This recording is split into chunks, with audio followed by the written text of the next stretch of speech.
The Blue Castle by Lucy Maud Montgomery. Chapter 1. If it had not rained on a certain May morning, Valancy Sterling's whole life would have been entirely different. She would have gone with the rest of her clan to Aunt Wellington's engagement picnic, and Dr. Trent would have gone to Montreal. But it did rain, and you shall hear what happened to her because of it. Valancy wakened early, in the lifeless, hopeless hour just preceding dawn. She had not slept very well. One does not sleep well sometimes when one is 29 on the morrow, and unmarried, in a community and connection where the unmarried are simply those who have failed to get a man. Deerwood and the Sterlings had long since relegated Valancy to hopeless old maidenhood. But Valancy herself had never quite relinquished a certain pitiful, shamed little hope that romance would come her way yet. Never until this wet, horrible morning, when she waked to the fact that she was 29 and unsought by any man. Aye, there lay the sting. Valancy did not mind so much being an old maid. After all, she thought, being an old maid couldn't possibly be as dreadful as being married to an Uncle Wellington or an Uncle Benjamin, or even an Uncle Herbert. What hurt her was that she had never had a chance to be anything but an old maid. No man had ever desired her. The tears came into her eyes as she lay there alone in the faintly graying darkness.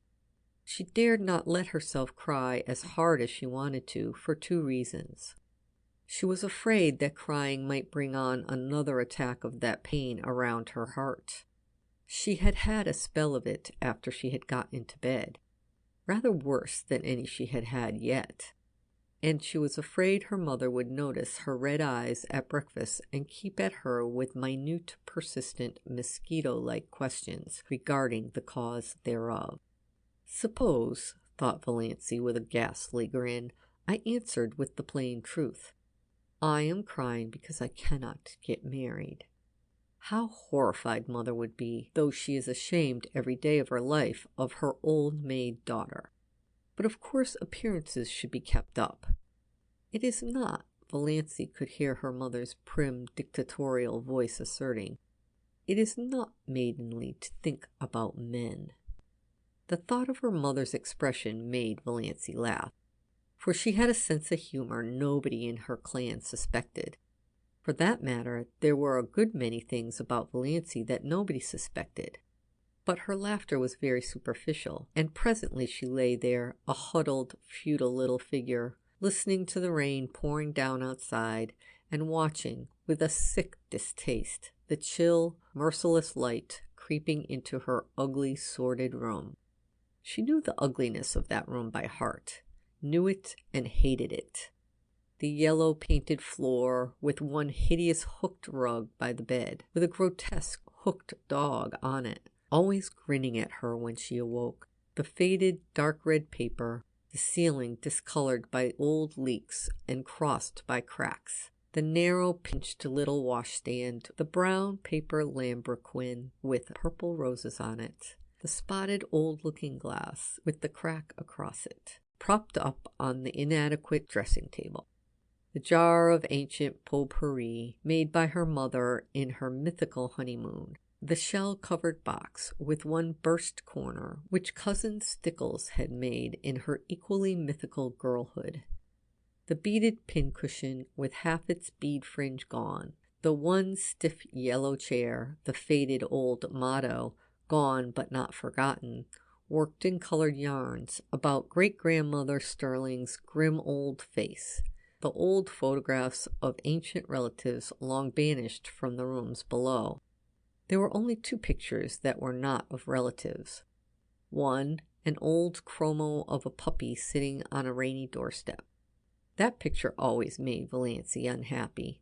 That forlorn little dog crouched on the doorstep in the driving rain. Why didn't someone open the door and let him in? The other picture was a faded passe-partout engraving of Queen Louise coming down a stairway, which Aunt Wellington had lavishly given her on her 10th birthday. For 19 years she had looked at it and hated it. beautiful, smug, self-satisfied Queen Louise, but she never dared destroy it or remove it. Mother and Cousin Stickles would have been aghast, or, as Valancy irreverently expressed it in her thoughts, would have had a fit. Every room in the house was ugly, of course, but downstairs appearances were kept up somewhat. There was no money for rooms nobody ever saw.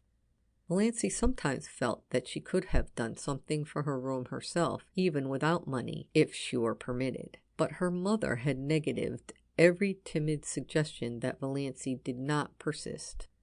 Valancy never persisted. She was afraid to. Her mother could not brook opposition. Mrs. Sterling would sulk for days if offended, with the airs of an insulted duchess.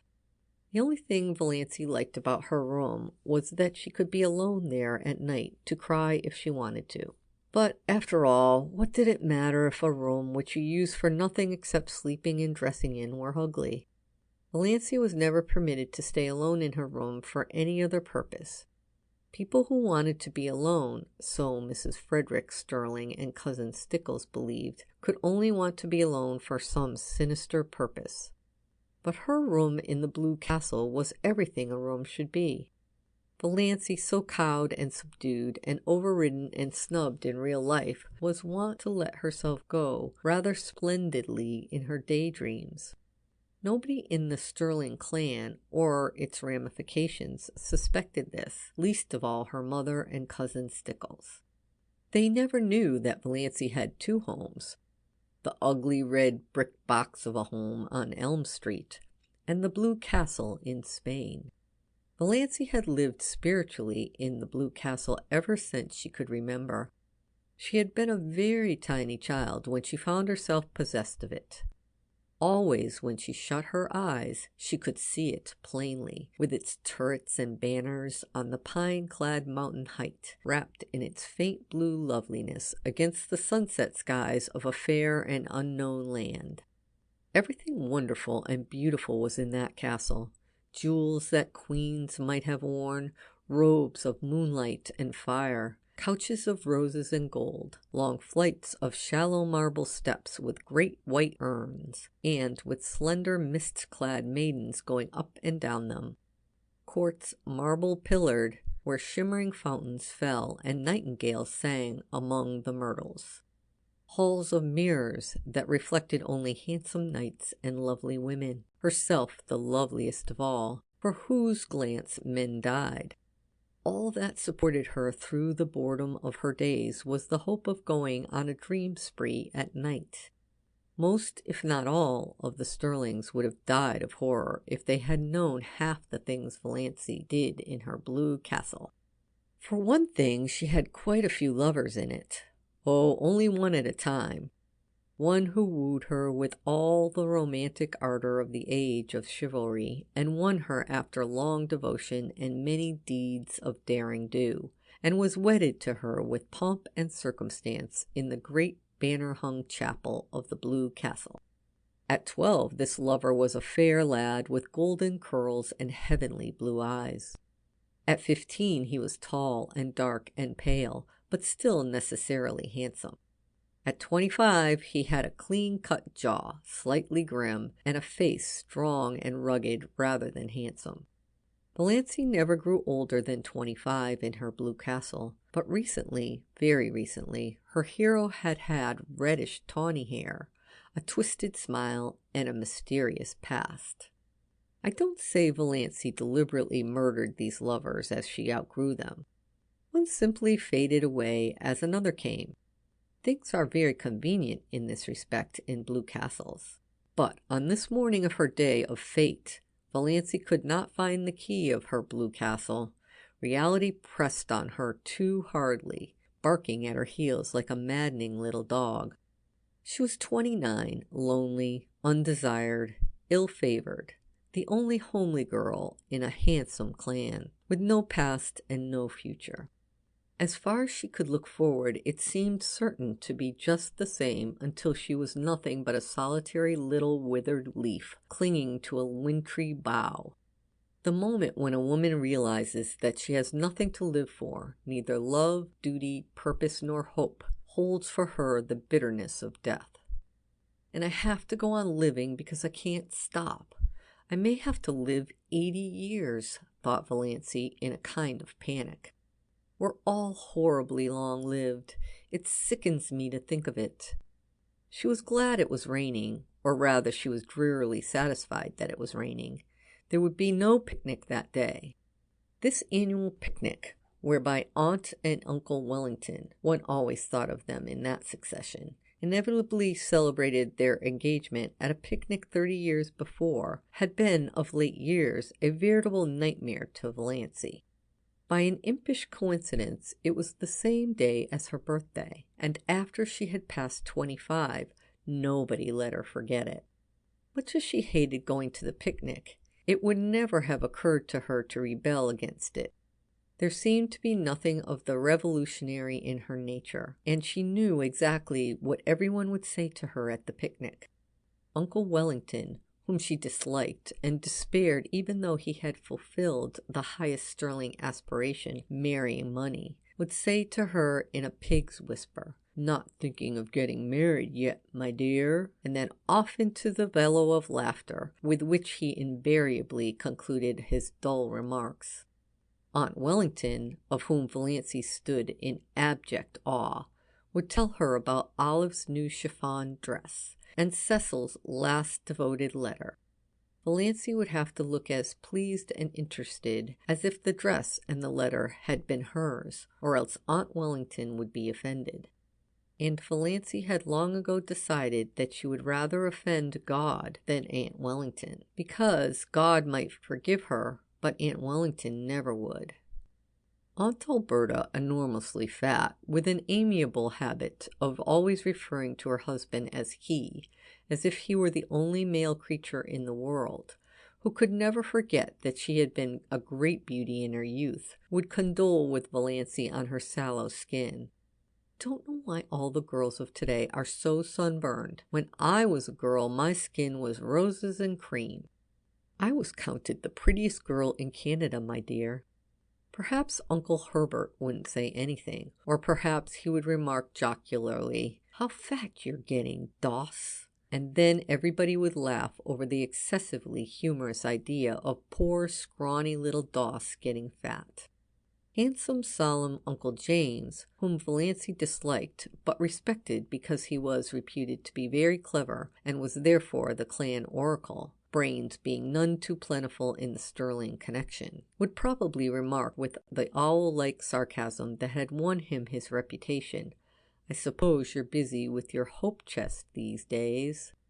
And Uncle Benjamin would ask some of his abominable conundrums between wheezy chuckles and answer them himself. What is the difference between Doss and a mouse? The mouse wishes to harm the cheese, and Doss wishes to charm the he's. Valancy had heard him ask that riddle 50 times, and every time she wanted to throw something at him, but she never did. In the first place, the Sterlings simply did not throw things. In the second place, Uncle Benjamin was a wealthy and childless old widower, and Valancy had been brought up in the fear and admonition of his money.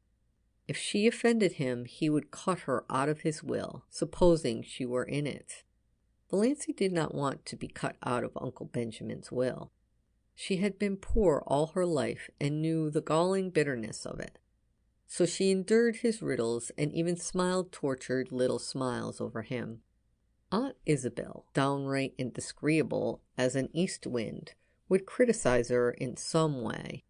Valancy could not predict just how, for Aunt Isabel never repeated a criticism. She found something new with which to jab you every time. Aunt Isabel prided herself on saying what she thought, but didn't like it so well when other people said what they thought to her. Valancy never said what she thought. Cousin Georgiana, named after her great-great-grandmother, who had been named after George IV, would recount dolorously the names of all relatives and friends who had died since the last picnic and wonder which of us will be the first to go next. Oppressively competent, Aunt Mildred would talk endlessly of her husband and her odious prodigies of babies to Valancy, because Valancy would be the only one she could find to put up with it. For the same reason, Cousin Gladys, really First Cousin Gladys once removed, according to the strict way in which the Sterlings tabulated relationship, a tall, thin lady who admitted she had a sensitive disposition, would describe minutely the tortures of her neuritis. And Olive, the wonder girl of the whole Sterling clan, who had everything Valancy had not, beauty, popularity, love, would show off her beauty and presume on her popularity and flaunt her diamond insignia of love in Valancy's dazzled, envious eyes. There would be none of all this today. There would be no packing up of teaspoons. The packing up was always left for Valancy and Cousin Stickles, and once, 6 years ago, a silver teaspoon from Aunt Wellington's wedding set had been lost. Valancy never heard the last of that silver teaspoon. Its ghost appeared Banquo-like in every subsequent family feast. Oh yes, Valancy knew exactly what the picnic would be like, and she blessed the rain that had saved her from it. There would be no picnic this year. If Aunt Wellington could not celebrate on the sacred day itself, she would have no celebration at all. Thank whatever gods there were for that.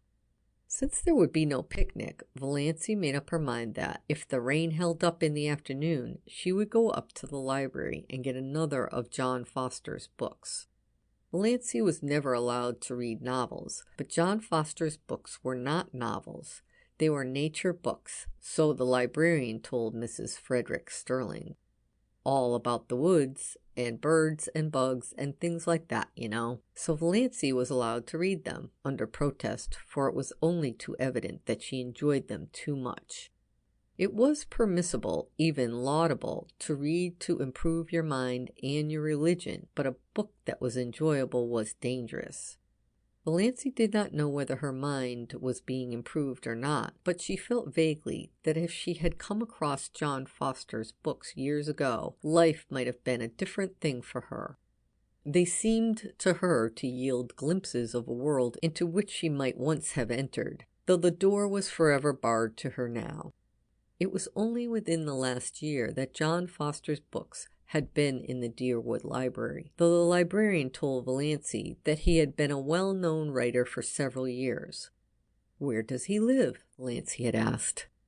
"Nobody knows. From his books he must be a Canadian, but no more information can be had. His publishers won't say a word. Quite likely John Foster is a nom de plume. His books are so popular we can't keep them in at all, though I really can't see what people find in them to rave over." "I think they're wonderful," said Valancy timidly. "Oh, well," Miss Clarkson smiled in a patronizing fashion that relegated Valancy's opinions to limbo. "I can't say I care much for bugs myself, but certainly Foster seems to know all there is to know about them." Valancy didn't know whether she cared much for bugs either. It was not John Foster's uncanny knowledge of wild creatures and insect life that enthralled her. She could hardly say what it was. Some tantalizing lure of a mystery never revealed. Some hint of a great secret just a little further on. Some faint, elusive echo of lovely, forgotten things. John Foster's magic was indefinable. Yes, she would go get a new Foster book. It was a month since she had Thistle Harvest, so surely Mother could not object. Valancy had read it 4 times. She knew whole passages off by heart, and she almost thought she would go and see Dr. Trent about that queer pain around the heart. It had come rather often lately, and the palpitations were becoming annoying, not to speak of an occasional dizzy moment and a queer shortness of breath. But could she go to him without telling anyone? It was a most daring thought. None of the Sterlings ever consulted a doctor without holding a family council and getting Uncle James's approval. Then they went to Dr. Ambrose Marsh of Port Lawrence, who had married second cousin Adelaide Sterling. But Valancy disliked Dr. Ambrose Marsh, and besides, she could not get to Port Lawrence, 15 miles away, without being taken there. She did not want anyone to know about her hurt. There would be such a fuss made, and every member of the family would come down and talk it over and advise her and caution her and warn her and tell her horrible tales of great aunts and cousins 40 times removed who had been just like that and dropped dead without a moment's warning, my dear. Aunt Isabel would remember that she had always said Doss looked like a girl who would have heart trouble, so pinched and peaked always. And Uncle Wellington would take it as a personal insult when no Sterling ever had heart disease before, and Georgiana would forebode in perfectly audible asides that poor dear Doss isn't long for this world, I'm afraid. And Cousin Gladys would say, "Why, my heart has been like that for years," in a tone that implies no one else had any business even to have a heart. And Olive would merely look beautiful and superior and disgustingly healthy, as if to say, "Why all this fuss over a faded superfluity like Doss when you have me?" Valancy felt that she couldn't tell anybody unless she had to. She felt quite sure there was nothing at all seriously wrong with her heart, and no need of all the pother that would ensue if she mentioned it. She would just slip up quietly and see Dr. Trent that very day. As for his bill, she had $200 that her father had put in the bank for her the day she was born, but she would secretly take out enough to pay Dr. Trent. She was never allowed to use even the interest of this. Dr. Trent was a gruff, outspoken, absent-minded old fellow, but he was a recognized authority on heart disease, even if he were only a general practitioner in out-of-the-world Deerwood. Dr. Trent was over 70, and there had been rumors that he meant to retire soon. None of the Sterling clan had ever gone to him since he had told Cousin Gladys 10 years before that her neuritis was all imaginary and that she enjoyed it. You couldn't patronize a doctor who insulted your first cousin once removed like that, not to mention that he was a Presbyterian when all the Sterlings went to the Anglican church. But Valancy, being the devil of disloyalty to clan and the deep sea of fuss and clatter and advice, thought she would take a chance with the devil. End of chapter 1. When Cousin Stickles knocked at her door, Valancy knew it was 7:30 and she must get up. As long as she could remember, Cousin Stickles had knocked at her door at 7:30. Cousin Stickles and Mrs. Frederick Sterling had been up since 7, but Valancy was allowed to lie abed half an hour longer because of a family tradition that she was delicate. Valancy got up, though she hated getting up more this morning than ever she had before. What was there to get up for? Another dreary day like all the days that had preceded it, full of meaningless little tasks, joyless and unimportant, that benefit nobody. But if she did not get up at once, she would not be ready for breakfast at 8 o'clock. Hard and fast times for meals were the rule in Mrs. Sterling's household. Breakfast at 8, dinner at 1, supper at 6, ear in and ear out. No excuses for being late were ever tolerated, so up Valancy got, shivering. The room was bitterly cold with the raw, penetrating chill of a wet May morning. The house would be cold all day. It was one of Mrs. Frederick's rules that no fires were necessary after the 24th of May. Meals were cooked on the little oil stove in the back porch, and though May might be icy and October frost-bitten, no fires were lighted until the 21st of October by the calendar. On the 21st of October, Mrs. Fredericks began cooking over the kitchen range and lighted a fire in the sitting-room stove in the evenings. It was whispered about in the connection that the late Frederick Sterling had caught the cold which resulted in his death during Valency's first year of life, because Mrs. Fredericks would not have a fire on the 20th of October. She lighted it the next day, but that was a day too late for Frederick Sterling. Valency took off and hung up in the closet a night-dress of coarse unbleached cotton, with high neck and long tight sleeves. She put on undergarments of a similar nature, a dress of brown gingham, thick black stockings, and rubber-heeled boots. Of late years, she had fallen into the habit of doing her hair with the shade of the window by the looking-glass pulled down. The lines on her face did not show so plainly then. But this morning, she jerked the shade to the very top and looked at herself in the leper's mirror with a passionate determination to see herself as the world saw her. The result was rather dreadful.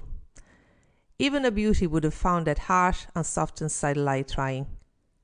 Valency saw straight black hair, short and thin, always lustreless, despite the fact that she gave it one understroke of the brush, neither more nor less, every night of her life, and faithfully rubbed Redfern's hair vigour into the roots, more lustreless than ever in its morning roughness.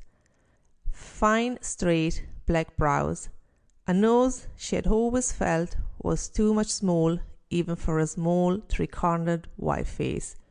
A small, pale mouth that always fell open a trifle over little pointed white teeth. A figure thin and flat-breasted, rather below the average age.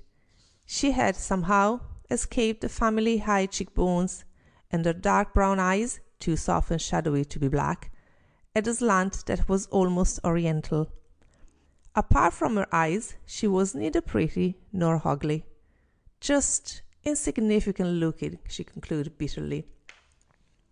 How plain the lines around her eyes and mouth were in that merciless light, and never had her narrow white face looked so narrow and so white. She did her hair in a pompadour. Pompadours had long gone out of fashion, but they had been in when Valency first put her hair up, and Aunt Wellington had decided that she must always wear her hair so. "It is the only way that becomes you. Your face is so small that you must add height to it by a pompadour effect," said Aunt Wellington, who always enunciated commonplaces as if uttering profound and important truths. Valency had hankered to do her hair pull low on her forehead with puffs above the ears, as Olive was wearing hers, but Aunt Wellington's dictum had such an effect on her that she never dared to change the style of her dressing again. But then there were so many things Valency never dared do. All her life she had been afraid of something, she thought bitterly, from the very dawn of recollection, when she had been so horribly afraid of the big black bear that lived, so Cousin Stickle told her, in the closet under the stairs. "And I always will be. I know it. I can't help it. I don't know what it would be like not to be afraid of something." Afraid of her mother's sulky fits, afraid of offending Uncle Benjamin, afraid of becoming a target for Aunt Wellington's contempt, afraid of Aunt Isabel's biting comments, afraid of Uncle James's disapproval, afraid of offending the whole clan's opinions and prejudices, afraid of not keeping up appearances, afraid to say what she really thought of anything, afraid of poverty in her old age. Fear, fear, fear. She could never escape from it. It bound her and enmeshed her like a spider's web of steel. Only in her blue castle could she find temporary release. And this morning, Valency could not believe she had a blue castle. She would never be able to find it again. 29, unmarried, undesired. What she had to do with the fairy-like chatelaine of Blue Castle? She would cut such childish nonsense out of her life forever and face reality unflinchingly. She turned from her unfriendly mirror and looked out. The ugliness of the view always struck her like a blow. The ragged fence, the tumble-down old carriage shop in the next lot, plastered with crude, violently coloured advertisements, the grimy railway station beyond, with the awful derelicts that were always hanging around, even at this early hour. In the pouring rain, everything looked worse than usual, especially the beastly advertisement, "Keep that schoolgirl complexion." Valency had kept her schoolgirl complexion. That was just the trouble. There was not a gleam of beauty anywhere. Exactly like my life, thought Valency drearily. A brief bitterness had passed. She accepted facts as resignedly as she had always accepted them. She was one of the people whom life always passes by. There was no altering that fact. In this mood, Valency went down to breakfast. End of chapter 2. Chapter 3. Breakfast was always the same: oatmeal porridge, which Valancy loathed, toast and tea, and 1 teaspoonful of marmalade. Mrs. Frederick thought 2 teaspoons extravagant, but that did not matter to Valancy, who hated marmalade too. The chilly, gloomy little room was chillier and gloomier than usual. The rain streamed down outside the window. Departed sterlings in atrocious gilt frames, wider than the pictures, glowered down from the walls. And yet Cousin Stickles wished Valancy many happy returns of the day. "Sit up straight, Doss," was all her mother said. Valancy sat up straight. She talked to her mother and Cousin Stickles of the things they always talked of. She never wondered what would happen if she tried to talk of something else. She knew, therefore she never did it.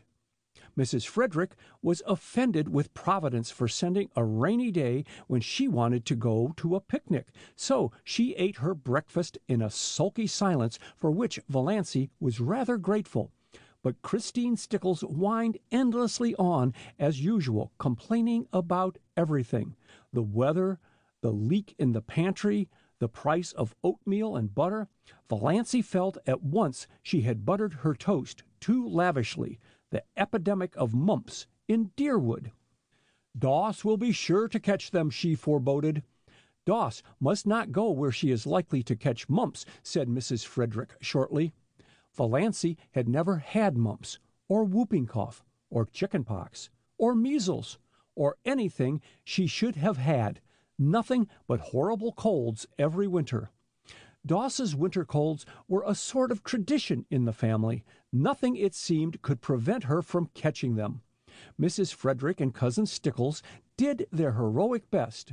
One winter they kept Valancy housed up from November to May in the warm sitting room. She was not allowed to go to church, and Valancy took cold after cold and ended up with bronchitis in June. "None of my family were ever like that," said Mrs. Frederick, implying that it must be a Sterling tendency. "The Sterlings seldom take cold," said Cousin Stickles resentfully. She had been a Sterling.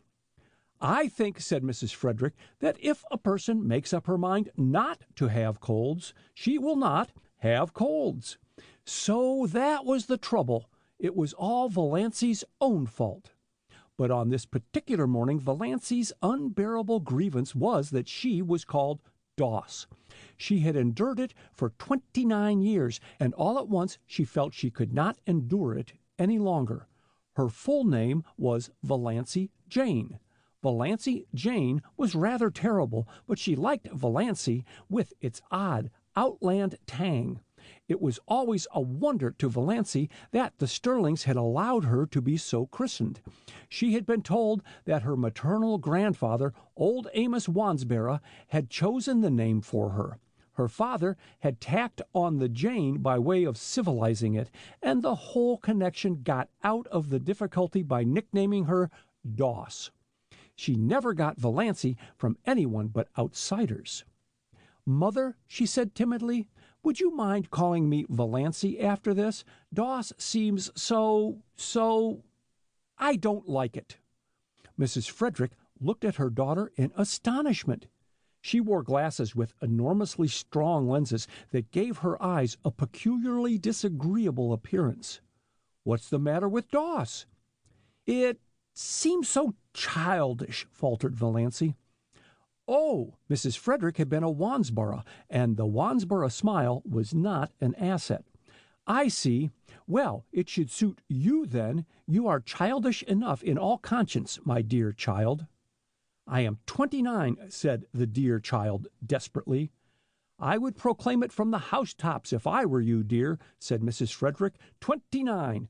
I had been married 9 years when I was 29. "I was married at 17, said Cousin Stickles proudly. Valancy looked at them furtively. Mrs. Frederick, except for those terrible glasses and the hooked nose that made her look more like a parrot than a parrot itself could look, was not ill-looking. At 20 she might have been quite pretty. But Cousin Stickles! And yet Christine Stickles had once been desirable in some man's eyes. Valancy felt that Cousin Stickles, with her broad, flat, wrinkled face, a mole right on the end of her dumpy nose, bristling hairs on her chin, wrinkled yellow neck, pale, protruding eyes, and thin, puckered mouth, had yet this advantage over her, this right to look down on her. And even yet Cousin Stickles was necessary to Mrs. Frederick. Valancy wondered pitifully what it would be like to be wanted by someone, needed by someone. No one in the whole world needed her, or would miss anything from life if she dropped suddenly out of it. She was a disappointment to her mother. No one loved her. She had never so much as had a girl-friend. "I haven't even a gift for friendship," she had once admitted to herself pitifully. "Doss, you haven't eaten your crusts," said Mrs. Frederick rebukingly. It rained all the forenoon without cessation. Valancy pieced a quilt. Valancy hated piecing quilts, and there was no need of it. The house was full of quilts. There were 3 big chests packed with quilts in the attic. Mrs. Frederick had begun storing away quilts when Valancy was 17, and she kept on storing them, though it did not seem likely that Valancy would ever need them. But Valancy must be at work, and fancy work materials were too expensive. Idleness was a cardinal sin in the Sterling household. When Valancy had been a child, she had been made to write down every night in a small, hated black notebook all the minutes she had spent in idleness that day. On Sundays, her mother made her tot them up and pray over them. On this particular forenoon of this day of destiny, Valancy spent only 10 minutes in idleness. At least Mrs. Frederick and Cousin Stickles would have called it idleness. She went to her room to get a better thimble, and she opened Thistle Harvest guiltily at random. "The woods are so human," wrote John Foster, "that to know them one must live with them. An occasional saunter through them, keeping to the well-trodden paths, will never admit us to their intimacy. If we wish to be friends, we must seek them out and win them by frequent, reverent visits at all hours, by morning, by noon, and by night, and at all seasons, in spring, in summer, in autumn, in winter. Otherwise, we can never really know them, and any pretense we may make to the contrary will never impose on them. They have their own effective way of keeping aliens at a distance and shutting their hearts to mere casual sightseers. It is of no use to seek the woods from any motive except sheer love of them. They will find us out at once and hide all their sweet, old-world secrets from us. But if they know we come to them because we love them, they will be very kind to us, and give us such treasures of beauty and delight as are not bought or sold in any marketplace. For the woods, when they give it all, give unstintingly, and hold nothing back from their true worshippers. We must go to them lovingly, humbly, patiently, watchfully, and we shall learn what poignant loveliness lurks in the wild places and silent intervales, laying under starshine and sunset, what cadences of unearthly music are harped on aged pine boughs or crooned in copses of fir, What delicate savors exhale from mosses and ferns in sunny corners or on damp brooklands? What dreams and myths and legends of an older time haunt them?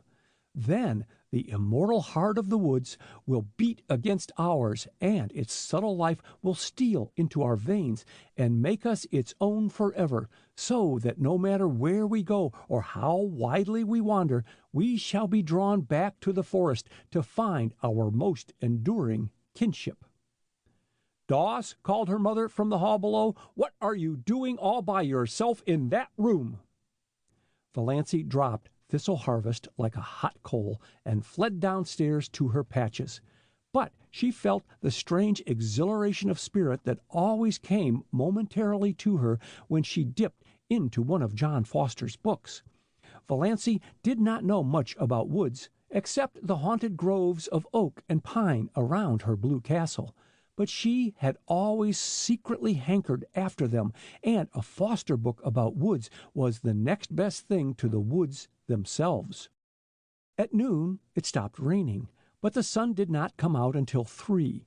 Then Valancy timidly said she thought she would go uptown. "What do you want to go uptown for?" demanded her mother. "I want to get a book from the library." "You got a book from the library only last week." "No, it was 4 weeks." "4 weeks? Nonsense." "Really, it was, Mother." "You are mistaken. It cannot possibly have been more than 2 weeks. I dislike contradiction, and I do not see what you want to get a book for anyhow. You waste too much time reading." "Of what value is my time?" asked Valancy bitterly. "Doss, do not speak in that tone to me." "We need some tea," said Cousin Stickles. "She might go and get that if she wants a walk, though this damp weather is bad for colds." They argued the matter for 10 minutes longer, and finally Mrs. Frederick agreed rather grudgingly that Valancy might go. End of Chapter 3. Chapter 4. "Got your rubbers on?" called Cousin Stickles as Valancy left the house. Christine Stickles had never once forgotten to ask that question when Valancy went out on a damp day. "Yes." "Have you got your flannel petticoat on?" asked Mrs. Frederick. "No." "Doss, I really do not understand you. Do you want to catch your death of cold again?" Her voice implied that Valancy had died of a cold several times already. "Go upstairs this minute and put it on." "Mother, I don't need a flannel petticoat. My sateen one is warm enough." "Doss, remember you had bronchitis 2 years ago? Go and do as you are told." Valancy went, though nobody will ever know just how near she came to hurling the rubber plant into the street before she went. She hated that gray flannel petticoat more than any other garment she owned. Olive never had to wear flannel petticoats. Olive wore ruffled silk and sheer lawn and filmy laced flounces. But Olive's father had married money, and Olive never had bronchitis, so there you were. "Are you sure you didn't leave the soap in the water?" demanded Mrs. Frederick. But Valancy was gone. She turned at the corner and looked back down the ugly, prim, respectable street where she lived. The Sterling house was the ugliest on it, more like a red brick box than anything else, too high for its breadth, and made still higher by a bulbous glass cupola on top. About it was the desolate, barren peace of an old house whose life is lived. There was a pretty house with leaded casements and dubbed gables just around the corner. A new house, one of those houses you love the minute you see them. Clayton Markley had built it for his bride. He was to be married to Jenny Lloyd in June. The little house, it was said, was furnished from attic to cellar in complete readiness for its mistress. "I don't envy Jenny the man," thought Valancy sincerely. Clayton Markley was not one of her many ideals, but I do envy her the house. It's such a nice young house. Oh, if I could only have a house of my own, ever so poor, so tiny, but my own.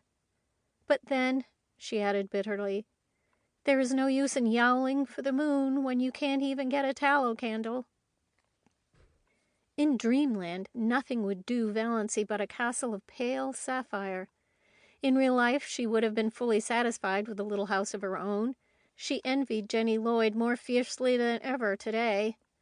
Jenny was not so much better looking than she was, and not so very much younger.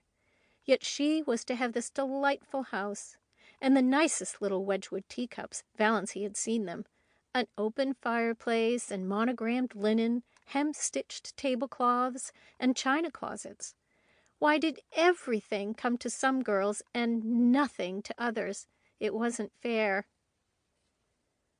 Valancy was once more seething with rebellion as she walked along, a prim, dowdy little figure in her shabby raincoat and 3-year-old hat, splashed occasionally by the mud of a passing motor with its insulting shrieks. Motors were still rather a novelty in Deerwood, though they were common in Port Lawrence, and most of the summer residents up at Muskoka had them. In Deerwood, only some of the smart set had them, for even Deerwood was divided into sets. There was the smart set, the intellectual set, the old family set, of which the Sterlings were members, the common run, and a few pariahs. Not one of the Sterling clan had as yet condescended to a motor, though Olive was teasing her father to have one. Valancy had never even been in a motor car. She did not hanker after this. In truth, she felt rather afraid of motor cars, especially at night. They seemed to be too much like purring beasts that might turn and crush you, or make some terrible savage leap somewhere. On the steep mountain trails around her blue castle, only gaily caparisoned steeds might proudly pace. In real life, Valancy would have been quite contented to drive in a buggy behind a nice horse. She got a buggy drive only when some uncle or cousin remembered to fling her a chance, like a bone to a dog. End of Chapter 4.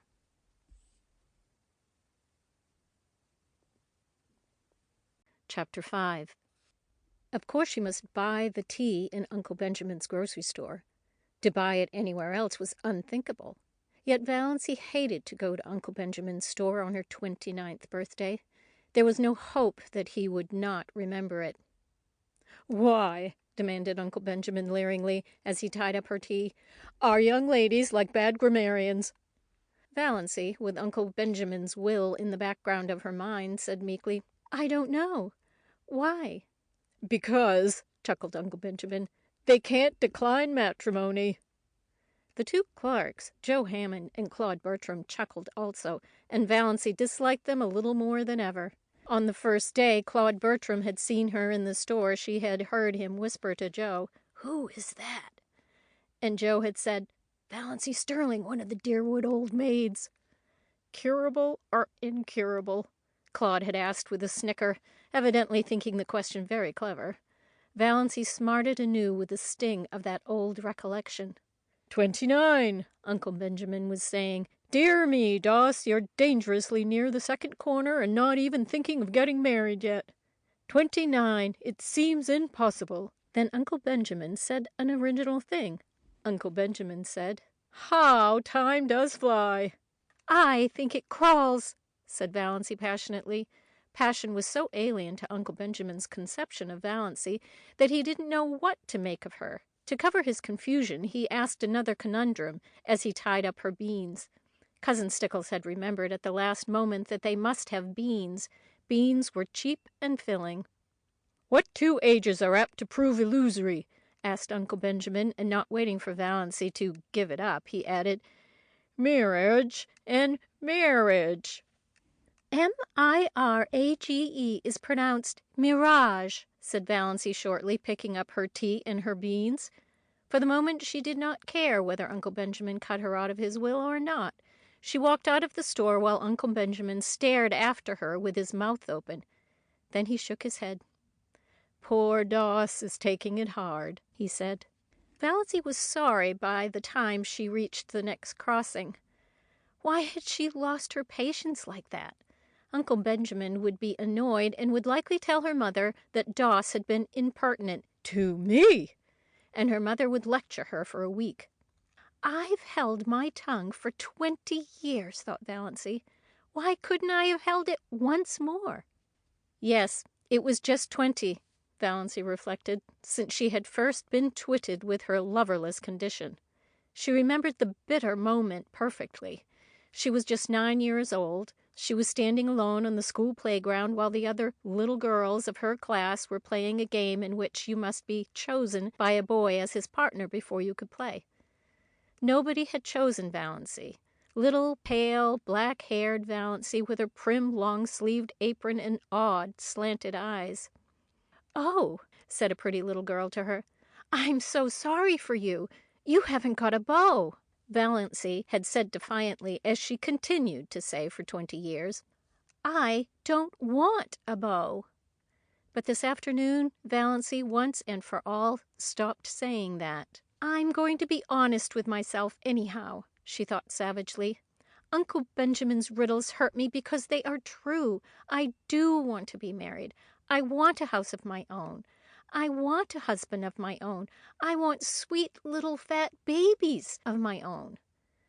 Valancy stopped suddenly, aghast at her own recklessness. She felt sure that Reverend Dr. Stalling, who passed her at this moment, read her thoughts and disapproved of them thoroughly. Valancy was afraid of Dr. Stalling, had been afraid of him ever since the Sunday 23 years before, when he had first come to St. Albans. Valancy had been too late for Sunday school that day, and she had gone into the church timidly and sat in their pew.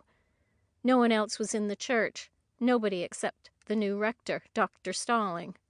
Dr. Stalling stood up in front of the choir door, beckoned to her, and said sternly, "Little boy, come up here." Valancy had stared around her. There was no little boy. There was no one in all the huge church but herself. This strange man with blue glasses couldn't mean her. She was not a boy. "Little boy," repeated Dr. Stalling, more sternly still, shaking his forefinger fiercely at her, "come up here at once." Valancy arose as if hypnotized and walked up the aisle. She was too terrified to do anything else. What dreadful thing was going to happen to her? What had happened to her? Had she actually turned into a boy? She came to a stop in front of Dr. Stalling.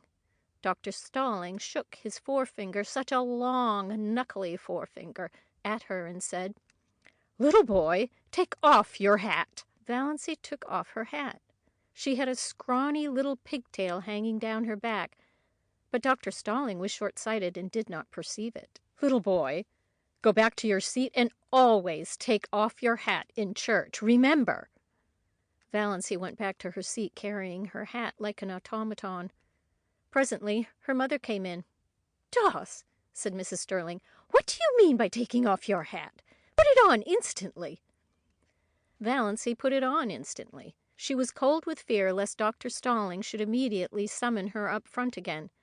She would have to go, of course. It never occurred to her that one could disobey the rector, and the church was full of people now. Oh, what would she do if that horrible stabbing forefinger were shaken at her again before all those people? Valancy sat through the whole service in an agony of dread and was sick for a week afterwards. Nobody knew why. Mrs. Frederick again bemoaned herself of her delicate child. Dr. Stalling found out his mistake and laughed over it to Valancy, who did not laugh. She never got over her dread of Dr. Stalling, and now to be caught by him on the street corner thinking such things. Valancy got her John Foster book, Magic of Wings. "His latest all about birds," said Miss Clarkson. She had almost decided she would go home instead of going to see Dr. Trent. Her courage had failed her. She was afraid of offending Uncle James, afraid of angering her mother, afraid of facing gruff, shaggy-browed old Dr. Trent, who would probably tell her, as he had told Cousin Gladys, that her trouble was entirely imaginary and that she only had it because she liked to have it. No, she would not go. She would get a bottle of Redfern's purple pills instead. Redfern's purple pills were their standard medicine of the Sterling clan. Had they not cured second cousin Geraldine when 5 doctors had given her up? Valancy always felt very skeptical concerning the virtues of the purple pills, but there might be something in them, and it was easier to take them than to face Dr. Trent alone. She would glance over the magazines in the reading room a few minutes and then go home. Valancy tried to read a story, but it made her furious. On every page was a picture of a heroine surrounded by adoring men, and here she was, Valancy Sterling, who could not get a solitary beau. Valancy slammed the magazine shut. She opened Magic of Wings. Her eyes fell on the paragraph that changed her life. "Fear is the original sin," wrote John Foster. "Almost all the evil in the world has its origin in the fact that someone is afraid of something. It is a cold, slimy serpent coiling about you. It is horrible to live with fear, and it is of all things degrading." Valancy shut Magic of Wings and stood up. She would go and see Dr. Trent. End of Chapter 5. Chapter 6. The ordeal was not so dreadful after all. Dr. Trent was as gruff and abrupt as usual, but he did not tell her ailment was imaginary. After he had listened to her symptoms and asked a few questions and made a quick examination, he sat for a moment looking at her quite intently. Valancy thought he looked as if he were sorry for her. She caught her breath for a moment. Was the trouble serious? Oh, it couldn't be, surely. It really hadn't bothered her much, only lately it had got a little worse. Dr. Trent opened his mouth, but before he could speak, the telephone at his elbow rang sharply. He picked up the receiver. Valancy, watching him, saw his face change suddenly as he listened. "Lo, yes, yes, what? Yes, yes." A brief interval. My God! Dr. Trent dropped the receiver, dashed out of the room and upstairs without even a glance at Valancy. She heard him rushing madly about overhead, barking out a few remarks to somebody, presumably his housekeeper. Then he came tearing downstairs with a club bag in his hand, snatched his hat and coat from the rack, jerked open the door, and rushed down the street in the direction of the station. Valancy sat alone in the little office, feeling more absolutely foolish than she had ever felt before in her life. Foolish and humiliated. So this was all that had come of her heroic determination to live up to John Foster and cast fear aside. Not only was she a failure as a relative and non-existent as a sweetheart or friend, but she was not even of any importance as a patient. Dr. Trent had forgotten her very presence in his excitement over whatever message had come by the telephone. She had gained nothing by ignoring Uncle James and flying in the face of family tradition. For a moment she was afraid she was going to cry. It was all so ridiculous. Then she heard Dr. Trent's housekeeper coming down the stairs. Valancy rose and went to the office door. "The doctor forgot all about me," she said with a twisted smile. "Well, that's too bad," said Mrs. Patterson sympathetically. "But it wasn't much wonder, poor man. That was a telegram they phoned over from the port. His son has been terribly injured in an auto accident in Montreal. The doctor had just 10 minutes to catch the train. I don't know what he'll do if anything happens to Ned. He's just bound up in the boy. You'll have to come again, Miss Sterling. I hope it's nothing serious." "Oh, no, nothing serious," agreed Valancy. She felt a little less humiliated. It was no wonder poor Dr. Trent had forgotten her at such a moment. Nevertheless, she felt very flat and discouraged as she went down the street. Valancy went home by the short-cut of Lover's Lane. She did not often go through Lover's Lane, but it was getting near supper time, and it would never do to be late. Lover's Lane wound back of the village, under great elms and maples, and deserved its name. It was hard to go there at any time and not find some canoodling couple, or young girls in pairs, arms intertwined, earnestly talking over the secrets. Valency didn't know which made her feel more self-conscious and uncomfortable. This evening she encountered both. She met Connie Hale and Kate Bailey in new pink organdy dresses with flowers stuck coquettishly in their glossy bare hair. Valency had never had a pink dress or worn flowers in her hair. Then she passed a young couple she didn't know, dandering along, oblivious to everything but themselves. The young man's arm was around the girl's waist quite shamelessly. Valency had never walked with a man's arm about her. She felt that she ought to be shocked. They might leave that sort of thing for the screening twilight at least, but she wasn't shocked. In another flash of desperate, stark honesty, she owned to herself that she was merely envious. When she passed them, she felt quite sure they were laughing at her, pitying her. "There's that queer little old maid, Valency Sterling.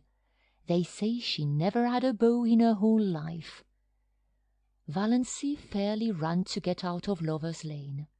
Never had she felt so utterly colourless and skinny and insignificant. Just where Lover's Lane debouched on the street, an old car was parked. Valency knew that car well, by sound at least, and everybody in Deerwood knew it. This was before the phrase Tin Lizzie had come into circulation, in Deerwood at least. But if it had been known, this car was the tiniest of Lidseys, though it was not a Ford, but an old grey Slawson. Nothing more battered and disreputable could be imagined. It was Barney Snaith's car, and Barney himself was just scrambling up from under it, in overalls plastered with mud. Valency gave him a swift, furtive look as she hurried by. This was only the second time she had ever seen the notorious Barney Snaith, though she had heard enough about him in the 5 years that he had been living up back in Muskoka. The first time had been nearly a year ago on the Muskoka road. He had been crawling out from under his car then, too, and he had given her a cheerful grin as she went by, a little whimsical grin that gave him the look of an amused gnome. He didn't look bad.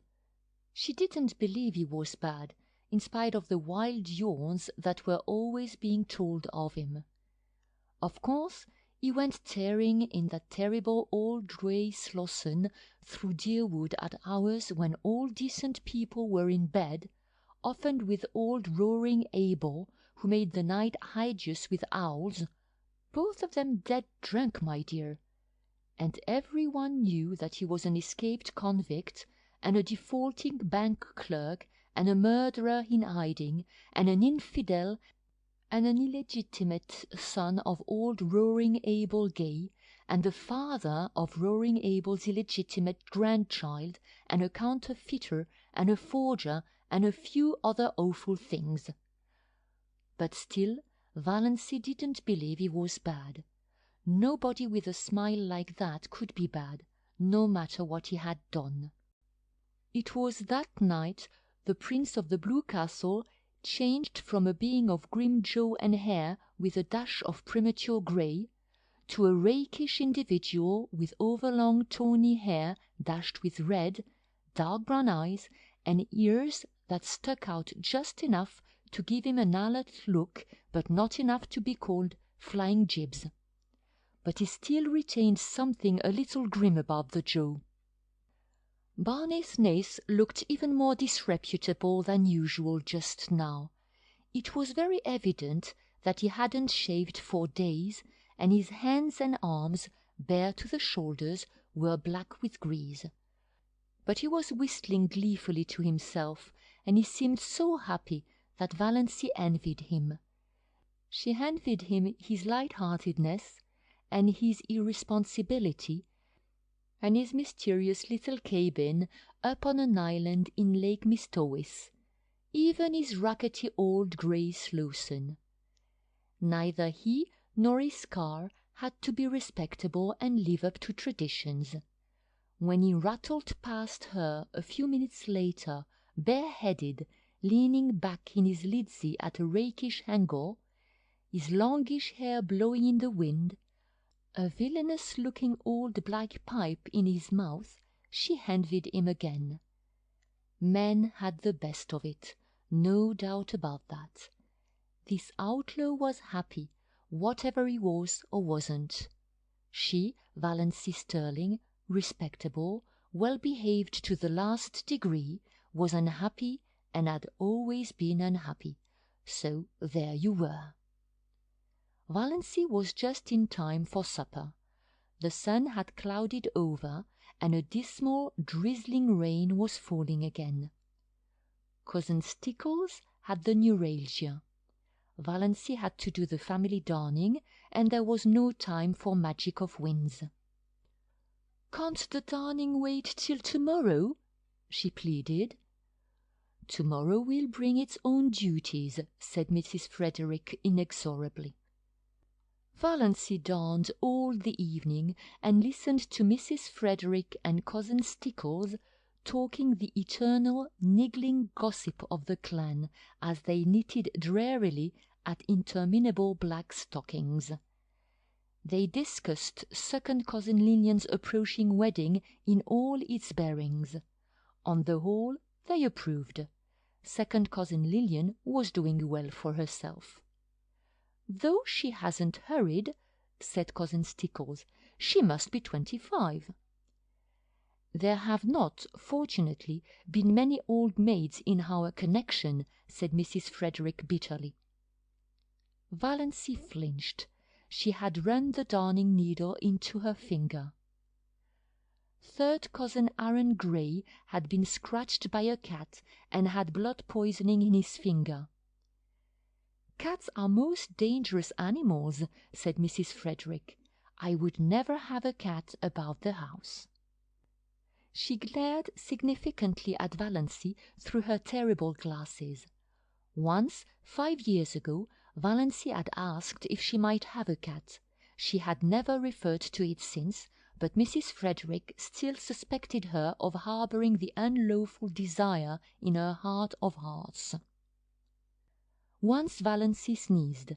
Now, in the Sterling Code, it was a very bad form to sneeze in public.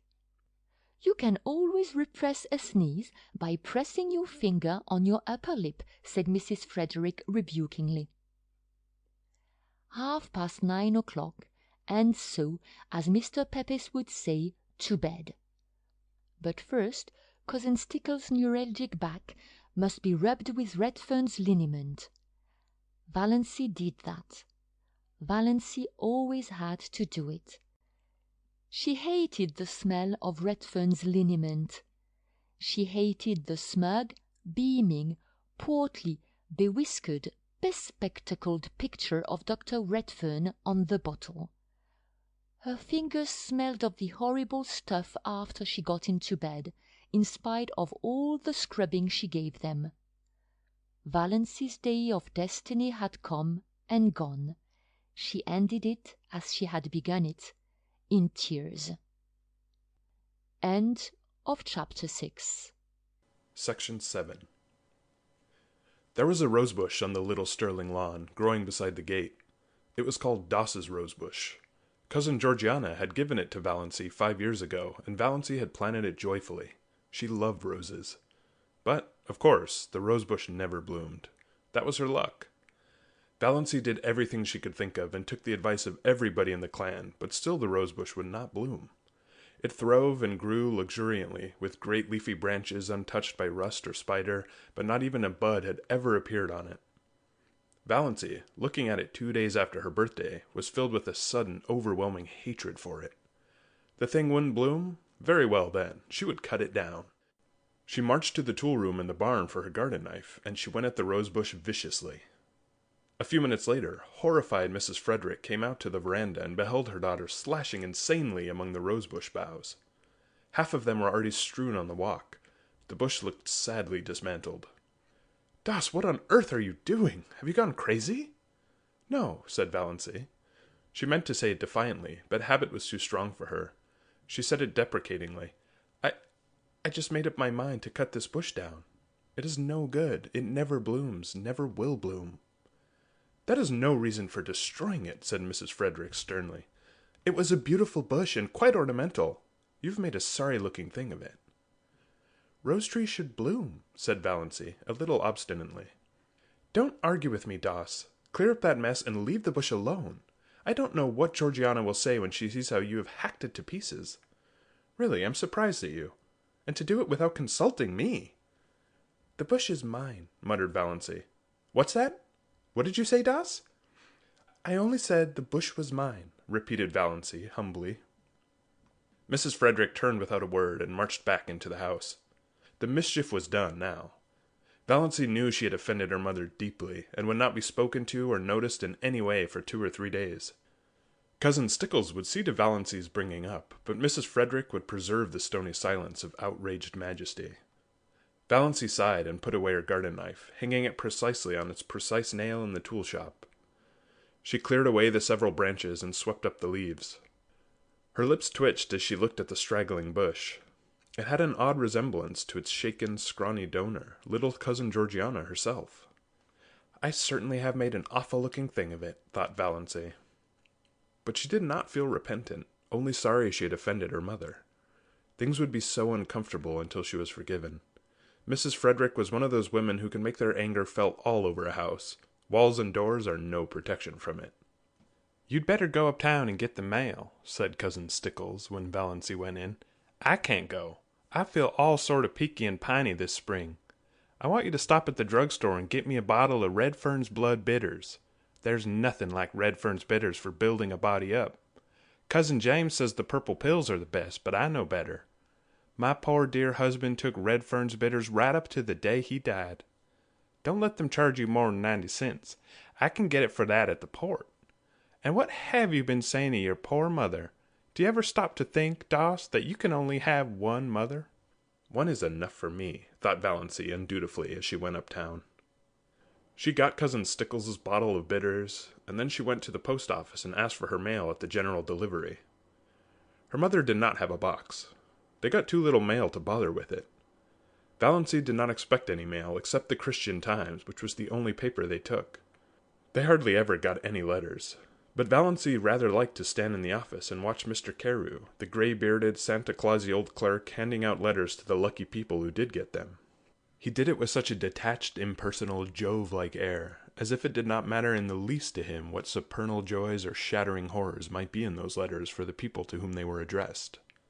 Letters had a fascination for Valancy, perhaps because she so seldom got any. In her blue castle, exciting epistles, bound with silk and sealed with crimson, were always being brought to her by pages in livery of gold and blue, but in real life, her only letters were occasional perfunctory notes from relatives or an advertising circular. Consequently, she was immensely surprised when Mr. Carew, looking even more Jovian than usual, poked a letter out to her. Yes, it was addressed to her plainly, in fierce black hand. Miss Valancy Sterling, Elm Street, Deerwood, and the postmark was Montreal. Valancy picked it up with a little quickening of her breath. Montreal! It must be from Dr. Trent. He had remembered her, after all.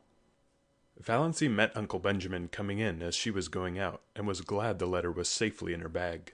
"What," said Uncle Benjamin, "is the difference between a donkey and a postage stamp?" "I don't know. What?" answered Valancy dutifully. "One you lick with a stick, and the other you stick with a lick. Ha ha!" Uncle Benjamin passed in, tremendously pleased with himself. Cousin Stickles pounced on the Times when Valancy got home, but it did not occur to her to ask if there were any letters. Mrs. Frederick would have asked it, but Mrs. Frederick's lips at present were sealed. Valancy was glad of this. If her mother had asked if there were any letters, Valancy would have had to admit there was. Then she would have had to let her mother and Cousin Stickles read the letter, and all would be discovered. Her heart acted strangely on the way upstairs, and she sat down by her window for a few minutes before opening her letter. She felt very guilty and deceitful. She had never before kept a letter secret from her mother. Every letter she had ever written or received had been read by Mrs. Frederick. That had never mattered. Valancy had never had anything to hide. But this did matter. She could not have anyone see this letter. But her fingers trembled with a consciousness of wickedness and unfilial conduct as she opened it, trembled a little too, perhaps, with apprehension. She felt quite sure there was nothing seriously wrong with her heart, but one never knew. Dr. Trent's letter was like himself, blunt, abrupt, concise, wasting no words. Dr. Trent never beat about the bush. "Dear Miss Sterling," and then a page of black, positive writing. Valancy seemed to read it at a glance. She dropped it on her lap, her face ghost white. Dr. Trent told her that she had a very dangerous and fatal form of heart disease, angina pectoris, evidently complicated with an aneurysm, whatever that was, and in the last stages. He said, without mincing matters, that nothing could be done for her. If she took great care of herself, she might live a year, but she might also die at any moment. Dr. Trent never troubled himself about euphemisms. She must be careful to avoid all excitement and all severe muscular efforts. She must eat and drink moderately. She must never run. She must go upstairs and uphill with great care. Any sudden jolt or shock might be fatal. She was to get the prescription he enclosed filled and carry it with her always, taking a dose whenever her attacks come on. And he was hers truly, H. B. Trent. Valancy sat for a long while by her window. Outside was a world drowned in the light of a spring afternoon, skies entrancingly blue, winds perfumed and free, lovely, soft blue hazes at the end of every street. Over at the railway station, a group of young girls was waiting for a train. She heard their gay laughter as they chattered and joked. The train roared in and roared out again. But none of these things had any reality. Nothing had any reality except the fact she only had another year to live. When she was tired of sitting at the window, she went over and lay down on her bed, staring at the cracked, discolored ceiling. The curious numbness that follows on a staggering blow possessed her. She did not feel anything except a boundless surprise and incredulity, behind which was the conviction that Dr. Trent knew his business and that she, Valancy Sterling, who had never lived, was about to die. When the gong rang for supper, Valancy got up and went downstairs mechanically, from force of habit. She wondered that she had been let alone so long, but of course her mother would not pay any attention to her just now. Valancy was thankful for this. She thought the quarrel over the rosebush had been really, as Mrs. Frederick herself might have said, providential. She could not eat anything, but both Mrs. Frederick and Cousin Stickles thought this was because she was deservedly unhappy over the mother's attitude, and her lack of appetite was not commented on. Valancy forced herself to swallow a cup of tea and then sat and watched the others eat, with an odd feeling that years had passed since she had sat with them at the dinner table. She found herself smiling inwardly to think what a commotion she could make if she chose. Let her merely tell them what was in Dr. Trent's letter, and there would be as much fuss made as if, Valancy thought bitterly, they really cared two straws about her. "Dr. Trent's housekeeper got word from him today," said Cousin Stickles, so suddenly that Valancy jumped guiltily. Was there anything in thought waves? "Mrs. Judd was talking to her uptown. They think his son will recover, but Dr. Trent wrote that if he did, he was going to take him abroad as soon as he was able to travel, and wouldn't be back here for a year at least." "That will not matter much to us," said Mrs. Frederick majestically. "He is not our doctor. I would not," here she looked, or seemed to look, accusingly right through Valancy, "have him to doctor a sick cat." "May I go upstairs and lie down?" said Valancy faintly. I have a headache." "What has given you a headache?" asked Cousin Stickles, since Mrs. Frederick would not. The question has to be asked. Valancy could not be allowed to have headaches without interference. "You ain't in the habit of having headaches. I hope you're not taking the mumps. Here, try a spoonful of vinegar." "Piffle," said Valancy rudely, getting up from the table. She did not care just then if she were rude. She had had to be so polite all her life. If it had been possible for Cousin Stickles to turn pale, she would have. As it was not, she turned yellower. "Are you sure you ain't feverish, Doss? You sound like it." "You go and get right into bed," said Cousin Stickles, thoroughly alarmed, "and I'll come up and rub your forehead and the back of your neck with Red Fern's liniment." Valancy had reached the door, but she turned. "I won't be rubbed with Red Fern's liniment," she said. Cousin Stickles stared and gasped. What do you mean?" "I said I wouldn't be rubbed with Red Fern's liniment," repeated Valancy. "Horrid, sticky stuff! And it has the vilest smell of any liniment I ever saw. It's no good. I want to be left alone, that's all." Valancy went out, leaving Cousin Stickles aghast. "She's feverish. She must be feverish," ejaculated Cousin Stickles. Mrs. Frederick went on eating her supper. It did not matter whether Valancy was or was not feverish. Valancy had been guilty of impertinence to her. End of Chapter 7. Chapter 8. Valancy did not sleep that night. She lay awake all through the long dark hours, thinking. She made a discovery that surprised her. She, who had been afraid of almost everything in life, was not afraid of death. It did not seem in the least terrible to her, and she need not now be afraid of anything else. Why had she been afraid of things? Because of life. Afraid of Uncle Benjamin because of the menace of poverty and old age. But now she would never be old, neglected, tolerated.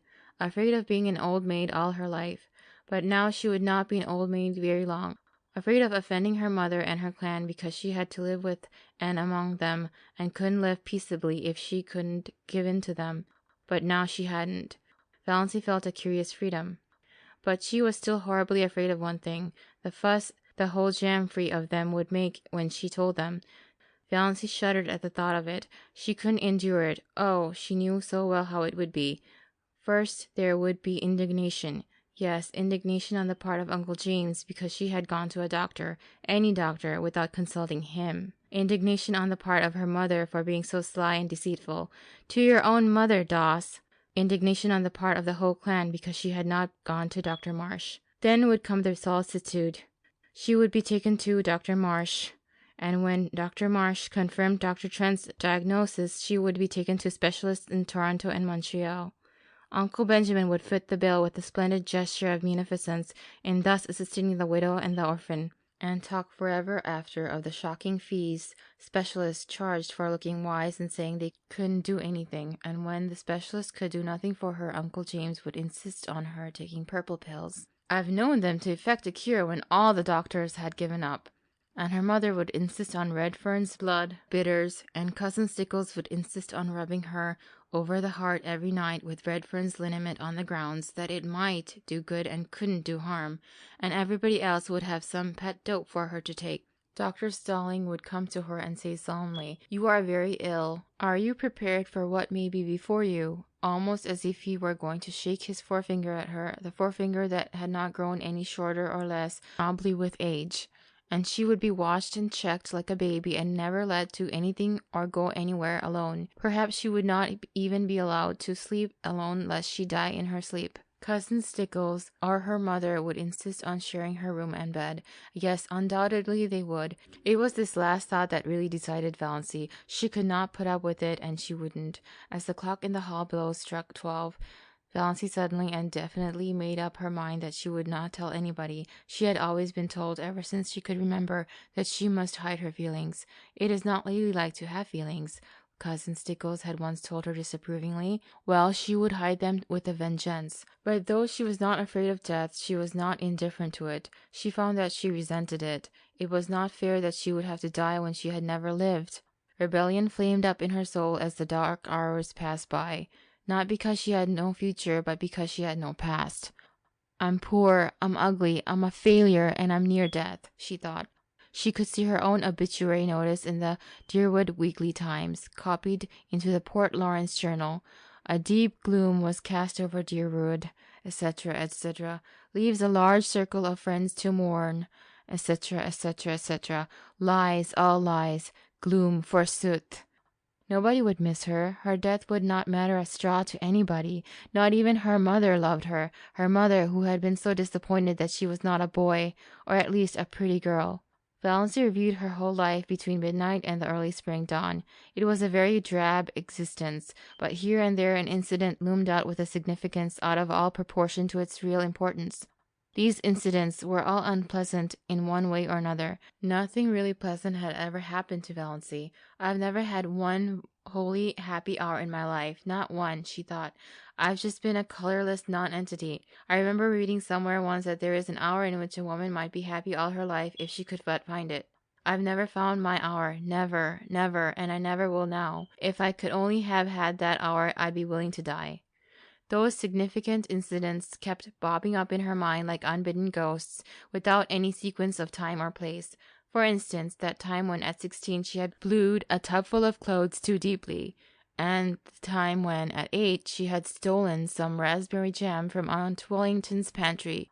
Valancy never heard the last of those two misdemeanors. At almost every clan gathering, they were raked up against her as jokes.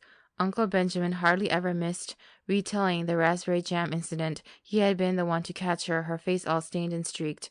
I have really done so few bad things that they have to keep harping on the old ones, thought Valancy. Why, I've never even had a quarrel with anyone. I haven't an enemy. What a spineless thing I must be not to have even one enemy. There was that incident of the dust pile at school when she was 7. Valancy always recalled it when Dr. Stalling referred to the text, "To him that hath shall be given, and from him that hath not shall be taken even that which he hath." Other people might puzzle over that text, but it never puzzled Valancy. The whole relationship between herself and Olive, dating from the day of the dust pile, was a commentary on it. She had been going to school a year, but Olive, who was a year younger, had just begun and had about her all the glamour of a new girl, and an exceedingly pretty girl at that. It was at recess, and all the girls, big and little, were out on the road in front of the school making dust piles. The aim of each girl was to have the biggest pile. Valancy was good at making dust piles. There was an art in it, and she had secret hopes of leading, but Olive, working off all by herself, was suddenly discovered to have a larger dust pile than anybody. Valancy felt no jealousy. Her dust pile was quite big enough to please her. Then one of the older girls had an inspiration. "Let's put all our dust on Olive's pile and make a tremendous one," she exclaimed. A frenzy seemed to seize the girls. They swooped down on the dust piles with pails and shovels, and in a few seconds Olive's pile was a veritable pyramid. In vain Valancy, with scrawny, outstretched little arms, tried to protect hers. She was ruthlessly swept aside, her dust pile scooped up and poured on Olive's. Valancy turned away resolutely and began building another dust pile. Again a bigger girl pounced on it. Valancy stood before it, flushed, indignant, arms outspread. "Don't take it," she pleaded. "Please don't take it." "But why?" demanded the older girl. "Why won't you help to build Olive's bigger?" "I want my own little dust pile," said Valancy piteously. Her plea went unheeded. While she argued with one girl, another scraped up her dust pile. Valancy turned away, her heart swelling, her eyes full of tears. "Jealous, you're jealous," said the girls mockingly. "You were very selfish," said her mother coldly, when Valancy told her about it at night. That was the first and last time Valancy had ever taken any of her troubles to her mother. Valancy was neither jealous nor selfish. It was only that she wanted a dust pile of her own. Small or big mattered not. A team of horses came down the street. Olive's dust pile was scattered over the roadway. The bell rang. The girls trooped into school and had forgotten the whole affair before they reached their seats. Valancy never forgot it. To this day she resented it in her secret soul. But was it not symbolic of her life? "I've never been able to have my own dust pile," thought Valancy. The enormous red moon she had seen rising right at the end of the street one autumn evening of her 6th year. She had been sick and cold with the awful uncanny horror of it, so near to her, so big. She had run in trembling to her mother, and her mother had laughed at her. She had gone to bed and hidden her face under the clothes in terror lest she might look at the window and see that horrible moon glaring in at her through it. The boy who had tried to kiss her at a party when she was 15, she had not let him. She had evaded him and run. He was the only boy who had ever tried to kiss her. Now, 14 years later, Valancy found herself wishing that she had let him. The time that she had been made to apologize to Olive for something she hadn't done. Olive had said that Valancy had pushed her into the mud and spoiled her new shoes on purpose. Valancy knew she hadn't. It had been an accident, and even that wasn't her fault, but nobody would believe her. She had to apologize and kiss Olive to make up. The injustice of it burned into her soul tonight. That summer when Olive had the most beautiful hat, trimmed with creamy yellow net, and a wreath of red roses and little ribbon bows under the chin, Valancy had wanted a hat like that more than she had ever wanted anything. She pleaded for one and had been laughed at. All summer she had to wear a horrid little brown sailor with elastic that cut behind her ears. None of the girls would go around with her because she was so shabby. Nobody but Olive. People had thought Olive so sweet and unselfish. I was an excellent foil for her, thought Valancy. Even then she knew that. Valancy had tried to win a prize for attendance in Sunday school once, but Olive won it. There were so many Sundays Valancy had to stay home because she had colds. She had once tried to stay a piece in school one Friday afternoon and had broken down in it. Olive was a good reciter and never got stuck. The night she had spent in Port Lawrence with Aunt Isabel when she was 10. Byron Sterling was there, from Montreal, 12 years old, conceited, clever. At family prayers in the morning, Byron had reached across and given Valency's thin arm such a savage pinch that she screamed out with pain. After prayers were over, she was summoned to Aunt Isabel's bar of judgment. But when she said Byron had pinched her, Byron denied it. He said she cried out because the kitten scratched her. He said she had put the kitten up on her chair and was playing with it when she should have been listening to Uncle David's prayer. He was believed. In the Sterling clan, the boys were always believed before the girls. Valency was sent home in disgrace because of her exceedingly bad behavior during family prayers, and she was not asked to Aunt Isabel's again for many moons. The time cousin Betty Sterling was married, somehow Valency got wind of the fact that Betty was going to ask her to be one of her bridesmaids. Valency was secretly uplifted. It would be a delightful thing to be a bridesmaid, and of course she would have to have a new dress for it, a pretty new dress, a pink dress. Betty wanted her bridesmaids to dress in pink, but Betty had never asked her after all. Valency couldn't guess why, but long after her secret tears of disappointment had been dried, Olive told her. Betty, after much consultation and reflection, had decided that Valency was too insignificant. She would spoil the effect. That was 9 years ago, but tonight Valency caught her breath with the old pain and sting of it. That day in her 11th year, when her mother had badgered her into confessing something she had never done. Valency had denied it for a long time, but eventually, for peace's sake, she had given in and pleaded guilty. Mrs. Frederick was always making people lie by pushing them into situations where they had to lie. Then her mother had made her kneel down on parlor floor between herself and Cousin Stickles and say, "Oh God, please forgive me for not speaking the truth." Valency had said it, but as she rose from her knees, she muttered, "But oh God, you know I did speak the truth." Valency had not heard of Galileo, but her face was similar to his. She was punished just as severely as if she hadn't confessed and prayed. The winter she went to dancing school. Uncle James had decreed she should go and had paid for her lessons. How she had looked forward to it, and how she had hated it. She had never had a voluntary partner. The teacher always had to tell some boy to dance with her, and generally he had been sulky about it. Yet Valency was a good dancer, as light on her feet as thistledown. Olive, who had never lacked eager partners, was heavy. The affair of the button string when she was 10, all the girls in school had button strings.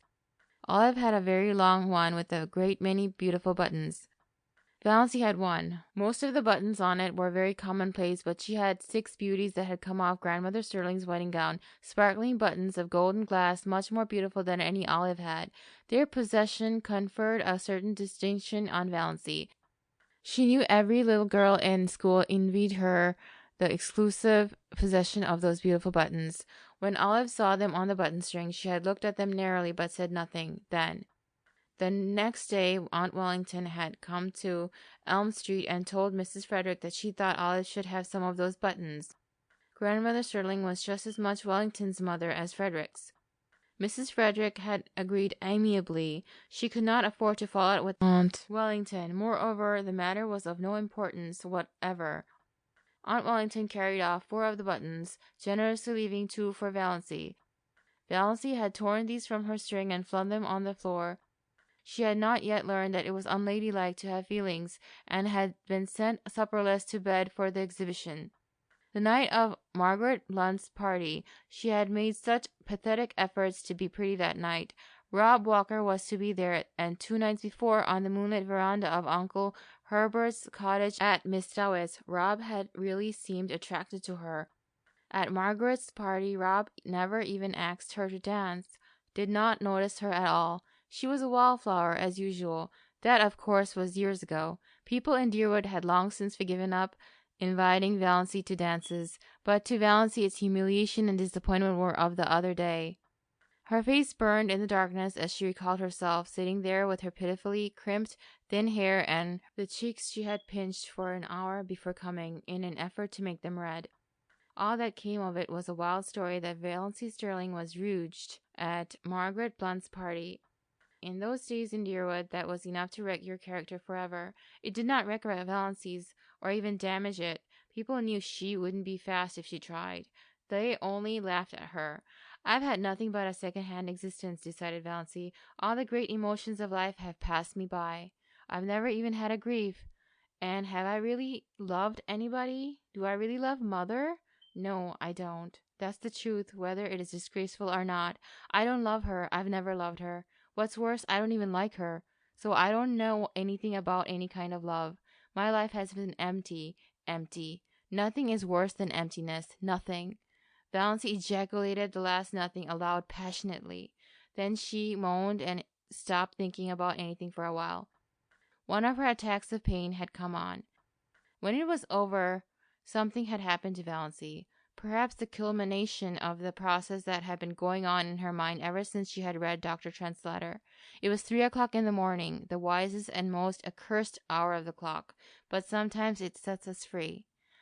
I've been trying to please other people all my life and failed, she said.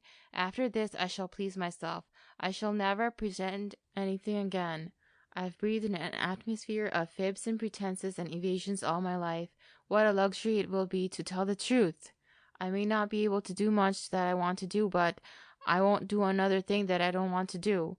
Mother can pout for weeks. I shan't worry over it. Despair is a free man. Hope is a slave. Valency got up and dressed with a deepening of that curious sense of freedom. When she had finished with her hair, she opened the window and hurled the jar of potpourri over into the next lot. It smashed gloriously against the schoolgirl complexion on the old carriage shop. "I'm sick of fragments of dead things," said Valency. End of chapter 8. Section 9. Uncle Herbert and Aunt Alberta's silver wedding was delicately referred to among the Sterlings during the following weeks as the time we first noticed poor Valency was a little, you understand. Not for words would any of the Sterlings have said out and out at first that Valency had gone mildly insane, or even that her mind was slightly deranged. Uncle Benjamin was considered to have gone entirely too far when he had ejaculated, "She's dippy, I tell you, she's dippy," and was only excused because of the outrageousness of Valency's conduct at the aforesaid wedding dinner. But Mrs. Frederick and Cousin Stickles had noticed a few things that made them uneasy before the dinner. It had begun with the rosebush, of course, and Valency was never really quite right again. She did not seem to worry in the least over the fact that her mother was not speaking to her. You would never suppose she noticed it at all. She had flatly refused to take either purple pills or Redfern's bitters. She had announced coolly that she did not intend to answer to the name of Doss any longer. She had told Cousin Stickles that she wished she would give up wearing that brooch with Cousin Artemis Stickles' hair in it. She had moved her bed in her room to the opposite corner. She had read Magic of Wings Sunday afternoon. When Cousin Stickles had rebuked her, Valency had said indifferently, "Oh, I forgot it was Sunday," and had gone on reading it. Cousin Stickles had seen a terrible thing. She had caught Valency sliding down the banister. Cousin Stickles did not tell Mrs. Frederick this. Poor Amelia was worried enough as it was. But it was Valency's announcement on Saturday night that she was not going to go to the Anglican church anymore that broke through Mrs. Frederick's stony silence. "Not going to church anymore? Doss, have you absolutely taken leave of—" "Oh, I'm going to church," said Valency airily. "I'm going to the Presbyterian church. But to the Anglican church I will not go." This was even worse. Mrs. Frederick had recourse to tears, having found outraged majesty had ceased to be effective. "What have you got against the Anglican church?" she sobbed. "Nothing. Only just that you've always made me go there. If you'd made me go to the Presbyterian church, I'd want to go to the Anglican." "Is that a nice thing to say to your mother? Oh, how true it is that it is sharper than a serpent's tooth to have a thankless child." "Is that a nice thing to say to your daughter?" said unrepentant Valency. So, Valency's behavior at this silver wedding was not quite the surprise to Mrs. Frederick and Christine Stickles that it was to the rest. They were doubtful about the wisdom of taking her, but concluded it would make talk if they didn't. Perhaps she would behave herself, and so far no outsider suspected there was anything queer about her. By a special mercy of Providence, it had poured torrents Sunday morning, so Valency had not carried out her hideous threat of going to the Presbyterian church. Valency would not have cared in the least if they had left her at home. These family celebrations were all hopelessly dull, but the Sterlings always celebrated everything. It was a long-established custom. Even Mrs. Frederick gave a dinner party on her wedding anniversary, and Cousin Stickles had friends in to supper on her birthday. Valency hated these entertainments, because they had to pinch and save and contrive for weeks afterwards to pay for them. But she wanted to go to the silver wedding. It would hurt Uncle Herbert's feelings if she stayed away, and she rather liked Uncle Herbert. Besides, she wanted to look over all her relatives from her new angle. It would be an excellent place to make public her Declaration of Independence if occasion offered. "Put on your brown silk dress," said Mrs. Sterling. As if there were anything else to put on! Valancy had only the one festive dress, that snuffy brown silk Aunt Isabel had given her. Aunt Isabel had decreed that Valancy should never wear colors. They did not become her. When she was young they allowed her to wear white, but that had been tacitly dropped for some years. Valancy put on the brown silk. It had a high collar and long sleeves. She had never had a dress with low neck and elbow sleeves, although they had been worn, even in Deerwood, for over a year. But she did not do her hair pompadour.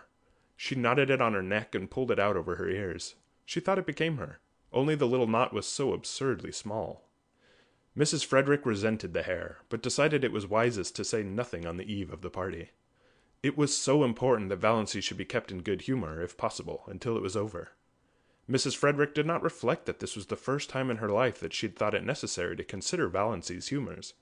But then, Valancy had never been queer before.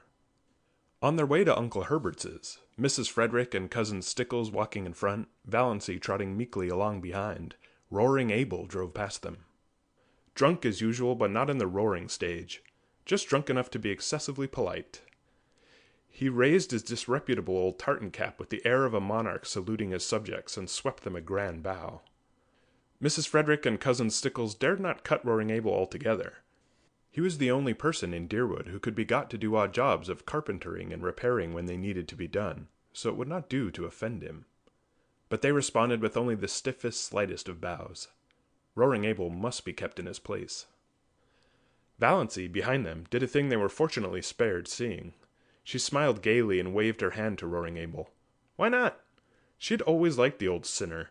He was such a jolly, picturesque, unashamed reprobate, and stood out against the drab respectability of Deerwood and its customs like a flame-red flag of revolt and protest. Only a few nights ago, Abel had gone through Deerwood in the wee sma's, shouting oaths at the top of his stentorian voice which could be heard for miles, and lashing his horse into a furious gallop as he tore along prim, proper Elm Street.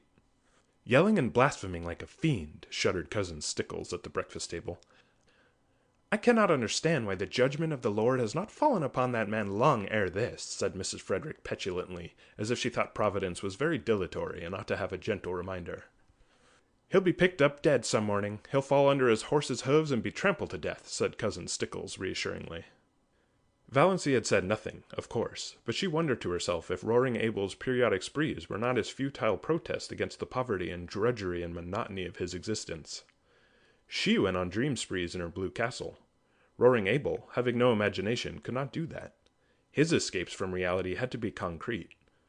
So she waved at him today with a sudden fellow feeling, and Roaring Abel, not too drunk to be astonished, nearly fell off his seat in his amazement. By this time they had reached Maple Avenue and Uncle Herbert's house, a large, pretentious structure peppered with meaningless bay windows and excrescent porches. A house that always looked like a stupid, prosperous, self-satisfied man with warts on his face. A house like that, said Valancy solemnly, is a blasphemy. Mrs. Frederick was shaken to her soul. What had Valancy said? Was it profane, or only just queer? Mrs. Frederick took off her hat in Aunt Alberta's spare room with trembling hands. She made one more feeble attempt to avert disaster. She held Valancy back on the landing as Cousin Stickles went downstairs. Won't you try to remember you're a lady, she pleaded. Oh, if there were only any hope of being able to forget it, said Valancy wearily. Mrs. Frederick felt that she had not deserved this from Providence. End of Chapter 9. Chapter 10. Bless this food to our use, and consecrate our lives to thy service, said Uncle Herbert briskly. Aunt Wellington frowned. She always considered Herbert's graces entirely too short and flippant. A grace, to be a grace in Aunt Wellington's eyes, had to be at least 3 minutes long and uttered in an unearthly tone, between a groan and a chant. As a protest, she kept her head bent a perceptible time after all the rest had been lifted. When she permitted herself to sit upright, she found Valancy looking at her. Ever afterwards, Aunt Wellington averred that she had known from that moment that there was something wrong with Valancy. In those queer, slanted eyes of hers, she should always have known she was not entirely right with eyes like that. There was an odd gleam of mockery and amusement, as if Valancy were laughing at her. Such a thing was unthinkable, of course. Aunt Wellington at once ceased to think it. Valancy was enjoying herself. She had never enjoyed herself at a family reunion before.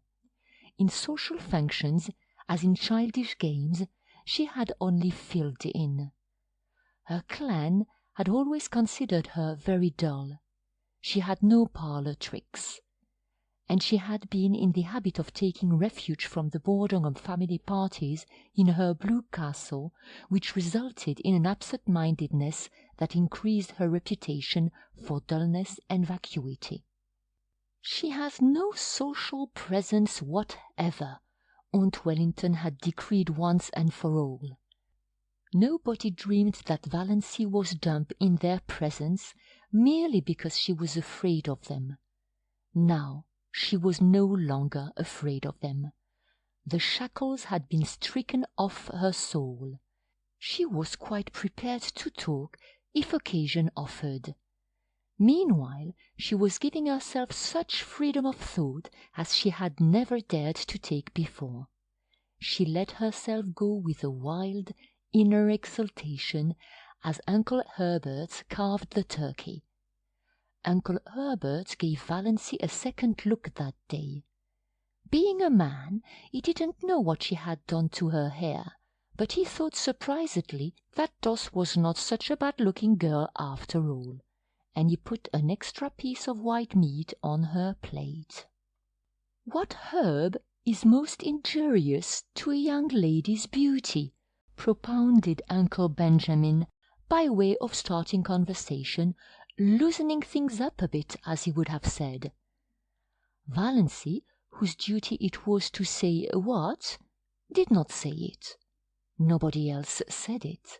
So Uncle Benjamin, after an expectant pause, had to answer, "Time," and felt that his riddle had fallen flat. He looked resentfully at Valancy, who had never failed him before. But Valancy did not seem even to be aware of him.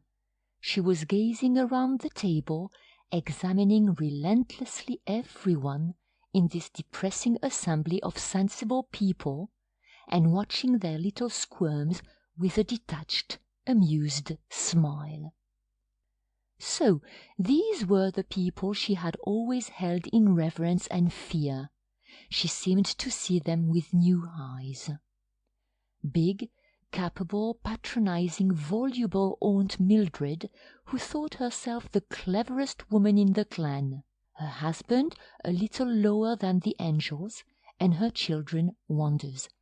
Had not her son Howard been all through teething at 11 months?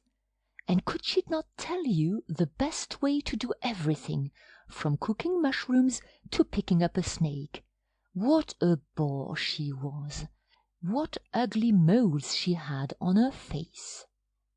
Cousin Gladys, who was always praising her son, who had died young, and always fighting with her living one. She had neuritis, or what she called neuritis. It jumped about from one part of her body to another. It was a convenient thing. If anybody wanted her to go somewhere she didn't want to go, she had neuritis in her legs. And always, if any mental effort was required, she could have neuritis in her head. You can't think with neuritis in your head, my dear. What an old humbug you are, thought Valancy impiously. Aunt Isabel. Valancy counted her chins. Aunt Isabel was the critic of the clan. She had always gone about squashing people flat. More members of it than Valancy were afraid of her. She had, it was conceded, a biting tongue. I wonder what would happen to your face if you ever smiled, speculated Valancy unblushingly. Second cousin Sarah Taylor, with her great, pale, expressionless eyes, who was noted for the variety of her pickle recipes and for nothing else. So afraid of saying something indiscreet that she never said anything worth listening to. So proper that she blushed when she saw the advertisement picture of a corset and had put a dress on a Venus de Milo statuette which made it look real tasty. Little cousin Georgiana, not such a bad little soul, but dreary, very, always looking as if she had just been starched and ironed, always afraid to let herself go. The only thing she really enjoyed was a funeral. You knew where you were with a corpse. Nothing more could happen to it. But while there was life, there was fear. Uncle James, handsome, black, with a sarcastic, trap-like mouth and iron-grey sideburns, whose favourite amusement was to write controversial letters to the Christian Times attacking modernism. Valancy always wondered if he looked as solemn when he was asleep as he did when awake. No wonder his wife had died young. Valancy remembered her, a pretty, sensitive thing. Uncle James had denied her everything she wanted and showered on her everything she didn't want. He had killed her quite legally. She had been smothered and starved. Uncle Benjamin, wheezy, pussy-mouthed, with great pouches under his eyes that held nothing in reverence. Uncle Wellington, long, pallid face, thin, pale yellow hair, one of the fair Sterlings, thin, stooping body, abominably high forehead with such ugly wrinkles, and eyes about as intelligent as a fish's, thought Valancy. Looks like a cartoon of himself. Aunt Wellington, named Mary, but called by her husband's name to distinguish her from Great Aunt Mary, a massive, dignified, permanent lady, splendidly arranged iron-grey hair, rich, fashionable beaded dress, had her moles removed by electrolysis, which Aunt Mildred thought was a wicked evasion of the purposes of God. Uncle Herbert, with his spiky grey hair, Aunt Alberta, who twisted her mouth so unpleasantly in talking, and had a great reputation for unselfishness because she was always giving up a lot of things she didn't want. Valancy let them off easily in her judgment because she liked them, even if they were, in Milton's expressive phrase, stupidly good. But she wondered for what inscrutable reason Aunt Alberta had seen fit to tie a black velvet ribbon around each of her chubby arms above the elbow. Then she looked across the table at Olive. Olive, who had been held up to her as a paragon of beauty, behaviour, and success as long as she could remember. Why can't you hold yourself like Olive, Doss? Why can't you stand correctly like Olive, Doss? Why can't you speak prettily like Olive, Doss? Why can't you make an effort, Doss? Valancy's elfin eyes lost their mocking glitter and became pensive and sorrowful. You could not ignore or disdain Olive. It was quite impossible to deny that she was beautiful and effective, and sometimes she was a little intelligent. Her mouth might be a trifle heavy.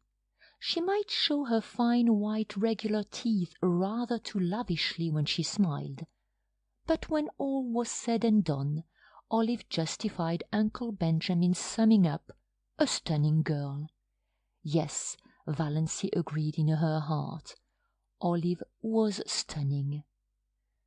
Rich golden-brown hair, elaborately dressed, with a sparkling bandeau holding its glossy puffs in place. Large, brilliant blue eyes and thick silken lashes. Face of rose and bare neck of snow rising above her gown. Great pearl bubbles in her ears. The blue-white diamond flame on her long, smooth, waxen finger with its rosy, pointed nail. Arms of marble gleaming through green chiffon and shadow lace. Valancy felt suddenly thankful that her own scrawny arms were decently swathed in brown silk. Then she resumed her tabulation of Olive's charms. Tall, queenly, confident, everything that Valancy was not. Dimples, too, in cheeks and chin. A woman with dimples always gets her own way, thought Valancy, in a recurring spasm of bitterness at the fate which had denied her even one dimple. Olive was only a year younger than Valancy, though a stranger would have thought that there was at least 10 years between them. But nobody ever dreaded old maidenhood for her. Olive had been surrounded by a crowd of eager beaux since her early teens, just as her mirror was always surrounded by a fringe of cards, photographs, programs, and invitations. At 18, when she had graduated from Havergal College, Olive had been engaged to Will Desmond, lawyer in embryo. Will Desmond had died, and Olive had mourned for him properly for 2 years. When she was 23, she had a hectic affair with Donald Jackson. But Aunt and Uncle Wellington disapproved of that, and in the end Olive dutifully gave him up. Nobody in the Sterling clan, whatever outsiders might say, hinted that she did so because Donald himself was cooling off. However that might be, Olive's third venture met with everybody's approval. Cecil Price was clever and handsome and one of the Port Lawrence Prices. Olive had been engaged to him for 3 years. He had just graduated in civil engineering, and they were to be married as soon as he landed a contract. Olive's hope chest was full to overflowing with exquisite things, and Olive had already confided to Valancy what her wedding dress was to be. Ivory silk draped with lace, white satin court drain lined with pale green georgette, heirloom veil of Brussels lace. Valancy knew also, though Olive had not told her, that the bridesmaids were selected and that she was not among them. Valancy had, after a fashion, always been Olive's confidante, perhaps because she was the only girl in the connection who could not bore Olive with written confidences. Olive always told Valancy all the details of her love affairs, from the days when the little boys in school used to persecute her with love letters. Valancy could not comfort herself by thinking these affairs mythical. Olive really had them. Many men had gone mad over her besides the 3 fortunate ones. "I don't know what the poor idiots see in me that drives them to make such double idiots of themselves," Olive was wont to say. Valancy would have liked to say, "I don't either," but truth and diplomacy both restrained her. She did know perfectly well. Olive Sterling was one of the girls about whom men do go mad, just as indubitably as she, Valancy, was one of the girls at whom no man ever looked twice.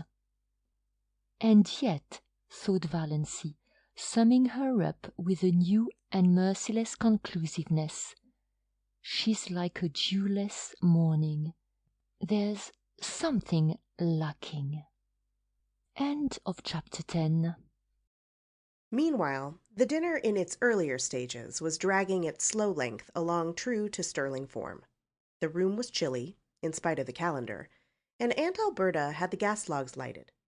Everybody in the clan envied her those gas logs, except Valancy. Glorious open fires blazed in every room of her blue castle when autumnal nights were cool, but she would have frozen to death in it before she would have committed the sacrilege of a gas log. Uncle Herbert made his hearty perennial joke when he helped Aunt Wellington to the cold meat. "Mary, will you have a little lamb?"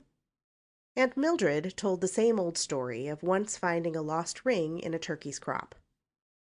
Uncle Benjamin told his favorite prosy tale of how he had once chased and punished a now famous man for stealing apples.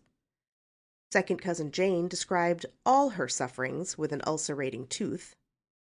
Aunt Wellington admired the pattern of Aunt Alberta's silver teaspoons and lamented the fact that one of her own had been lost. "It spoiled the set. I could never get it matched. And it was my wedding present from dear old Aunt Matilda." Aunt Isabel thought the seasons were changing and couldn't imagine what had become of our good old-fashioned springs. Cousin Georgiana, as usual, discussed the last funeral and wondered, audibly, which of us will be the next to pass away. Cousin Georgiana could never say anything as blunt as die. Valancy thought she could tell her, but didn't. Cousin Gladys, likewise as usual, had a grievance. Her visiting nephews had nipped all the buds off her houseplants and chivied her brood of fancy chickens. "Squeezed some of them actually to death, my dear." "Boys will be boys," reminded Uncle Herbert tolerantly. "But they needn't be rampageous animals," retorted Cousin Gladys, looking round the table for appreciation of her wit. Everybody smiled except Valancy. Cousin Gladys remembered that. A few minutes later, when Ellen Hamilton was being discussed, Cousin Gladys spoke of her as one of those shy, plain girls who can't get husbands, and glanced significantly at Valancy. Uncle James thought the conversation was sagging to a rather low plane of personal gossip. He tried to elevate it by starting an abstract discussion on the greatest happiness. Everybody was asked to state his or her idea of the greatest happiness. Aunt Mildred thought the greatest happiness for a woman was to be a loving and beloved wife and mother. Aunt Wellington thought it would be to travel in Europe. Olive thought it would be to be a great singer like Tetrazzini. Cousin Gladys remarked mournfully that her greatest happiness would be to be free, absolutely free from neuritis. Cousin Georgiana's greatest happiness would be to have her dear dead brother Richard back. Aunt Alberta remarked vaguely that the greatest happiness was to be found in the poetry of life, and hastily gave some directions to her maid to prevent anyone asking her what she meant. Mrs. Frederick said the greatest happiness was to spend your life in loving service for others, and Cousin Stickles and Aunt Isabel agreed with her. Aunt Isabel, with a resentful air, as if she thought Mrs. Frederick had taken the wind out of her sails by saying it first. "We are all too prone," continued Mrs. Frederick, determined not to lose so good an opportunity, "to live in selfishness, worldliness, and sin." The other women all felt rebuked for their low ideals, and Uncle James had a conviction that the conversation has been uplifted with a vengeance. "The greatest happiness," said Valancy suddenly and distinctly, "is to sneeze when you want to." Everybody stared. Nobody felt it safe to say anything. Was Valancy trying to be funny? It was incredible. Mrs. Frederick, who had been breathing easier since the dinner had progressed so far without any outbreak on the part of Valancy, began to tremble again, but she deemed it in the part of prudence to say nothing. Uncle Benjamin was not so prudent.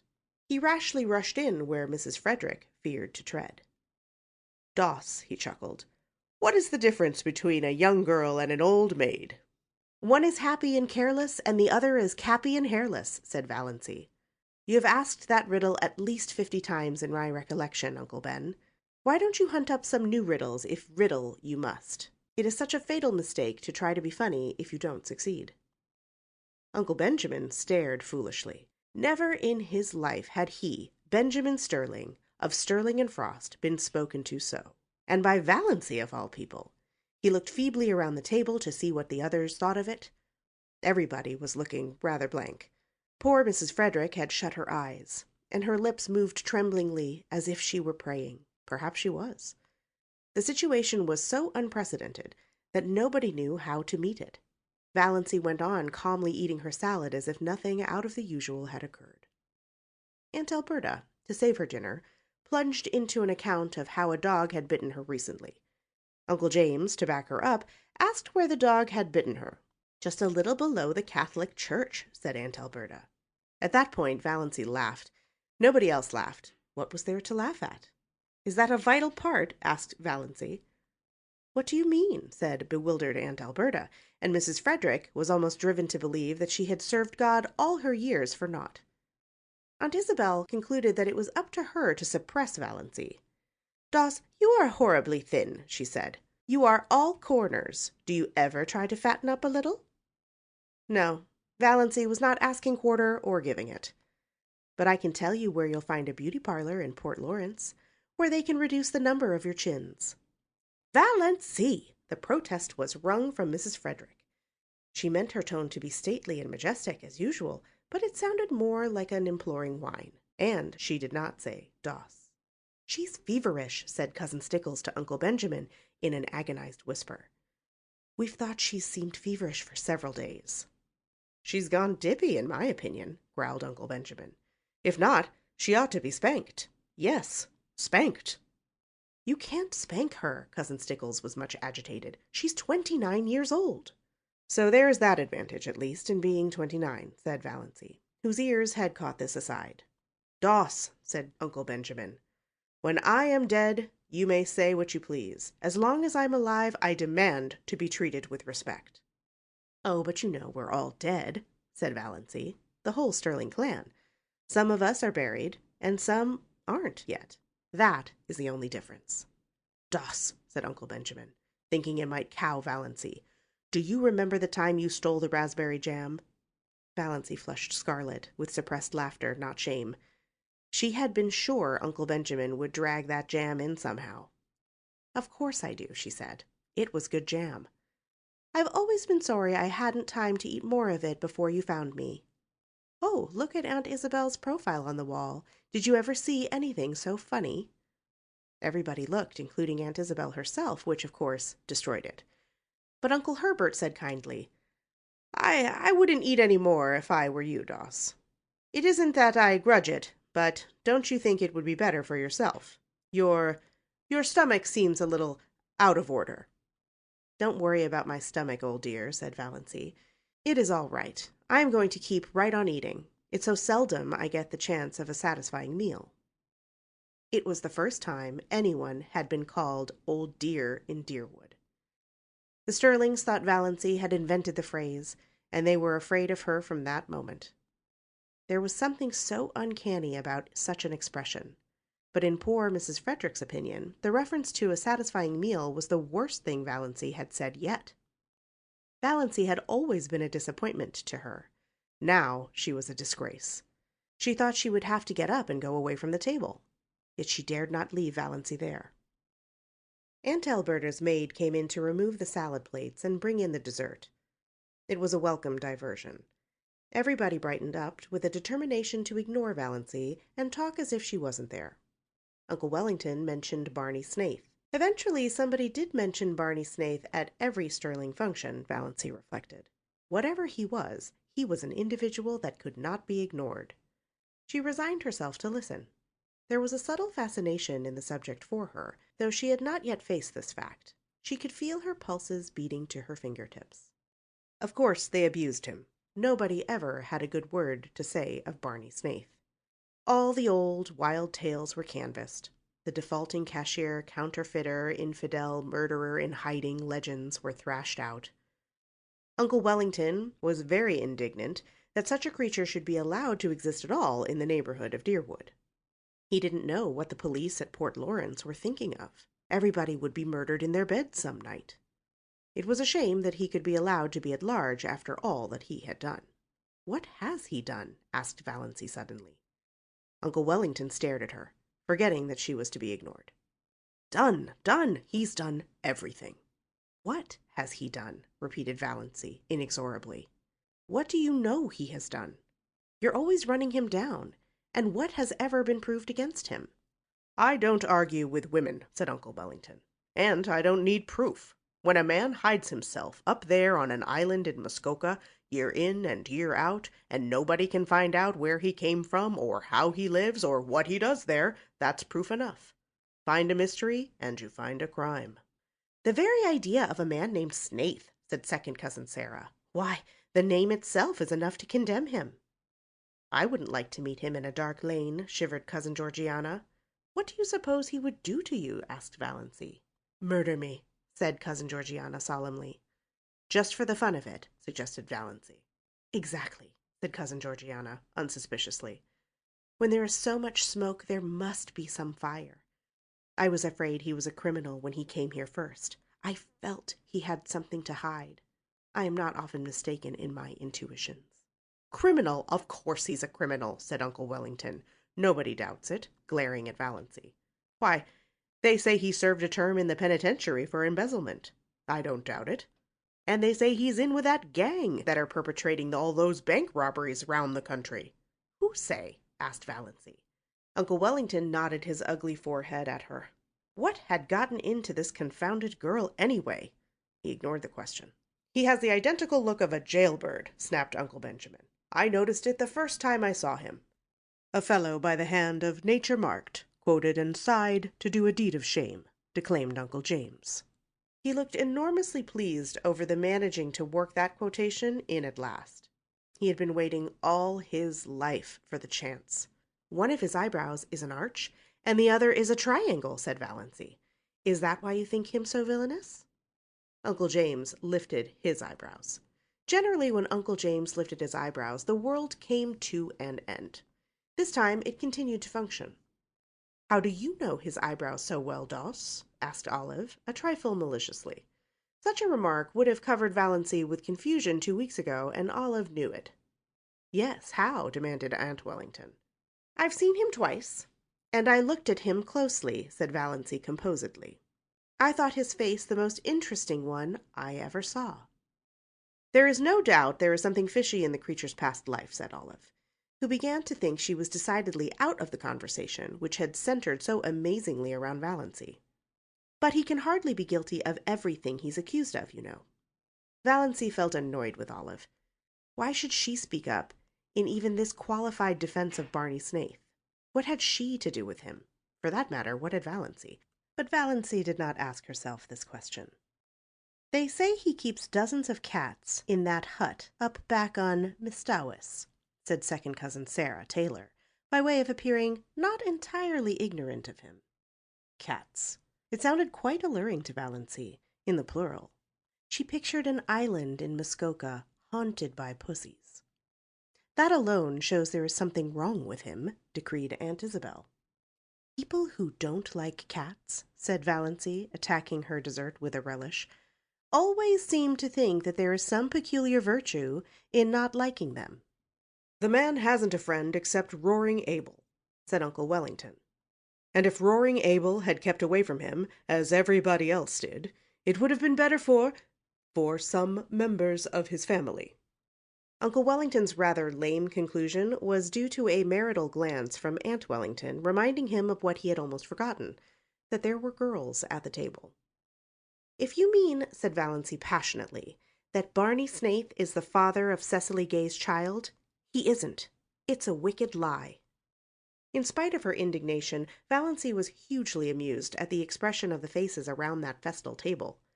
She had not seen anything like it since the day 17 years ago, when at Cousin Gladys's thimble party they discovered that she had got something in her head at school. Lice in her head. Valancy was done with euphemisms. Poor Mrs. Frederick was almost in a state of collapse. She had believed, or pretended to believe, that Valancy still supposed that children were found in parsley beds.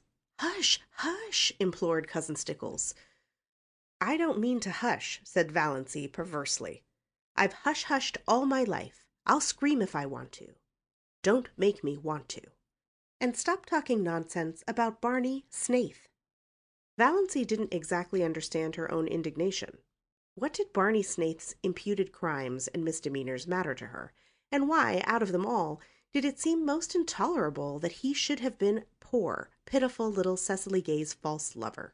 For it did seem intolerable to her. She did not mind when they called him a thief and a counterfeiter and jailbird. But she could not endure to think that he had loved and ruined Cecily Gay. She recalled his face on the 2 occasions of their chance meetings, his twisted, enigmatic, engaging smile, his twinkle, his thin, sensitive, almost ascetic lips, his general air of frank daredeviltry. A man with such a smile and lips might have murdered or stolen, but he could not have betrayed. She suddenly hated everyone who said it or believed it of him. "When I was a young girl, I never thought or spoke about such matters, Doss," said Aunt Wellington, crushingly. "But I'm not a young girl," retorted Valancy, uncrushed. "Aren't you always rubbing that into me? And you are all evil-minded, senseless gossips. Can't you leave poor Cissy Gay alone? She's dying. Whatever she did, God or the devil has punished her enough for it. You needn't take a hand, too. As for Barney Snaith, the only crime he has been guilty of is living to himself and minding his own business. He can, it seems, get along without you, which is an unpardonable sin, of course, in your little snobocracy." Valancy coined that concluding word suddenly, and felt that it was an inspiration.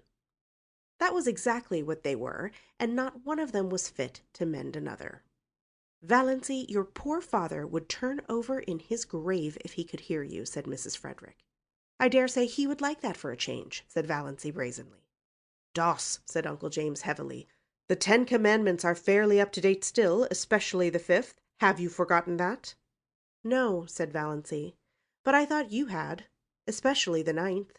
Have you ever thought, Uncle James, how dull life would be without the 10 Commandments? It is only when things are forbidden that they become fascinating." But her excitement had been too much for her. She knew by certain unmistakable warnings that one of her attacks of pain was coming on. It must not find her there. She rose from her chair. "I am going home now. I only came for the dinner. It was very good, Aunt Alberta, although your salad dressing is not salt enough and a dash of cayenne would improve it." None of the flabbergasted silver wedding guests could think of anything to say until the lawn gate clanged behind Valancy in the dusk. Then, "She's feverish. I've said it right along, she was feverish," moaned Cousin Stickles. Uncle Benjamin punished his pudgy left hand fiercely with his pudgy right. "She's dippy. I tell you, she's gone dippy," he snorted angrily. "That's all there is about it. Clean dippy." "Oh, Benjamin," said Cousin Georgiana soothingly, "don't condemn her too rashly. We must remember what dear old Shakespeare says, that charity thinketh no evil." "Charity? Poppycock!" snorted Uncle Benjamin. "I've never heard a young woman talk such stuff in my life as she just did. Talking about things she ought to be ashamed to think of, much less mention. Blaspheming! Insulting us! What she wants is a generous dose of spankweed, and I'd like to be the one to administer it." "Ho, ho, ho!" Uncle Benjamin gulped down the half of a scalding cup of coffee. "Do you suppose that the mumps could work on a person that way?" wailed Cousin Stickles. "I opened an umbrella in the house yesterday," sniffed Cousin Georgiana. "I knew it betokened some misfortune." "Have you tried to find out if she has a temperature?" asked Cousin Mildred. "She wouldn't let Amelia put the thermometer under her tongue," whimpered Cousin Stickles. Mrs. Frederick was openly in tears. All her defenses were down. "I must tell you," she sobbed, "that Valancy has been acting very strangely for over 2 weeks now. She hasn't been a bit like herself. Christine could tell you. I have hoped against hope that it was only one of her colds coming on, but it must be something worse." "This is bringing on my neuritis again," said Cousin Gladys, putting her hand to her head. "Don't cry, Amelia," said Herbert kindly, pulling nervously at his spiky gray hair. He hated family ructions. Very inconsiderate of Doss to start one at his silver wedding. Who could have supposed she had it in her? "You'll have to take her to the doctor. This may be only a A brainstorm. There are such things as brainstorms nowadays, aren't there?" I suggested consulting a doctor to her yesterday," moaned Mrs. Frederick. "And she said she wouldn't go to a doctor, wouldn't. Oh, surely I have had trouble enough." "And she won't take Redfern's bitters," said Cousin Stickles. "Or anything," said Mrs. Frederick. "And she's determined to go to the Presbyterian church," said Cousin Stickles, repressing, however, to her credit be it said, the story of the banister. "That proves she's dippy," growled Uncle Benjamin. "I noticed something strange about her the minute she came in today. I noticed it before today." Uncle Benjamin was thinking of Mirazh. Everything she said today showed an unbalanced mind. That question, was it a vital part? Was there any sense at all in that remark? None whatever. There was never anything like that in the Sterlings. It must be from the Wansboroughs. Poor Mrs. Frederick was too crushed to be indignant. "I never heard of anything like that in the Wansboroughs," she sobbed. "Your father was odd enough," said Uncle Benjamin. "Poor Pa was peculiar," admitted Mrs. Frederick tearfully, "but his mind was never affected." "He talked all his life exactly as Valancy did today," retorted Uncle Benjamin, "and he believed he was his own great-great-grandfather born over again. I've heard him say it. Don't tell me that a man who believed a thing like that was ever in his right senses. Come, come, Amelia, stop sniffling. Of course Doss has made a terrible exhibition of herself today, but she's not responsible. Old maids are apt to fly off at a tangent like that. If she had been married when she should have been, she wouldn't have got like this." "Nobody wanted to marry her," said Mrs. Frederick, who felt that somehow Uncle Benjamin was blaming her. "Well, fortunately, there's no outsider here," snapped Uncle Benjamin. "We may keep it in the family yet. I'll take her over to see Dr. Marsh tomorrow. I know how to deal with pig-headed people. Won't that be best, James?" "We must have medical advice, certainly," agreed Uncle James. "Well, that's settled. In the meantime, Amelia, act as if nothing had happened, and keep an eye on her. Don't let her be alone. Above all, don't let her sleep alone." Renewed whimpers from Mrs. Frederick. "I can't help it. Night before last I suggested she'd better have Christine sleep with her. She positively refused and locked her door. Oh, you don't know how she's changed. She won't work. At least, she won't sew. She does her usual housework, of course, but she wouldn't sweep the parlor yesterday morning, though we always sweep it on Thursdays. She said she'd wait until it was dirty. 'Would you rather sweep a dirty room than a clean one?' I asked her. She said, of course. I'd see something for my labor then. Think of it!" Uncle Benjamin thought of it. The jar of pot-pourri, Cousin Stickles pronounced it as spelled, has disappeared from her room. I found the pieces in the next lot. She won't tell us what happened to it. "I should never have dreamed of it, Doss," said Uncle Herbert. "She has always seemed such a quiet, sensible girl. A bit backward, but sensible." "The only thing you can be sure of in this world is the multiplication table," said Uncle James, feeling cleverer than ever. "Well, let's cheer up," suggested Uncle Benjamin. "Why are chorus girls like fine stock raisers?" "Why?" asked Cousin Stickles, since it had to be asked, and Valancy wasn't there to ask it. "Like to exhibit calves," chuckled Uncle Benjamin. Cousin Stickles thought Uncle Benjamin a little indelicate. Before Olive, too. But then, he was a man. Uncle Herbert was thinking that things were rather dull now that Doss had gone. End of Chapter 11. Chapter 12. Valancy hurried home through the faint blue twilight, hurried too fast, perhaps. The attack she had when she thankfully reached the shelter of her own room was the worst yet. It was really very bad. She might die in one of those spells. It would be dreadful to die in such pain. Perhaps this was death. Valancy felt pitifully alone. When she could think at all, she wondered what it would be like to have someone with her who could sympathize, someone who really cared, just to hold her hand tight, if nothing else, someone just to say, "Yes, I know, it's dreadful. Be brave, you'll soon be better." not someone merely fussy and alarmed, not her mother or Cousin Stickles. Why did the thought of Barney Snaith come into her mind? Why did she suddenly feel, in the midst of this hideous loneliness of pain, that he would be sympathetic, sorry for anyone that was suffering? Why did he seem to her like an old, well-known friend? Was it because she had been defending him, standing up to her family for him? She was so bad at first that she could not even get herself a dose of Dr. Trent's prescription. But eventually she managed it, and soon after relief came. The pain left her, and she lay on her bed, spent, exhausted, in a cold perspiration. Oh, that had been horrible. She could not endure many more attacks like that. One didn't mind dying if death could be instant and painless, but to be hurt so in dying.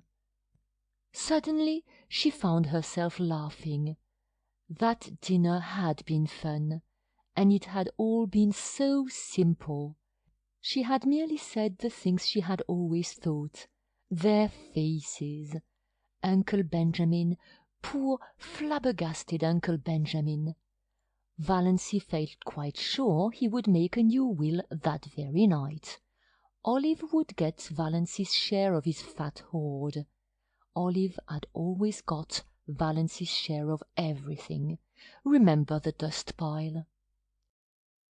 To laugh at her clan, as she had always wanted to laugh, was all the satisfaction she could get out of life now.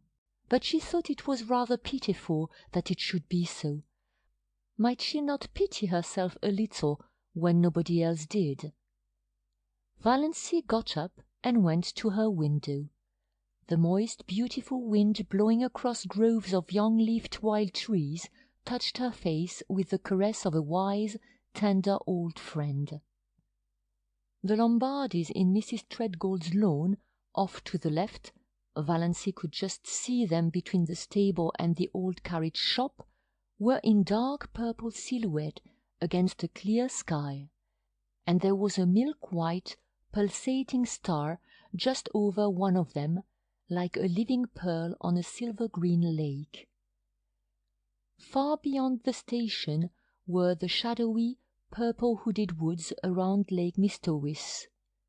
A white, filmy mist hung over them, and just above it was a faint young crescent. Valancy looked at it over a thin left shoulder. "I wish," she said whimsically, "that I may have one little dust pile before I die." End of chapter 12. Chapter 13. Uncle Benjamin found he had reckoned without his host when he promised so airily to take Valancy to a doctor. Valancy would not go. Valancy laughed in his face.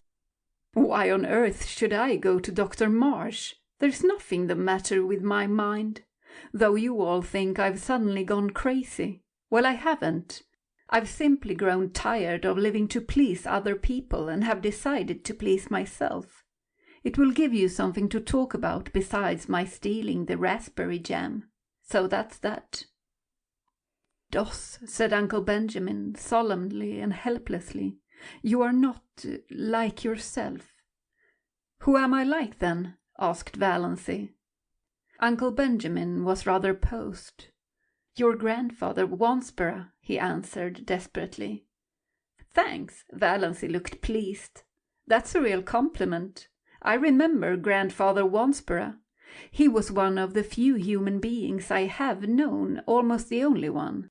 Now, it is of no use to scold or entreat or command Uncle Benjamin, or exchange anguished glances with Mother and Cousin Stickles. I am not going to any doctor, and if you bring any doctor here, I won't see him. So what are you going to do about it?" What indeed it was not seemly or even possible to hail Valancy doctorwards by physical force, and in no other way could it be done, seemingly. Her mother's tears and imploring entreaties availed not. "Don't worry, mother," said Valancy, lightly but quite respectfully. "It isn't likely I'll do anything very terrible, but I mean to have a little fun." "Fun!"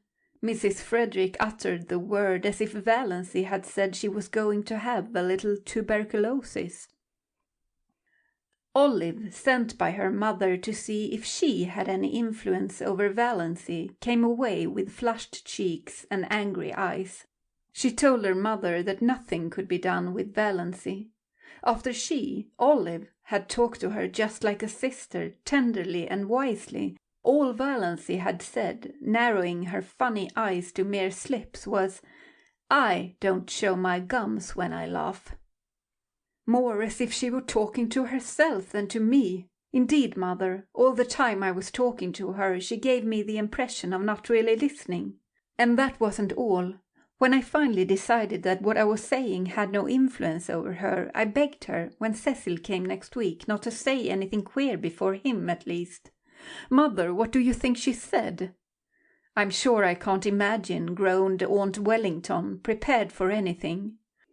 She said, "I'd rather like to shock Cecil. His mouth is too red for a man's. Mother, I can never feel the same to Valancy again." "Her mind is affected, Olive," said Aunt Wellington solemnly. "You must not hold her responsible for what she says." When Aunt Wellington told Mrs. Frederick what Valancy had said to Olive, Mrs. Frederick wanted Valancy to apologize. "You made me apologize to Olive 15 years ago for something I didn't do," said Valancy. "That old apology will do for now." Another solemn family conclave was held. They were all there except Cousin Gladys, who had been suffering such tortures of neuritis in her head ever since poor Doss went queer that she couldn't undertake any responsibility. They decided, that is, they accepted a fact that was thrust in their faces, that the wisest thing was to leave Valancy alone for a while, give her her head, as Uncle Benjamin expressed it, keep a careful eye on her, but let her pretty much alone. The term of watchful waiting had not been invented then, but that was practically the policy Valancy's distracted relatives decided to follow. "We must be guided by developments," said Uncle Benjamin. "It is solemnly easier to scramble eggs than unscramble them. Of course, if she becomes violent—" Uncle James consulted Dr. Ambrose Marsh. Dr. Ambrose Marsh approved their decision. He pointed out to irate Uncle James, who would have liked to lock Valancy up somewhere out of hand, that Valancy had not, as yet, really done or said anything that could be constructed as proof of lunacy, and without proof you cannot lock people up in this degenerate age.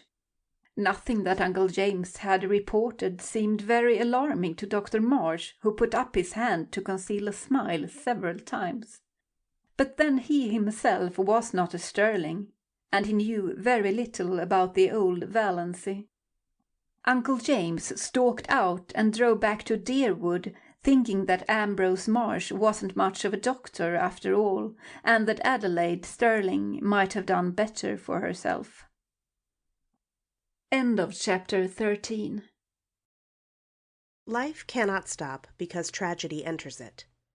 Meals must be made ready, though a son dies, and porches must be repaired, even if your only daughter is going out of her mind. Mrs. Frederick, in her systematic way, had long ago appointed the second week in June for the repairing of the front porch, the roof of which was sagging dangerously. Roaring Abel had been engaged to do it many moons before, and Roaring Abel promptly appeared on the morning of the first day of the second week, and fell to work. Of course, he was drunk. Roaring Abel was never anything but drunk, but he was only in the first stage, which made him talkative and genial. The odor of whiskey on his breath nearly drove Mrs. Frederick and Cousin Stickles wild at dinner. Even Valancy, with all her emancipation, did not like it. But she liked Abel, and she liked his vivid, eloquent talk, and after she washed the dinner dishes, she went out and sat on the steps and talked to him. Mrs. Frederick and Cousin Stickles thought it a terrible proceeding, but what could they do? Valancy only smiled mockingly at them when they called her in, and did not go. It was so easy to defy once you got started. The first step was the only one that really counted. They were both afraid to say anything more to her, lest she might make a scene before Roaring Abel, who would spread it all over the country with his own characteristic comments and exaggerations. It was too cold a day, in spite of the June sunshine, for Mrs. Frederick to sit at the dining-room window and listen to what was said. She had to shut the window, and Valancy and Roaring Abel had their talk to themselves. But if Mrs. Frederick had known what the outcome of that talk was to be, she would have prevented it, if the porch was never repaired. Valancy sat on the steps, defiant of the chill breeze of this cold June, which had made Aunt Isabel aver the seasons were changing. She did not care whether she caught a cold or not. It was delightful to sit there in that cold, beautiful, fragrant world and feel free. She filled her lungs with the clean, lovely wind, and held out her arms to it and let it tear her hair to pieces while she listened to Roaring Abel, who told her his troubles between intervals of hammering gaily in time to his Scottish songs. Valancy liked to hear him. Every stroke of his hammer fell true to the note. Old Abel Gay, in spite of his 70 years, was handsome still, in a stately, patriarchal manner. His tremendous beard, falling down over his blue flannel shirt, was still a flaming, untouched red, though his shock of hair was white as snow, and his eyes were a fiery, youthful blue. His enormous, reddish-white eyebrows were more like mustaches than eyebrows.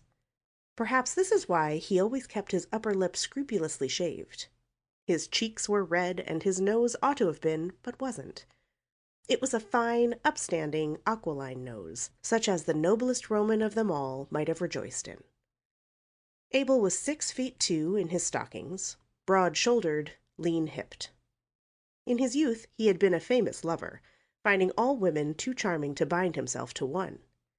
His years had been a wild, colorful panorama of follies and adventures, gallantries, fortunes, and misfortunes. He had been 45 before he married, a pretty slip of a girl, whom his goings-on killed in a few years. Abel was piously drunk at her funeral, and insisted on repeating the 55th chapter of Isaiah. Abel knew most of the Bible, and all of the Psalms by heart, while the minister, whom he disliked, prayed or tried to pray. Thereafter his house was run by an untidy old cousin, who cooked his meals and kept things going after a fashion. In this unpromising environment, little Cecilia Gay had grown up. Valancy had known Cissy Gay fairly well in the democracy of the public school, though Cissy had been 3 years younger than she. After they left school, their paths diverged, and she had seen nothing of her. Old Abel was a Presbyterian. That is, he got a Presbyterian preacher to marry him, baptize his child, and bury his wife, and he knew more about Presbyterian theology than most ministers, which made him a terror to them in arguments. But Roaring Abel never went to church. Every Presbyterian minister who had been in Deerwood had tried his hand, once, at reforming Roaring Abel, but he had not been pestered of late. Reverend Mr. Bentley had been in Deerwood for 8 years, but he had not sought out Roaring Abel since the first 3 months of his pastorate. He had called on Roaring Abel then, and found him in the theological state of drunkenness, which always followed the sentimental maudlin one, and preceded the roaring, blasphemous one. The eloquently prayerful one, in which he realized himself temporarily and intensely as a sinner in the hands of an angry God, was the final one. Abel never went beyond it. He generally fell asleep on his knees and awakened sober, but he had never been dead drunk in his life. He told Mr. Bentley that he was a sound Presbyterian and sure of his election. He had no sins, that he knew of, to repent of. "Have you ever done anything in your life that you are sorry for?" asked Mr. Bentley. Roaring Abel scratched his bushy white head and pretended to reflect. "Well, yes," he said finally. "There were some women I might have kissed and didn't. I've always been sorry for that." Mr. Bentley went out and went home. Abel had seen that Cissy was properly baptized, jovially drunk at the same time himself. He made her go to church and Sunday school regularly. The church people took her up, and she was in turn a member of the mission band, the Girls' Guild, and the Young Women's Missionary Society. She was a faithful, unobtrusive, sincere little worker. Everybody liked Sissy Gay, and was sorry for her. She was so modest and sensitive, and pretty in that delicate, elusive fashion of beauty which fades so quickly if life is not kept in it by love and tenderness. But then liking and pity did not prevent them from tearing her in pieces like hungry cats when the catastrophe came. 4 years previously, Sissy Gay had gone up to a Muskoka hotel as a summer waitress, and when she had come back in the fall, she was a changed creature. She hid herself away and went nowhere. The reason soon leaked out, and scandal raged. That winter, Sissy's baby was born. Nobody ever knew who the father was. Cecily kept her poor, pale lips tightly locked on her sorry secret. Nobody dared ask Roaring Abel any questions about it. Rumor and surmise laid the guilt at Barney Snaith's door because diligent inquiry among the other maids at the hotel revealed the fact that nobody there had ever seen Sissy Gay with a fellow. She had kept to herself, they said, rather resentfully. Too good for our dances, and now look. The baby had lived for a year. After its death, Sissy faded away. 2 years ago, Dr. Marsh had given her only 6 months to live. Her lungs were hopelessly diseased, but she was still alive. Nobody went to see her. Women would not go to Roaring Abel's house. Mr. Bentley had gone once, when he knew Abel was away, but the dreadful old creature who was scrubbing the kitchen floor told him Sissy wouldn't see anyone. The old cousin had died, and Roaring Abel had 2 or 3 disreputable housekeepers, the only kind who could be prevailed on to go to a house where a girl was dying of consumption. But the last one had left, and Roaring Abel had now no one to wait on Sissy and do for him. This wasn't the burden of his plaint to Valancy, and he condemned the hypocrites of Deerwood and its surrounding communities with some rich, meaty oaths that happened to reach Cousin Stickles's ears as she passed through the hall and nearly finished the poor lady. Was Valancy listening to that? Valancy hardly noticed the profanity.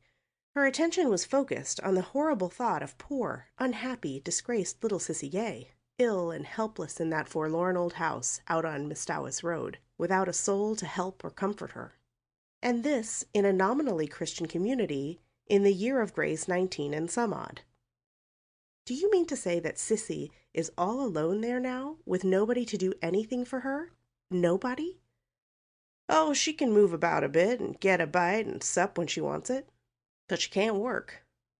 It's D hard for a man to work hard all day and go home at night tired and hungry and cook his own meals. Sometimes I'm sorry I kicked old Rachel Edwards out. Abel described Rachel picturesquely. Her face looked as if it had wore out 100 bodies, and she moped. Talk about temper. Temper's nothing to mopin'. She was too slow to catch worms, and dirty, D dirty. I ain't unreasonable. I know a man has to eat his peck before he dies, but she went over the limit. What'd you suppose I saw that lady do? She made some pumpkin jam, had it on the table in glass jars with the tops off. The dog got up on the table and stuck his paw into one of them. What'd she do? She just took holt of the dog and wrung the syrup off his paw back into the jar, then screwed the top on and set it in the pantry. I sets open the door and says to her, "Go." The dame went, and I fired the jars of pumpkin after her, 2 at a time. Thought I'd die laughing to see old Rachel run with them pumpkin jars raining after her.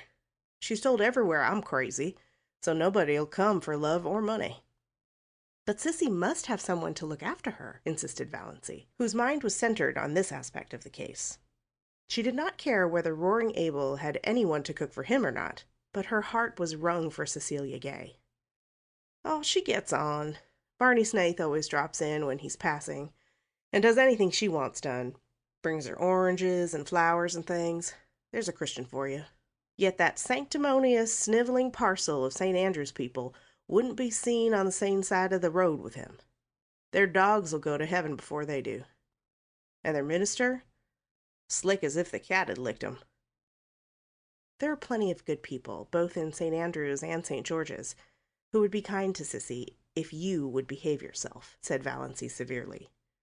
They're afraid to go near your place. Because I'm such a sad old dog? But I don't bite. Never bit anyone in my life.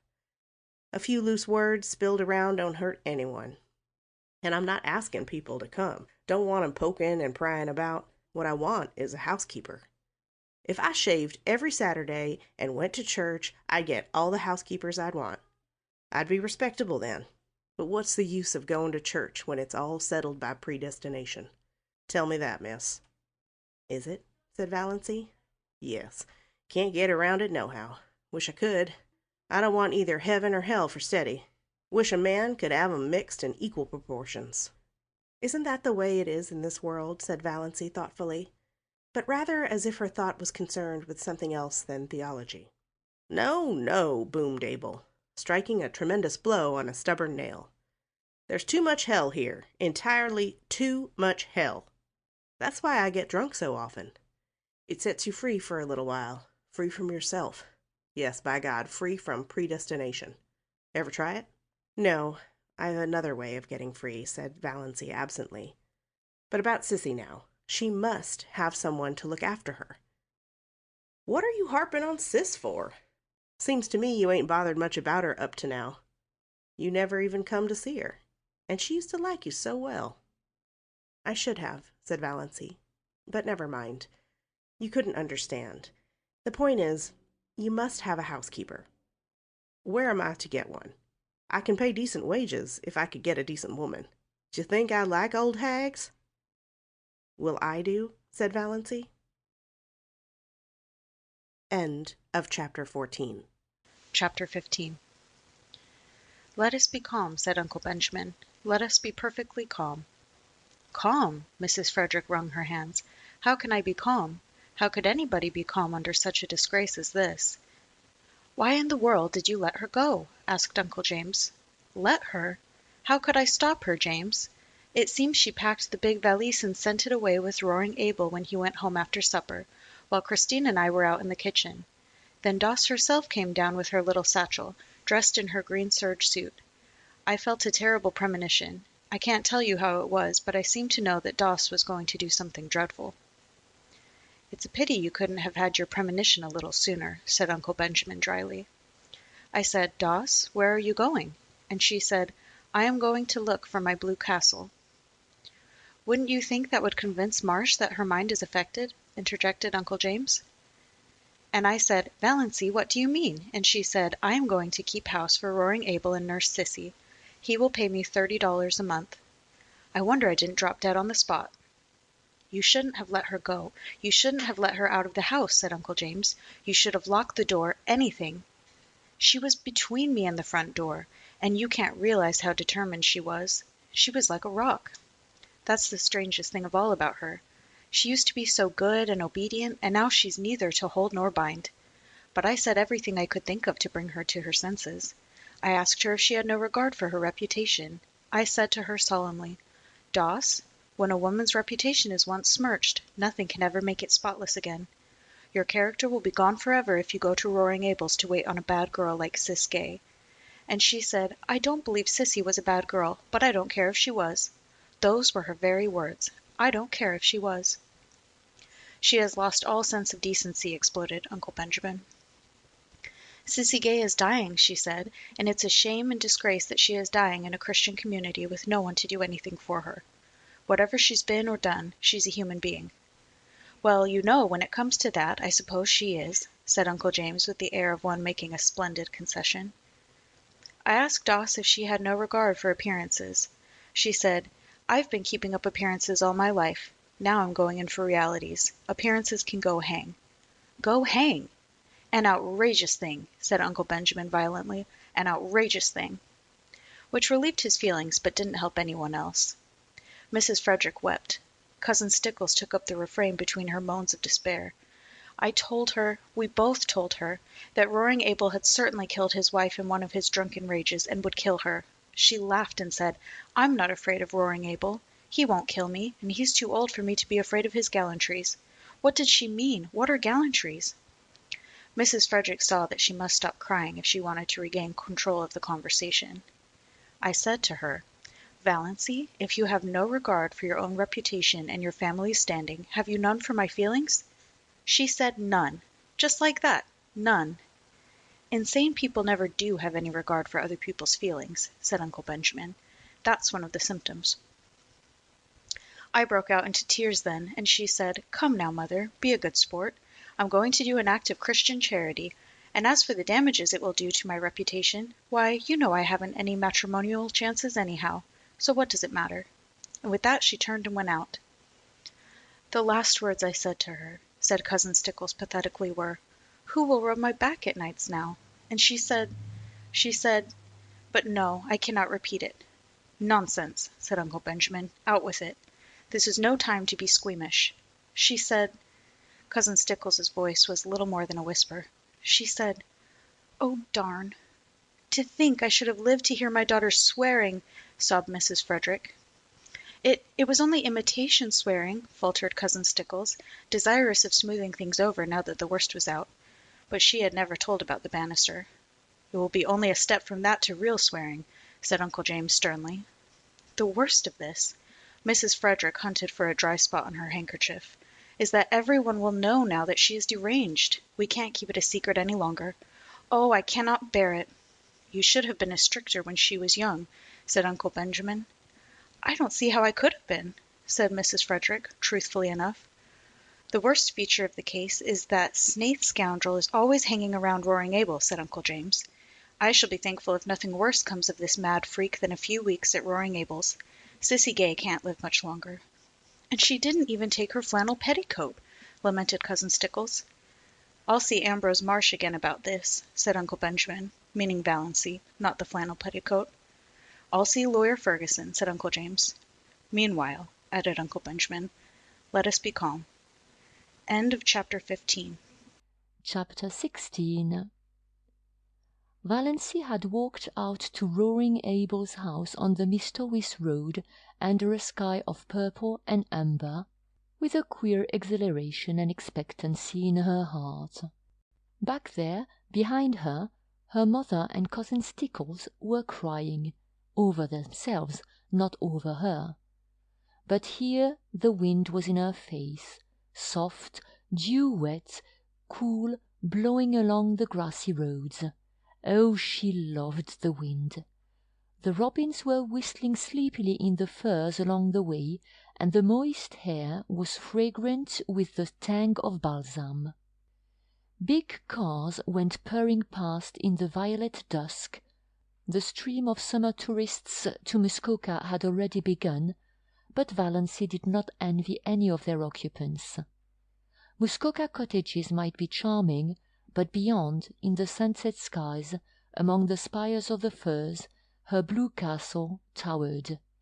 She brushed the old years and habits and inhibitions away from her like dead leaves. She would not be littered with them. Roaring Abel's rambling, tumble-down old house was situated about 3 miles from the village, on the very edge of up-back, as the sparsely settled, hilly, wooded country around Mistowis was called vernacularly. It did not, it must be confessed, look much like a blue castle. It had once been a snug place enough in the days when Abel Gay had been young and prosperous, and the punning, arched sign over the gate, A. Gay, Carpenter, had been fine and freshly painted. Now it was a faded, dreary old place, with a leprous patched roof and shutters hanging askew. Abel never seemed to do any carpenter jobs about his own house. It had a listless air, as if tired of life. There was a dwindling grove of ragged, crone-like old spruces behind it. The garden, which Sissy used to keep neat and pretty, had run wild. On 2 sides of the house were fields full of nothing but malins. Behind the house was a long stretch of useless barrens, full of scrub pines and spruces, with here and there a blossoming bit of wild cherry, running back to a belt of timber on the shores of Lake Mistowis, 2 miles away. A rough, rocky, boulder-strewn lane ran through it to the woods, a lane white with pestiferous, beautiful daisies. Roaring Abel met Valancy at the door. "So you've come," he said incredulously. "I never supposed that ruck of Sterlings would let you." Valancy showed all her pointed teeth in a grin. "They couldn't stop me." "I didn't think you'd so much spunk," said Roaring Abel admiringly. "And look at the nice ankles of her," he added as he stepped aside to let her in. If Cousin Stickles had heard this, she would have been certain that Valancy's doom, earthly and unearthly, was sealed. But Abel's superannuated gallantry did not worry Valancy. Besides, this was the first compliment she had ever received in her life, and she found herself liking it. She sometimes suspected she had nice ankles, but nobody had ever mentioned it before. In the Sterling clan, ankles were among the unmentionables. Roaring Abel took her into the kitchen, where Sissy Gay was lying on the sofa, breathing quickly, with little scarlet spots on her hollow cheeks. Valancy had not seen Cecilia Gay for years. Then she had been such a pretty creature, a slight blossom-like girl with soft golden hair, clear-cut, almost waxen features, and large, beautiful blue eyes. She was shocked at the change in her. Could this be sweet Sissy, this pitiful little thing that looked like a child-broken flower? She had wept all the beauty out of her eyes. They looked too big, enormous, in her wasted face. The last time Valancy had seen Cecilia Gay, those faded, piteous eyes had been limpid, shadowy blue pools aglow with mirth. The contrast was so terrible that Valancy's own eyes filled with tears. She knelt down by Sissy and put her arms about her. "Sissy, dear, I've come to look after you. I'll stay with you till, as long as you want me." "Oh!" Sissy put her thin arms about Valancy's neck. "Oh, will you? It's been so lonely. I can wait on myself, but it's been so lonely. It would be just like heaven to have someone here like you. You are always so sweet to me long ago." Valancy held Sissy close. She was suddenly happy. Here was someone who needed her, someone she could help. She was no longer a superfluity. Old things had passed away. Everything had become new. "Most things are predestinated, but some are just darn sheer luck," said Roaring Abel, complacently smoking his pipe in the corner. End of chapter 16. Chapter 17. When Valancy had lived for a week at Roaring Abel's, she felt as if years had separated her from her old life and all the people she had known in it. They were beginning to seem remote, dreamlike, far away, and as the days went on they seemed more so, until they ceased to matter altogether. She was happy. Nobody ever bothered her with conundrums or insisted on giving her purple pills. Nobody called her Doss or worried her about catching cold. There were no quilts to piece, no abominable rubber plant to water, no ice-cold maternal tantrums to endure. She could be alone whenever she liked, go to bed when she liked, sneeze when she liked.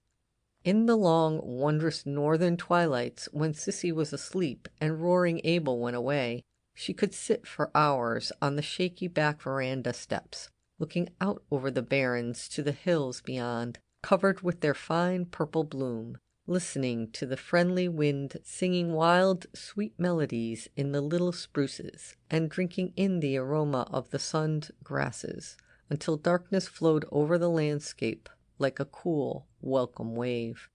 Sometimes of an afternoon, when Sissy was strong enough, the two girls went into the barrens and looked at the wood flowers.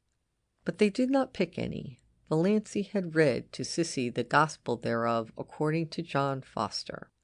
It is a pity to gather wood flowers. They lose half their witchery away from the green and the flicker. The way to enjoy wood flowers is to track them down to their remote haunts, gloat over them, and then leave them with backward glances, taking with us only the beguiling memory of their grace and fragrance. Valancy was in the midst of realities after a lifetime of unrealities, and busy, very busy. The house had to be cleaned. Not for nothing had Valancy been brought up in the sterling habit of neatness and cleanliness. If she found satisfaction in cleaning dirty rooms, she got her fill of it here. Roaring Abel thought she was foolish to bother doing so much more than she was asked to do, but he did not interfere with her. He was very well satisfied with his bargain. Valancy was a good cook. Abel said she got a flavor into things. The only fault he found with her was that she did not sing at her work. Folks should always sing at their work, he insisted. Sounds cheerful like. Not always, retorted Valancy. Fancy a butcher singing at his work, or an undertaker. Abel burst into his great broad laugh. There's no getting the better of you. You've got an answer every time. I should think the Sterlings would be glad to get rid of you. They don't like being sassed back. During the day, Abel was generally away from home. If not working, then shooting or fishing with Barney Snaith. He generally came home at nights, always very late and often very drunk. The first night they heard him come howling into the yard. Sissy had told Valancy not to be afraid. Father never does anything. He just makes noise. Valancy, lying on the sofa in Sissy's room, where she had elected to sleep, lest Sissy should need attention in the night. Sissy would never have called her, was not at all afraid, and said so. By the time Abel had got his horses put away, the roaring stage had passed, and he was in his room at the end of the hall, crying and praying. Valancy could still hear his dismal moans when she went calmly to sleep. For the most part, Abel was a good-natured creature, but occasionally he had a temper. Once Valancy asked him coolly, "What is the use of getting in a rage?" "It's such a damned relief," said Abel. They both burst out laughing together. "You're such a great little sport," said Abel admiringly. "Don't mind my bad French. I don't mean a thing by it, just habit. Say, I like a woman that ain't afraid to speak to me. Sis there was always too meek. That's why she got adrift. I like you." "All the same," said Valancy determinedly, "there's no use in sending things to hell, as you're always doing. And I'm not going to have you tracking mud all over a floor I've just scrubbed. You must use the scraper, whether you consign it to perdition or not." Sissy loved the cleanness and neatness. She had kept it so too until her strength failed. She was very pitifully happy because she had Valancy with her. It had been so terrible, long, lonely days and nights with no companionship save those dreadful old women who came to work. Sissy had hated and feared them. She clung to Valancy like a child. There was no doubt that Sissy was dying, yet at no time did she seem alarmingly ill. She did not even cough a great deal. Most days she was able to get up and dress, sometimes even to work about in the garden or the barrens for an hour or two. For a few weeks after Valancy's coming, she seemed so much better that Valancy began to hope she might get well. But Sissy shook her head. "No, I can't get well. My lungs are almost gone, and I don't want to. I'm so tired, Valancy. Only dying can rest me. But it's lovely to have you here. You'll never know how much it means to me. But, Valancy, you work too hard. You don't need to. Father only wants his meals cooked. I don't think you are strong yourself. You turn pale sometimes. And those drops you take, are you well, dear?" "I'm all right," said Valancy lightly. She would not have Sissy worried, and I'm not working hard. I'm glad to have some work to do, something that really wants to be done. Then Sissy slipped her hand wistfully into Valancey's. Don't let's talk any more about my being sick. Let's just forget it. Let's pretend I'm a little girl again, and you have come here to play with me. I used to wish that long ago, wish that you would come. I knew you couldn't, of course, but how I did wish it. You always seemed so different from the other girls, so kind and sweet, and as if you had something in yourself nobody knew about, some dear, pretty secret. Had you, Valancey? I had my blue castle, said Valancey, laughing a little. She was pleased that Sissy had thought of her like this. She had never suspected that anybody liked or admired or wondered about her. She told Sissy all about her blue castle. She had never told anyone about it before. Everyone has a blue castle, I think, said Sissy softly. Only everyone had a different name for it. I had mine once. She put her two thin hands over her face. She did not tell Valancey then who had destroyed her blue castle. But Valancey knew that whoever it was not Barney Snaith. End of chapter 17. Chapter 18. Valancey was acquainted with Barney by now. Well acquainted, it seemed, though she had spoken to him only a few times. But then she had also felt just as well acquainted with him the first time they had met. She had been in the garden at twilight, hunting for a few stalks of white narcissus for Sissy's room, when she heard the terrible old grey Slauson coming down through the woods from Miss Tawas. One could hear it miles away. Valancey did not look up as it drew near, thumping over the rocks in the crazy lane. She had never looked up, though Barney had gone racketing past every evening since she had been at Roaring Abel's. This time he did not racket past. The old grey Slauson stopped with even more terrible noises than it made going. Valancey was conscious that Barney had sprung from it and was leaning over the ramshackle gate. She suddenly straightened up and looked into his face. Their eyes met. Valancey was suddenly conscious of the delicious weakness. Was one of her heart attacks coming on? But this was a new symptom. His eyes, which she had always thought brown, now seen close, were deep violet, translucent and intense. Neither of his eyebrows looked like the other. He was thin, too thin. She wished she could feed him up a bit. She wished she could sew the buttons on his coat and make him cut his hair and shave every day. There was something in his face. One hardly knew what it was. Tiredness, sadness, disillusionment. He had dimples in his thin cheeks when he smiled. All these thoughts flashed to Valancey's mind in one moment, while his eyes looked into hers. Good evening, Mrs. Sterling. Nothing could be more commonplace and conventional. Any one might have said it, but Barney Snaith had a way of saying things that gave them poignancy. When he said good evening, you felt that it was a good evening, and that it was partially his doing that it was. Also, you felt that some of the credit was yours. Valancey felt all this vaguely, but she couldn't imagine why she was trembling from head to foot. It must be your heart, if only he didn't notice. I'm going over to the port, Barney was saying. Can I acquire merit by getting or doing anything there for you, or Sissy? Will you get some salt codfish for us? Said Valancey. It was the only thing she could think of. Roaring Abel had expressed a desire that day for a dinner of boiled salt codfish. When her knights came running to the Blue Castle, Valancey had sent them on many a quest, but she never asked any of them to get her salt codfish. Certainly. You're sure there's nothing else? Lots of room in Lady Jane Grey's Lawson, and she always gets back sometime, does Lady Jane. I don't think there's any more, said Valancey. She knew he would bring oranges for Sissy anyhow. He always did. Barney did not turn away at once. He was silent for a little.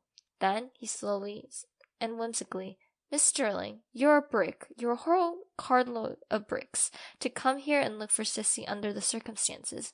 There's nothing so bricky about that, said Valancey. I'd nothing else to do, and I like it here. I don't feel as though I've done anything specially meritorious. Mr. Gay is paying me fair wages. I've never earned any money before, and I like it. It seems so easy to talk to Barney Snaith some way. This terrible Barney Snaith of the lurid tales of mysterious past, as easy and natural as if talking to herself. All the money in the world couldn't buy what you're doing for Sissy Gay, said Barney. It's splendid and fine of you, and if there's anything I can help you in any way, you only have to let me know. If Roy Abel ever tries to know you, he doesn't. He's lovely to me. I like Roy Abel, said Valancy frankly. So do I, but there's one stage of his drunkenness, perhaps you haven't encountered it yet, when he sings ribald songs. Oh yes, he came home last night like that. Sissy and I just went to our room and shut ourselves in where we couldn't hear him. He apologized this morning. I'm not afraid of any Roy Abel stages. Well, I'm sure he'll be decent to you, apart from his inebriated yowls, said Barney. And I've told him he's got to stop damning things when you're around. Why? Asked Valancy slyly, with one of her odd slanting glasses, and a sudden flake of pink on each cheek, born of the thought that Barney Snipe had actually done so much for her. I've often feel like damning things myself. For a moment, Barney stared. Was this elfin girl the old little maidish creature who had stood there 2 minutes ago? Surely there was a magic and devilry going on in the shabby, weedy old garden. Then he laughed. It will be a relief to have someone to do it for you then. So you don't want anything but salt codfish? Not tonight, but I dare say I'll have some errands for you very often when you come to Port Lawrence. I can't trust Mr. Gay to remember to bring all the things I want. Barney had gone away then. In his garden, Lady Jane and Valancy stood in the garden for a long time.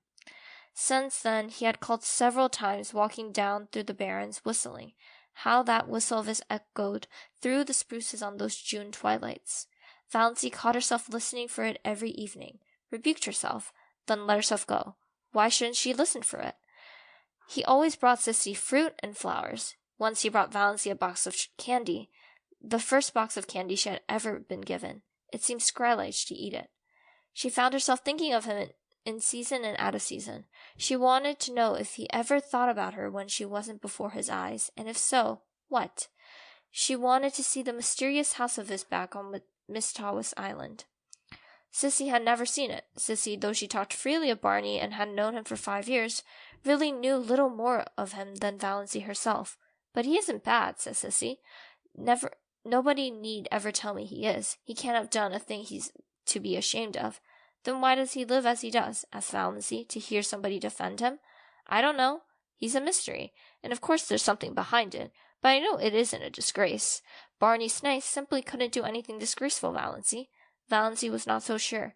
Barney must have done something. Sometime. He was a man of education and intelligence. She soon discovered that, and is listening to his conversation and wrangles with Roy Abel, who was surprisingly well read and could discuss any subject under the sun when somber. Such a man wouldn't bury himself for 5 years in Muskoka and live and look like a tramp if there were not too good or too bad a reason for it. But it didn't matter. All that mattered was that she was sure now that she had never been Sissy Gay's lover. There was nothing like that between them, though he's very fond of Sissy and she of him, as anyone could see, but it was a fondness that didn't worry Valancy. You don't know what Barney has been to me these past 2 years, Sissy had said simply. Everything would have been unbearable without him. Sissy Gay is the sweetest girl I've ever knew, and if there's a man somewhere, I'd like to shoot if I could find him, Barney had said savagely. Barney was an interesting talker, with a knack of telling a great deal about his adventures and nothing at all about himself. There was one gloriously rainy day when Barney and Abel swapped yarns all afternoon while Valancy mended the tablecloths and listened. Barney told weird tales of his adventures with shacks on trains while hoboing it across the continent. Valancy thought she ought to think his stealing rides quite dreadful, but didn't. The story of his working his way to England on a cattle ship sounded more legitimate, and his yarns of Yukon enthralled her, especially the one of the night where he was lost on the divide between the Gold Run and Sulphur Valley. He had spent 2 years out there. Where in all this was there room for the penitentiary and the other things? If he were telling the truth, but Valancy already knew he was. Found no gold, he said. Came away poorer than I went, but such a place to live. Those silences at the back of the North Wind got me. I've never belonged to myself since. Yet he was not a great talker. He told a great deal in few well-chosen words. How well-chosen Valancy did not realize, and he had a knack of saying things without opening his mouth at all. I like a man whose eyes say more than his lips, thought Valancy.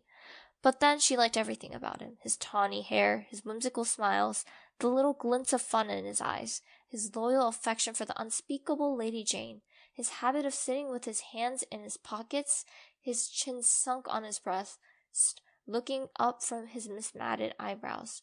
She liked his nice voice, which sounded as if it might become caressing or wooing with very little provocation. She was at times almost afraid to let herself think these thoughts. They were so vivid that she felt as if others must know what she was thinking. "I've been watching a woodpecker all day," he said one evening on a shaky old back veranda. His account of the woodpecker's doing was satisfying. He had some gay or cunning little anecdote of the woodfolk to tell them. And sometimes he and Rowing April smoked fiercely the whole evening and never said a word, while Sissy lay in the hammock swung between them and the veranda posts, and Vallacy sat idly on the steps, her hands clasped over her knees, and wondered dreamily if she really were Vallacy Sterling, and if it were only 3 weeks since she had left the ugly old house in Elm Street. The barrens lay before her in a white moon splendor, where dozens of little rabbits frisked. Barney, when he liked, could sit down at the edge of the barrens and lure those rabbits right to him by some mysterious sorcery he possessed. Vallacy had once seen a squirrel leap from a scrub pine to his shoulder and sit there chattering to him. It reminded her of John Foster. It was one of those delights of Vallacy's new life that she could read John Foster's books as often and as long as she wanted to. She read them all to Sissy, who loved them. She tried to also read them to Abel and Barney, who did not love them. Abel was bored, and Barney politely refused to listen at all. "Piffle," said Barney. End of chapter 18. Chapter 19. Of course, the Sterlings had not left the poor maniac alone all this time or refrained from heroic efforts to rescue her perishing soul and reputation. Uncle James, his lawyer, had helped him as little as his doctor, came one day, and finding Vallacy alone in the kitchen, as he supposed, gave her a terrible talking to, told her she was breaking her mother's heart and disgracing her family. "But why?" said Vallacy, not ceasing to score her porridge pot decently. "I'm doing honest work for honest pay. What is there in it that is disgraceful?" "Don't quibble, Vallacy," said Uncle James solemnly. "This is no fit place for you to be, and you know it. Why, I'm told that your jailbird Snaith is hanging around here every evening." "Not every evening," said Vallacy reflectively. "No, not quite every evening." It's insufferable," said Uncle James violently. "Vallacy, you must come home. We won't judge you harshly. I assure you we won't. We will overlook all this." "Thank you," Vallacy said. "Have you no sense of shame?" demanded Uncle James. "Oh, yes, but the things I am ashamed are not the things you are ashamed of." Vallacy proceeded to rinse her dishcloths meticulously. Still, Uncle James was patient. He gripped the sides of his chair and ground his teeth. "We know your mind isn't just right. We'll make allowances, but you must come home. You shall not stay here with that drunken, blasphemous old scoundrel." "Were you by chance referring to me, Mr. Sterling?" demanded Rowing Abel, suddenly appearing in the doorway of the veranda, where he had been smoking a peaceful pipe and listening to old Jim Sterling's tirade with huge enjoyment. His red beard fairly bristled with indignation, and his huge eyebrows quivered, but cowardice was not among James Sterling's shortcomings. "I was, and furthermore I want to tell you that you have acted an iniquitous part in luring this weak and unfortunate girl away from her home and friends. I will have you punished yet for it." James Sterling's got no further. Roaring Abel crossed the kitchen at a bound, caught him by the collar in his trousers, and hurled him through the doorway and over the garden paling with as little apparent effort as he might have employed in whisking away a troublesome kitten out of the way. "The next time you come back here," he bellowed, "I'll throw you through the window, and all the better if the window is shut. Coming here thinking yourself got to put the worlds to rights." Vallacy candidly and unashamedly owned to herself that she had seen a few more satisfying sights than Uncle James's coattails flying out of the asparagus bed. She had once been afraid of this man's judgment. Now she saw clearly he was nothing but a rather stupid little village tin god. Roaring Abel turned with his great broad laugh. "He'll think of that for years when he wakes up in the night. The Almighty made a mistake in making so many Sterlings, but since they are made, we've got to reckon with them. Too many to kill out. But if they come here bothering you, I'll shoo 'em off before a cat could lick its ear." The next time they sent Dr. Stalling, surely Roaring Abel would not throw him into the asparagus bed. Dr. Stalling was not so sure of this and had no great liking for the task. He did not believe Valancy Sterling was out of her mind. She had always been queer. She was only just a little queerer than usual. Dr. Stalling has his own reasons for disliking growing Abel. When Dr. Stalling had first come to Deerwood, he had a liking for long hikes around Misswautus and Muskokoa. On one of those occasions he had got lost, and after much wandering had fallen into Roaring Abel with his gun over his shoulder. Dr. Stalling had contrived to ask his question about the most idiotic manner possible. He said, "Can you tell me where I'm going?" "How the devil should I know where you're going, Gosling?" retorted Abel contemptuously. Dr. Stalling was so enraged that he could not speak for a moment or two, and in that moment Abel had disappeared in the woods. Dr. Stalling had eventually found his way home, but he had never hankered to encounter Abel Gay again. Nevertheless, he now came to do his duty. Valancy greeted him with a sinking heart. She had to own herself that she was terribly afraid of Dr. Stalling still. She had a miserable conviction that if he shook his long, bony finger at her and told her to go home, she dared not disobey. "Mr. Gay," said Dr. Stalling politely and condescendingly, "may I see Miss Sterling alone for a few minutes?" Roaring Abel was a little drunk, just drunk enough to be excessively polite and very cunning. He had been on the point of going away when Dr. Stalling arrived, but now he sat in the corner of the parlor and folded his arms. "No, no, mister," he said solemnly, "that wouldn't do at all. I've got the reputation of my household to keep up. I've got to chaperone this long lady. Can't have any sparking going on here behind my back." Outraged Dr. Stalling looked so terrible that Valancy wondered how Abel could endure this aspect. But Abel was not worried at all. "I know nothing about it anyway," he asked genially. "About what? Sparking," said Abel coolly. Poor Dr. Stalling, who had never been married because he believed in a celibate clergy, would not notice this ribald remark. He turned his back on Abel and addressed himself to Valancy. "Miss Sterling, I am here in response to your mother's wishes. She begged me to come. I am charged with some messages from her. Will you," he wagged his finger, "will you hear him?" "Yes," said Valancy faintly, eyeing the forefinger. It had been a hypnotic effect on her. "This first is this. If you will leave this house," interjected Roaring Abel, "House. Troubled with impediment your speech, ain't you, mister? This place, and return to your home. Mr. James Starling will himself pay a good nurse to come here and wait on Miss Gay." Back of her chair, Valancy smiled in secret. Uncle James must indeed regard the matter as desperate when he would loosen his purse strings like that. At any rate, her clans no longer despised her or ignored her. She had become important to them. "That's my business, mister," said Abel. "Miss Sterling can go if she pleases, or stay if she pleases. I made a fair bargain with her, and she's free to conclude it when she likes. She gives me my meals that stick to my ribs. She don't forget to put salt in the porridge. She never slams doors, and when she has nothing to say, she don't talk. That's uncanny in a woman, you know, mister. I'm satisfied. If she isn't, she's free to go. But no woman comes in here in James Sterling's pay. If anyone does," Abel's voice was uncannily bland and polite, "I'll splatter the road with her brains. Tell him that A. Gay's compliments." "Dr. Stalling, a nurse is not what Sissy needs," said Valancy earnestly. "She isn't so ill as that yet. What she wants is companionship, somebody she knows and likes just to live with her. You can understand that, I'm sure." "I understand that. Your motive is quite commendable." Dr. Stalling felt that he was broad-minded indeed, especially as his secret soul he did not believe Valancy's motive was commendable.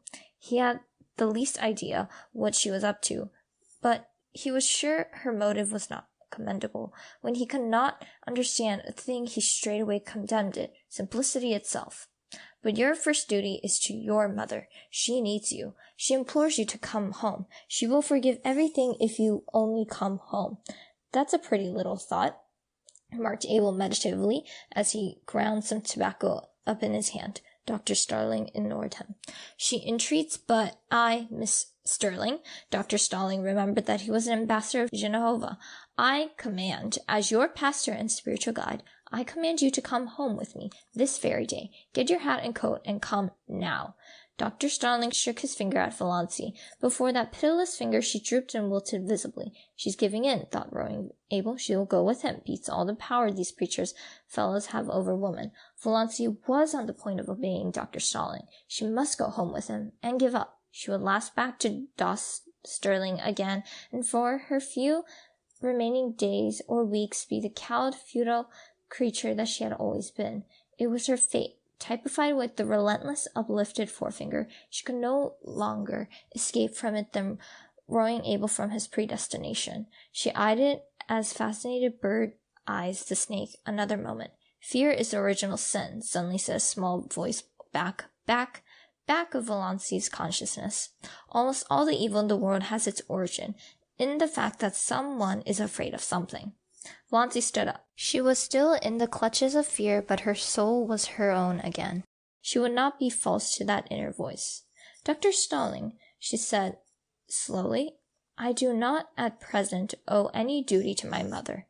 She is quite well. She has all the assistance and companionship she requires.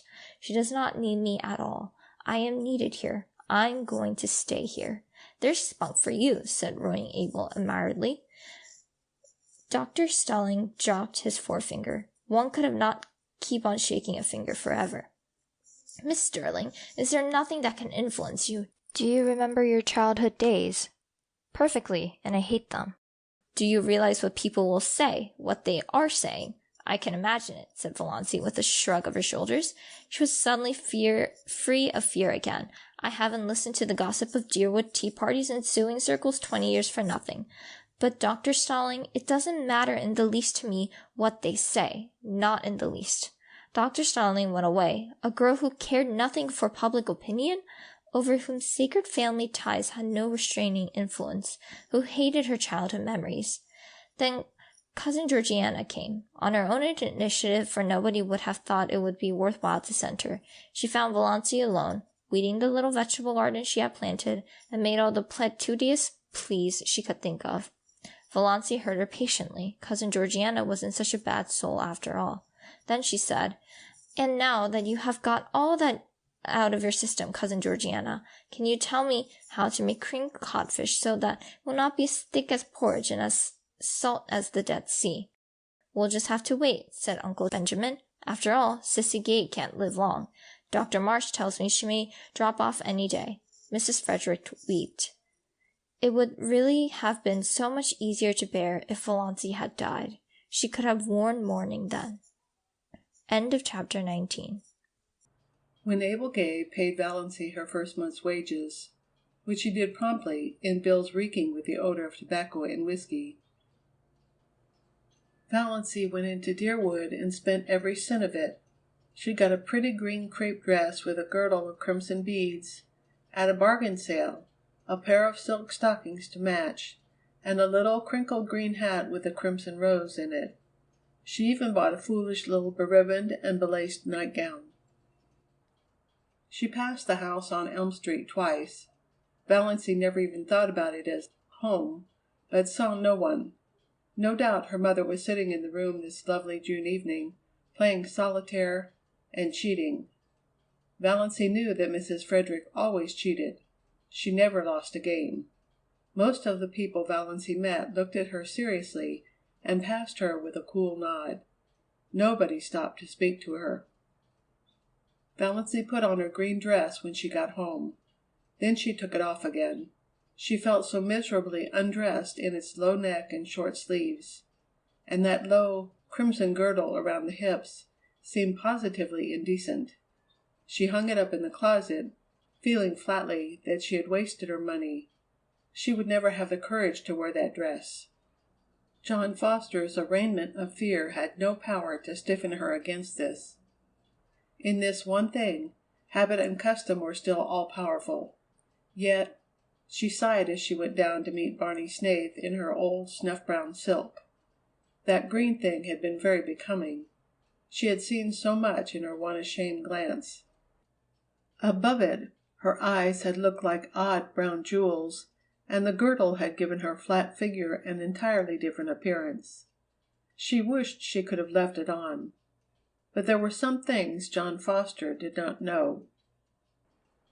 Every Sunday evening Valancy went to the little Free Methodist church in a valley on the edge of Up Back, a spireless little gray building among the pines, with a few sunken graves and mossy gravestones in the small, paling-encircled, grass-grown square beside it. She liked the minister who preached there. He was so simple and sincere. An old man, who lived in Port Lawrence and came out by the lake in a little disappearing propeller boat to give free service to the people of the small, stony farms back of the hills, who would otherwise never have heard any gospel message. She liked the simple service and the fervent singing. She liked to sit by the open window and look out into the pine woods. The congregation was always small. The Free Methodists were few in number, poor, and generally illiterate. But Valancy loved those Sunday evenings. For the first time in her life she liked going to church. The rumor reached Deerwood that she had turned Free Methodist and sent Mrs. Frederick to bed for a day. But Valancy had not turned anything. She went to the church because she liked it, and because, in some inexplicable way, it did her good. Old Mr. Towers believed exactly what he preached, and somehow it made a tremendous difference.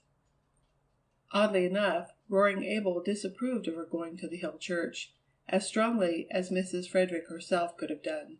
He had no use for Free Methodists. He was a Presbyterian, but Valancy went in spite of him. "We'll hear something worse than that about her soon," Uncle Benjamin predicted gloomily. They did. Valancy could not quite explain, even to herself, just why she wanted to go to that party. It was a dance "up back" at Chidley Corners, and dances at Chidley Corners were not, as a rule, the sort of assemblies where well-brought-up young ladies were found. Valancy knew it was coming off, for Roaring Abel had been engaged as one of the fiddlers. But the idea of going had never occurred to her until Roaring Abel himself broached it at supper. "You come with me to the dance," he ordered. "It'll do you good. Put some color in your face. You look peaked. You want something to liven you up." Valancy found herself suddenly wanting to go. She knew nothing at all of what dances at Chidley Corners were apt to be like. Her idea of dances had been fashioned on the corrective fairs that went by that name in Deerwood and Port Lawrence. Of course she knew the Corners dances wouldn't be just like them. Much more informal, of course, but so much the more interesting. Why shouldn't she go? Sissy was in a week of apparent health and improvement. She wouldn't mind staying alone in the least. She entreated Valancy to go if she wanted to, and Valancy did want to go. She went to her room to dress. A rage against the snuff-brown silk seized her. Wear that to a party? Never! She pulled a green crepe from its hanger and put it on feverishly. It was nonsense to feel so naked, just because her neck and arms were bare. That was just her old maidishness. She would not be ridden by it.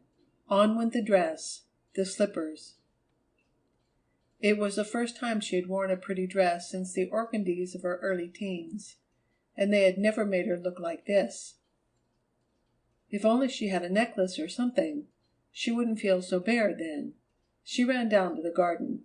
There were clovers there, great crimson things growing in the long grass. Valancy gathered handfuls of them and strung them on a cord. Fastened above her neck, they gave her the comfortable sensation of a collar and were oddly becoming. Another circlet of them went round her hair, dressed in the low puffs that became her. Excitement brought those faint pink stains to her face. She flung on her coat and pulled the little twisty hat over her hair. "You look so nice and different, dear," said Sissy. "Like a green moonbeam with a gleam of red in it, if there could be such a thing." Valancy stooped to kiss her. "I don't feel right about leaving you alone, Sissy." "Oh, I'll be all right. I feel better tonight than I have for a long while. I've been feeling badly to see you sticking here so closely on my account. I hope you have a nice time. I never was at a party at the Corners, but I used to go sometimes, long ago, to dances up back. We always had good times. And you needn't be afraid of Father being drunk tonight. He never drinks when he engages to play for a party. But there may be liquor. What will you do if it gets rough?" "Nobody would molest me." "Not seriously, I suppose. Father would see to that. But it might be noisy and unpleasant." "I won't mind. I'm only going as a looker on. I don't expect to dance. I just want to see what a party out back is like. I've never seen anything except decorous deerwood." Sissy smiled rather dubiously. She knew much better than Valancy what a party "up back" might be like if there should be liquor. But again, there mightn't be. "I hope you'll enjoy it," she repeated. Valancy enjoyed the drive there. They went early, for it was 12 miles to Chidley Corners, and they had to go in Abel's old, ragged top buggy. The road was rough and rocky, like most Muskoka roads, but full of the austere charm of northern woods. It wound through beautiful, purring pines that were ranks of enchantment in the June sunset, and over the curious jade-green rivers of Muskoka, fringed by aspens that were always quivering with some supernal joy. Roaring Abel was excellent company, too. He knew all the stories and legends of the wild, beautiful "up back," and he told them to Valancy as they drove along. Valancy had several fits of inward laughter over what Uncle Benjamin and Aunt Wellington et al. Would feel and think and say if they saw her driving with Roaring Abel in that terrible buggy to a dance at Chidley Corners. At first the dance was quiet enough, and Valancy was amused and entertained. She even danced twice herself with a couple of nice "up back" boys, who danced beautifully and told her she did too. Another compliment came her way, not a very subtle one, perhaps, but Valancy had had too few compliments in her life to be overnice on that point. She overheard 2 of the "up back" young men talking about her in the dark lean-to behind her. "Know who that girl in green is?" "Nope. Guess she's from out front. The Port, maybe. Got a stylish look to her." "No beaut, but cute lookin', I'll say. J'ever see such eyes?" The big room was decorated with pine and fir boughs, and lighted by Chinese lanterns. The floor was waxed, and Roaring Abel's fiddle, purring under a skilled touch, worked magic. The "up back" girls were pretty and prettily dressed. Valancy thought it the nicest party she had ever attended. By 11 o'clock she had changed her mind. A new crowd had arrived, a crowd unmistakably drunk. Whisky began to circulate freely. Very soon almost all the men were partly drunk. Those in the porch and outside around the door began howling "Come all yees," and continued to howl them. The room grew noisy and reeking. Quarrels started up here and there. Bad language and obscene songs were heard. The girls, swung rudely in the dances, became disheveled and tawdry. Valancy, alone in her corner, was feeling disgusted and repentant. Why had she ever come to such a place? Freedom and independence were all very well, but one should not be a little fool. She might have known what it would be like. She might have taken warning from Sissy's guarded sentences. Her head was aching. She was sick of the whole thing. But what could she do? She must stay to the end. Abel could not leave till then, and that would probably not be until 3 or 4 in the morning. The new influx of boys had left the girls far in the minority, and partners were scarce. Valancy was pestered with invitations to dance. She refused them all shortly, and some of her refusals were not well taken. There were muttered oaths and sullen looks.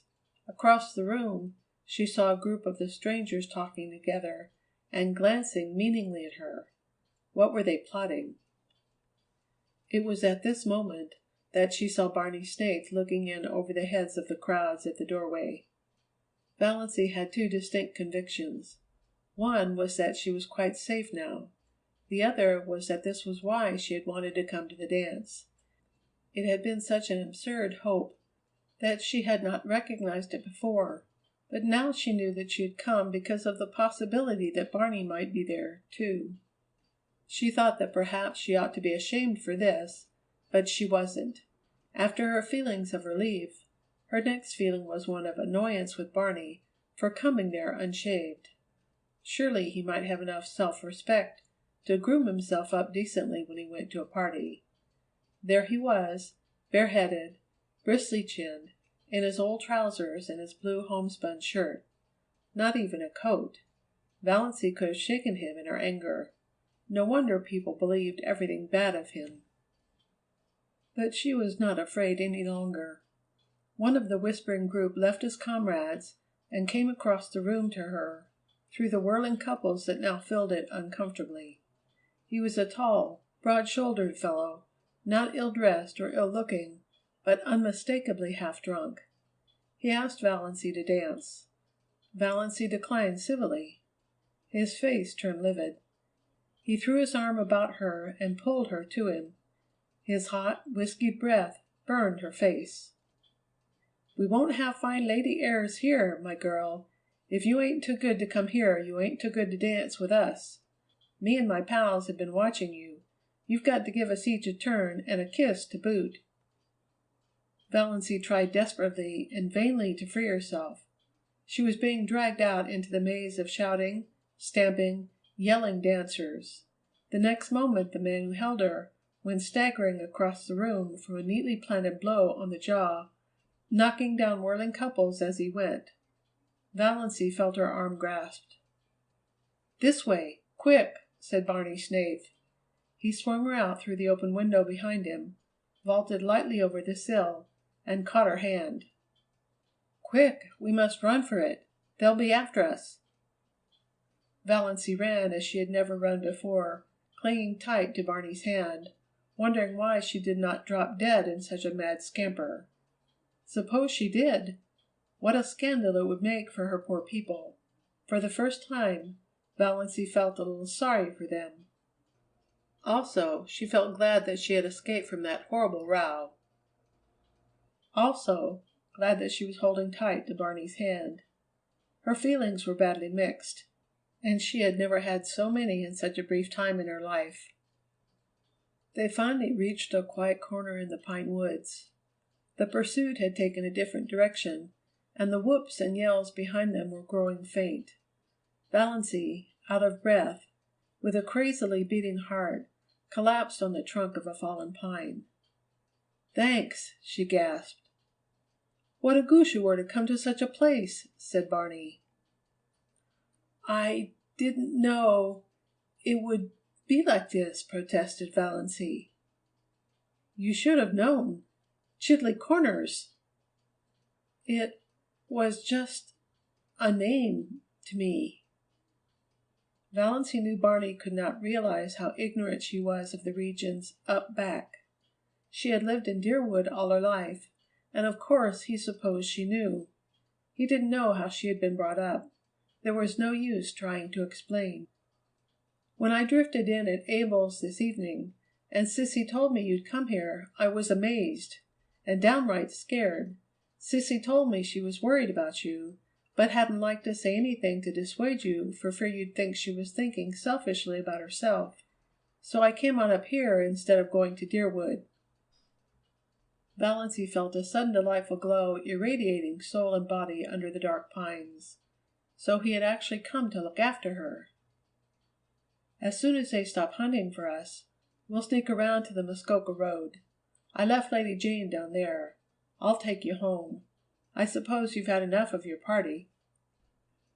"Quite," said Valancy meekly.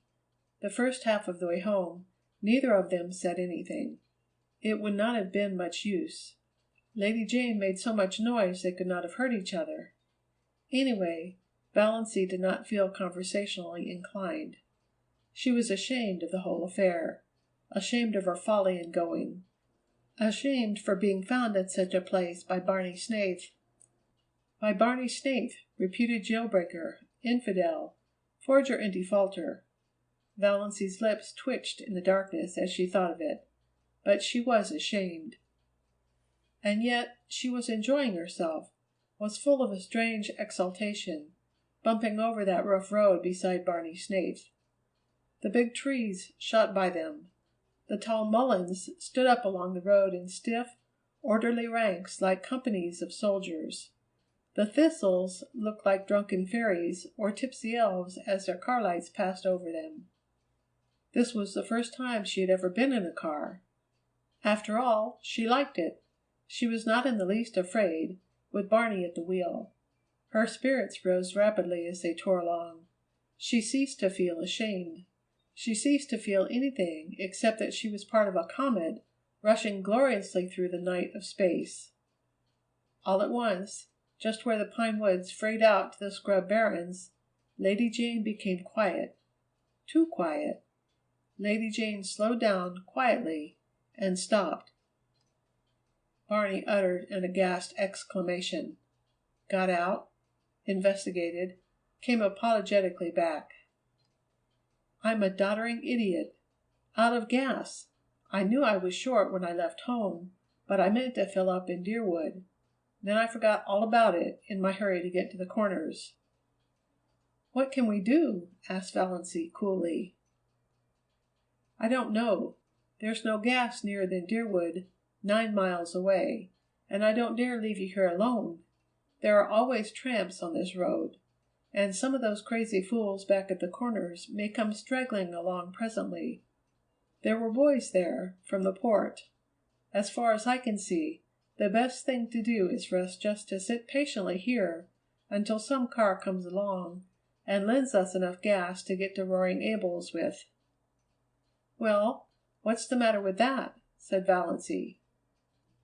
We may have to sit here all night, said Barney. I don't mind, said Valancy. Barney gave a short laugh. If you don't, I needn't. I haven't any reputation to lose. Nor I, said Valancy comfortably. End of chapter 20. Chapter 21. We'll just sit here, said Barney, and if we think of anything worthwhile saying, we'll say it. Otherwise, not. Don't imagine you're bound to talk to me. John Foster says, quoted Valancy, if you can sit in silence with a person for half an hour and yet be entirely comfortable, you and that person can be friends. If you cannot, friends you'll never be, and you need not wasting time in trying. Evidently, John Foster says a sensible thing once in a while, conceded Barney. They sat in silence for a long while. Little rabbits hopped across the road. Once or twice an owl laughed out delightfully. The road beyond them was fringed with the woven shadow lace of trees. Away off to the southwest, the sky was full of silvery little cirrus clouds above the spot where Barney's island must be. Valancy was perfectly happy. Some things dawn on you slowly. Some things come by lightning flashes. Valancy had had a lightning flash. She knew quite well now that she loved Barney. Yesterday she had been all her own. Now she was this man's. Yet he had done nothing, said nothing. He had not even looked at her as a woman, but that didn't matter. Nor did it matter what he was or what he had done. She loved him without any reservations. Everything in her went out wholly to him. She had no wish to stifle or disown her love. She seemed to be his so absolutely that thought apart from him, thought in which he did not predominate, was an impossibility. She had realized, quite simply and fully, that she loved him, in the moment when he was leaning on the car door, explaining that Lady Jane had no gas. She had looked deep into his eyes in the moonlight and had known. In just that infinitesimal space of time, everything was changed. Old things passed away and all things became new. She was no longer unimportant, little old maid Valancy Sterling. She was a woman full of love and therefore rich and significant, justified to herself. Life was no longer empty and futile, and death could cheat her of nothing. Love had cast out her last fear. Love, What a searing, torturing, intolerably sweet thing it was, this possession of body, soul, and mind, with something at its core as fine and remote and purely spiritual as the tiny blue spark in the heart of the unbreakable diamond. No dream had ever been like this. She was no longer solitary. She was one of a vast sisterhood, all the women who had ever loved in the world.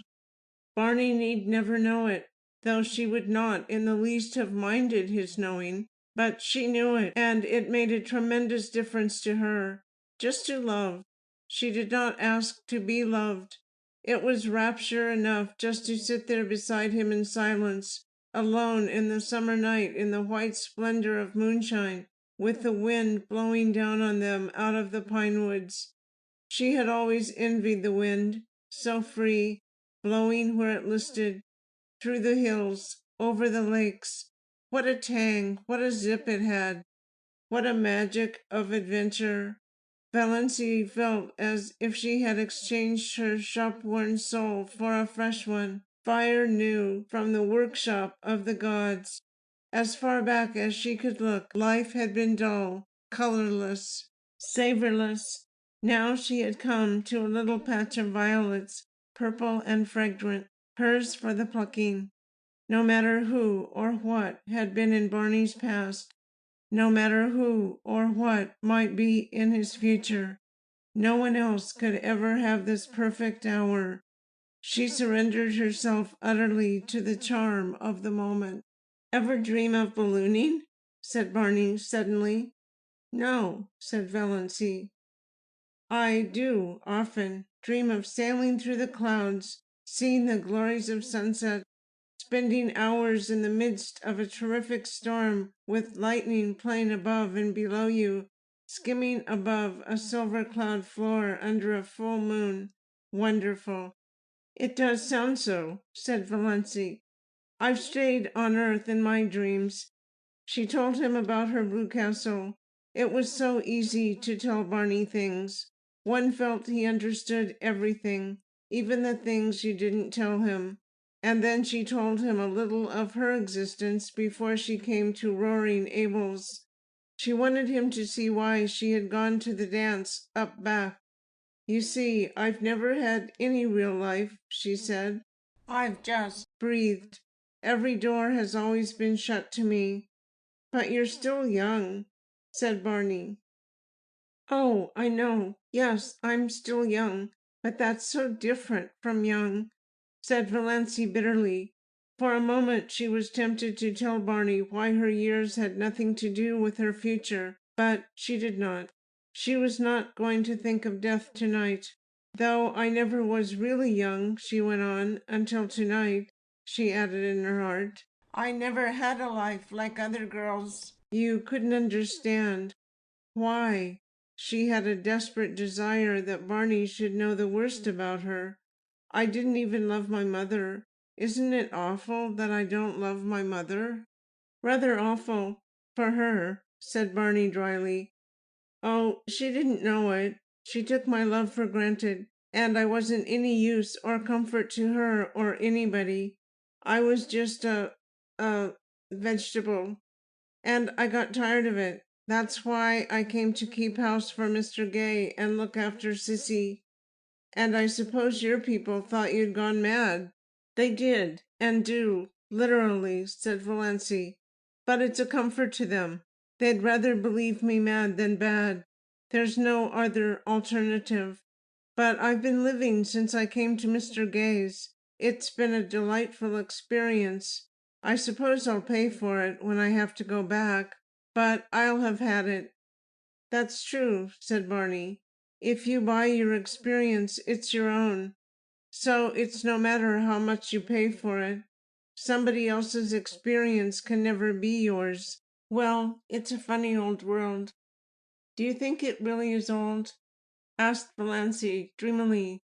"I never believed that in June. It seems so young tonight, somehow, in that quivering moonlight, like a young white girl waiting." "Moonlight here on the verge of up back is different from moonlight anywhere else," agreed Barney.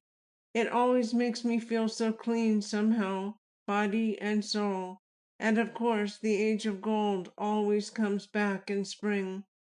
It was 10 o'clock now. A dragon of black cloud ate up the moon. The spring air grew chill. Valancy shivered.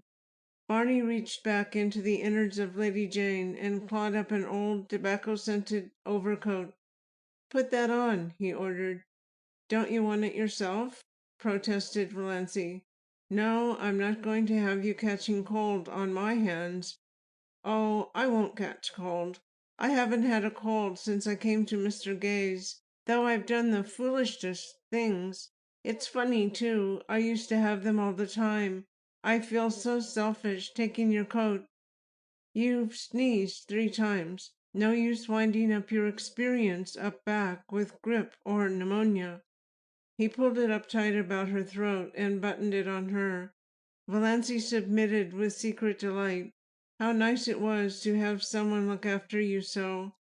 She snuggled down into the tobacco-y folds and wished the night could last forever. 10 minutes later, a car swooped down on them from Upback. Barney sprang from Lady Jane and waved his hand.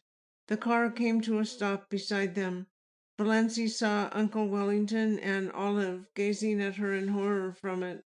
So Uncle Wellington had got a car, and he must have been spending the evening up at Miss Dawa's with Cousin Herbert. Valancy almost laughed aloud at the expression on his face as he recognized her, the pompous, bewhiskered old humbug. "Can you let me have enough gas to take me to Deerwood?" Barney was asking politely, but Uncle Wellington was not attending to him. "Valancy, how came you here?" he said sternly. "By chance, or God's grace," said Valancy. "With this jailbird, at 10 o'clock at night," said Uncle Wellington. Valancy turned to Barney. The moon had escaped from its dragon, and in its light her eyes were full of deviltry. "Are you a jailbird? Does it matter?" said Barney, gleams of fun in his eyes. "Not to me. I only asked out of curiosity," continued Valancy. "Then I won't tell you. I never satisfy curiosity." He turned to Uncle Wellington, and his voice changed subtly. "Mr. Sterling, I asked you if you could let me have some gas. If you can, well and good. If not, we are only delaying you unnecessarily." Uncle Wellington was in a horrible dilemma. To give gas to this shameless pair, but not to give it to them. To go away and leave them there in the mischievous woods until daylight, likely.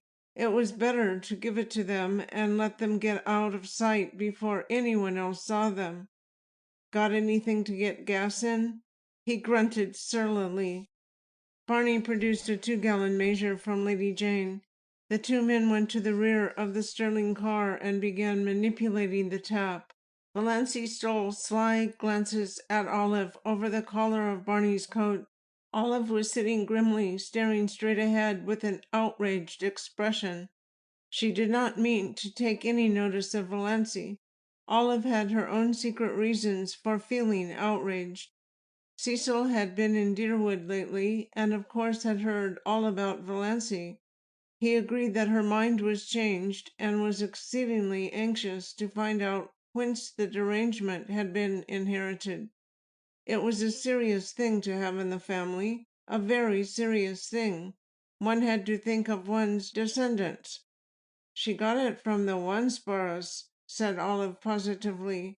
"There's nothing like that in the Sterlings. Nothing." "I hope not. I certainly hope not," Cecil had responded dubiously. "But then, to go out as a servant, for that is what it practically amounts to. Your cousin." Poor Olive felt the implication. The Port Lawrence Prices were not accustomed to ally themselves with families whose members worked out. Valancy could not resist temptation. She leaned forward. "Olive, does it hurt?" Olive bit stiffly. "Does what hurt?" "Looking like that." For a moment, Olive resolved she would take no further notice of Valency. Then duty came uppermost. She must not miss the opportunity. Doss, she implored, leaning forward also, won't you come home? Come home tonight. Valency yawned. You sound like a revival meeting, she said. You really do. If you come back, all will be forgiven. Yes, said Olive eagerly. Wouldn't it be splendid if she could induce the prodigal daughter to return? We'll never cast it up to you. Doss, there are nights when I cannot sleep for thinking of you. And me, having the time of my life, said Valency, laughing. Doss, I can't believe you're bad. I've always said you couldn't be bad. I don't believe I can be, said Valency. I'm afraid I'm hopelessly proper. I've been sitting here for 3 hours with Barney Snaith, and he hasn't even tried to kiss me. I wouldn't have minded if he had, Olive. Valency was still leaning forward. Her little hat with its crimson rose was tilted down over one eye. Valency's smile. What had happened to Valency? She looked not pretty. Doss couldn't be pretty, but provocative, fascinating, yes, abominably so. Olive drew back. It was beneath her dignity to say more. After all, Valency must be both mad and bad. Thanks, that's enough, said Barney behind the car. Much obliged, Mr. Sterling. 2 gallons, 70 cents. Thank you. Uncle Wellington climbed foolishly and feebly into his car. He wanted to give Snaith a piece of his mind, but dared not. Who knew what the creature might do if provoked? No doubt he carried firearms. Uncle Wellington looked indecisively at Valency, but Valency had turned her back on him and was watching Barney pour the gas into Lady Jane's maw. Drive on, said Olive decisively. There's no use in waiting here. Let me tell you what she said to me. The little hussy, the shameless little hussy, said Uncle Wellington. End of chapter 21. Chapter 22. The next thing the Sterlings heard was that Valency had been seen with Barney Snaith in a movie theatre in Port Lawrence, and after it at supper in a Chinese restaurant there. This was quite true, and no one was more surprised at it than Valency herself. Barney had come along in Lady Jane one dim twilight, and told Valency unceremoniously if she wanted a drive to hop in. "I'm going to the port. Will you go there with me?" His eyes were teasing, and there was a bit of defiance in his voice. Valency, who did not conceal from herself that she would have gone anywhere with him to any place, hopped in without more ado. They tore into and through Deerwood. Mrs. Frederick and Cousin Stickles, taking a little air on the veranda, saw them whirl by in a cloud of dust and sought comfort in each other's eyes. Valency, who in some dim pre-existence had been afraid of a car, was hatless, and her hair was blowing wildly round her face. She would certainly come down with bronchitis and die at Roaring Abel's. She wore a low-neck dress, and her arms were bare. That Snaith creature was in his shirt-sleeves, smoking a pipe. They were going at the rate of 40 miles an hour. 60, Cousin Stickles averred. Lady Jane could hit the pike when she wanted to. Valency waved her hand gaily to her relatives. As for Mrs. Frederick, she was wishing she knew how to go into hysterics. "Was it for this," she demanded in hollow tones, "that I suffered the pangs of motherhood?" "I will not believe," said Cousin Stickles solemnly, "that our prayers will not yet be answered." Who will protect that unfortunate girl when I am gone?" moaned Mrs. Frederick. As for Valency, she was wondering if it could really be only a few weeks since she had sat there with them on that veranda, hating the rubber plant, pestered with teasing questions like black flies, always thinking of appearances, cowed because of old Wellington's teaspoons and Uncle Benjamin's money, poverty-stricken, afraid of everybody, envying Olive, a slave to moth-eaten traditions, nothing to hope for or expect. And now every day was a gay adventure. Lady Jane flew over the 15 miles between Deerwood and the port, through the port. The way Barney went past traffic policemen was not holly. The lights were beginning to twinkle out like stars in the clear, lemon-hued twilight air. This was the only time Valency ever really liked the town, and she was crazy with the delight of speeding. Was it possible she had ever been afraid of a car? She was perfectly happy, riding beside Barney. Not that she deluded herself into thinking it had any significance. She knew quite well that Barney had asked her to go on the impulse of the moment, an impulse born of a feeling of pity for her and her starved little dreams. She was looking tired after a wakeful night with a heart attack, followed by a busy day. She had so little fun. He'd given her an outing for once. Besides, Abel was in the kitchen, at the point of drunkenness, where he was declaring he did not believe in God and beginning to sing ribald songs. It was just as well she should be out of the way for a while. Barney knew Roaring Abel's repertoire. They went to the movie. Valency had never been to a movie. And then, finding a nice hunger upon them, they went and had fried chicken, unbelievably delicious, in the Chinese restaurant. After which they rattled home again, leaving a devastating trail of scandal behind them. Mrs. Frederick gave up going to church altogether. She could not endure her friends' pitying glances and questions. But Cousin Stickles went every Sunday. She said they had been given a cross to bear. End of chapter 23. On one of Cissy's wakeful nights, she told Valency her poor little story. They were sitting by the open window. Cissy could not get her breath lying down that night. An inglorious gibbous moon was hanging over the wooded hills, and, in its spectral light, Cissy looked frail and lovely and incredibly young. A child. It did not seem possible that she could have lived through all the passion and pain and shame of her story. He was stopping at the hotel across the lake. He used to come over in his canoe at night. We met in the pines down the shore. He was a young college student. His father was a rich man in Toronto. Oh, Valency, I didn't mean to be bad. I didn't, indeed. But I loved him so. I love him yet. I'll always love him. And I didn't know some things. I didn't understand. Then his father came and took him away. And, after a little, I found out. Oh, Valency, I was so frightened. I didn't know what to do. I wrote him and he came. He said he would marry me, Valency. And why? And why? Oh, Valency, he didn't love me any more.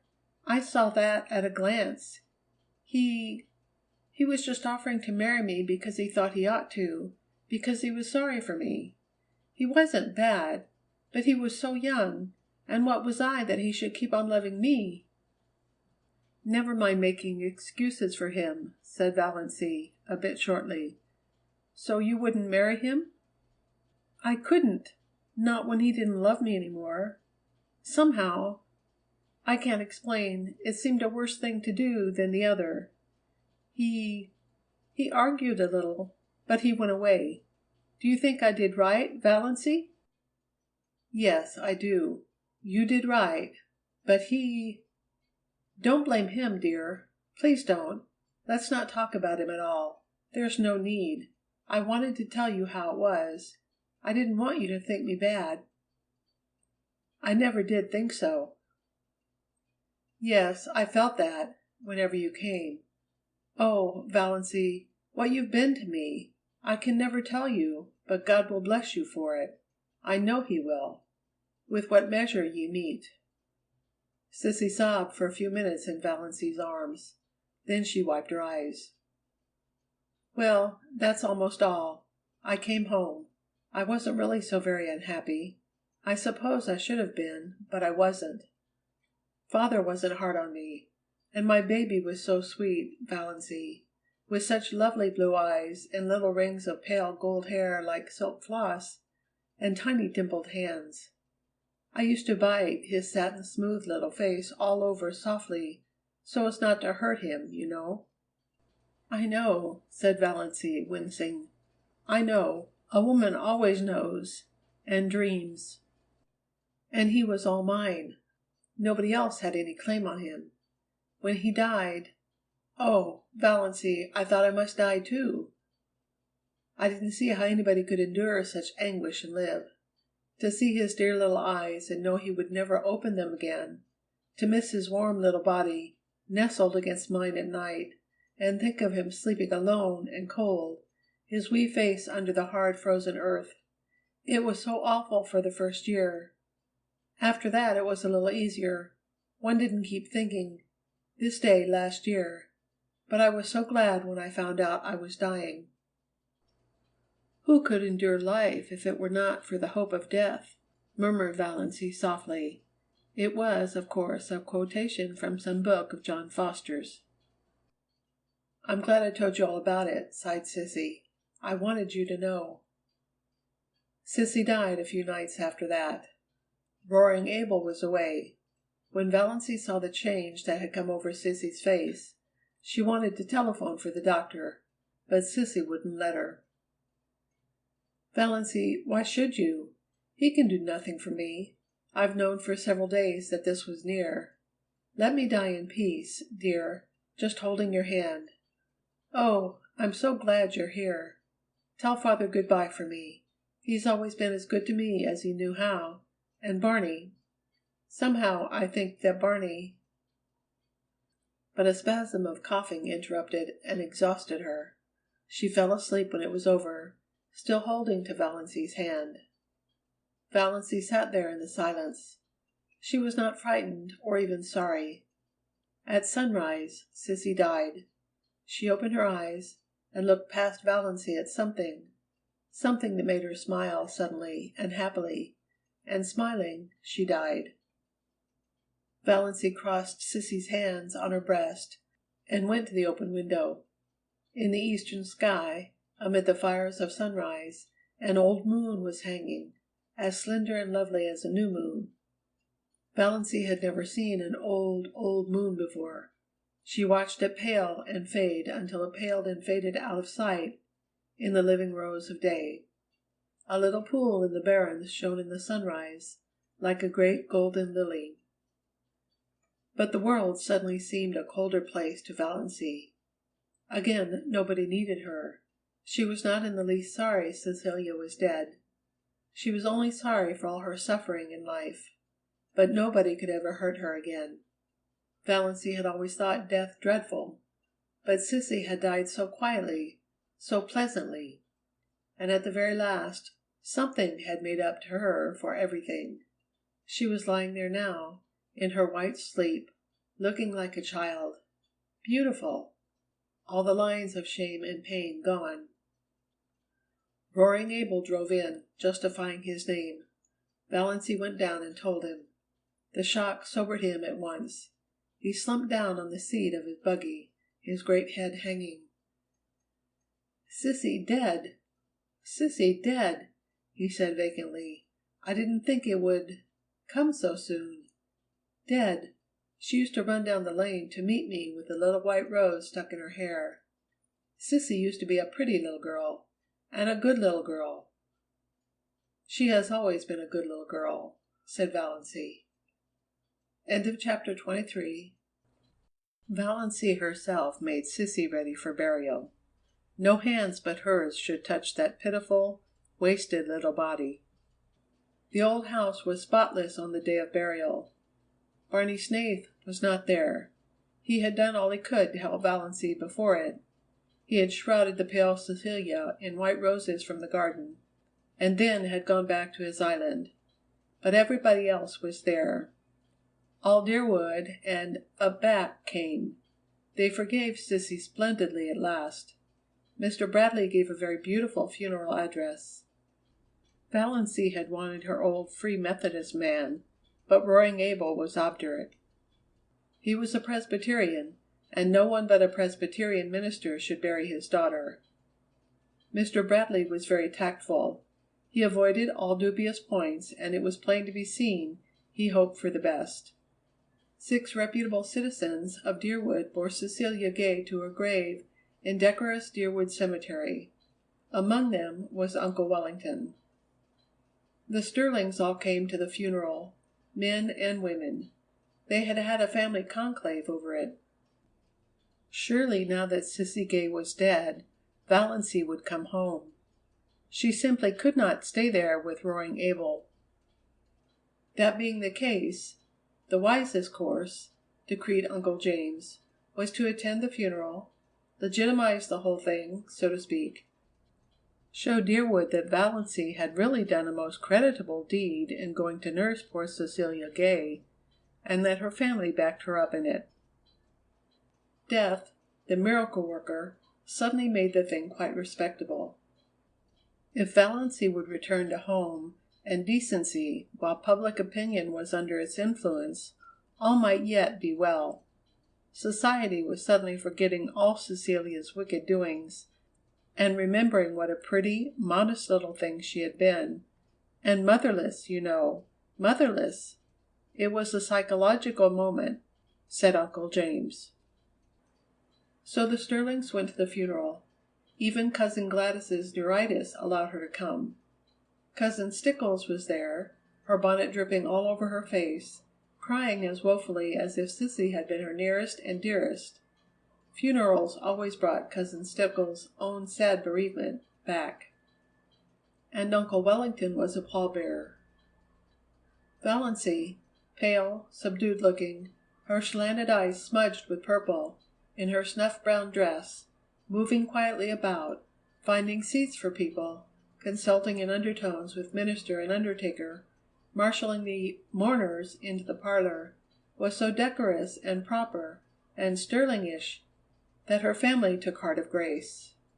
This was not, could not be, the girl who had sat all night in the woods with Barney Snaith, who had gone tearing bareheaded through Deerwood and Port Lawrence. This was the Valancy they knew, really surprisingly capable and efficient. Perhaps she had always been kept down a bit too much.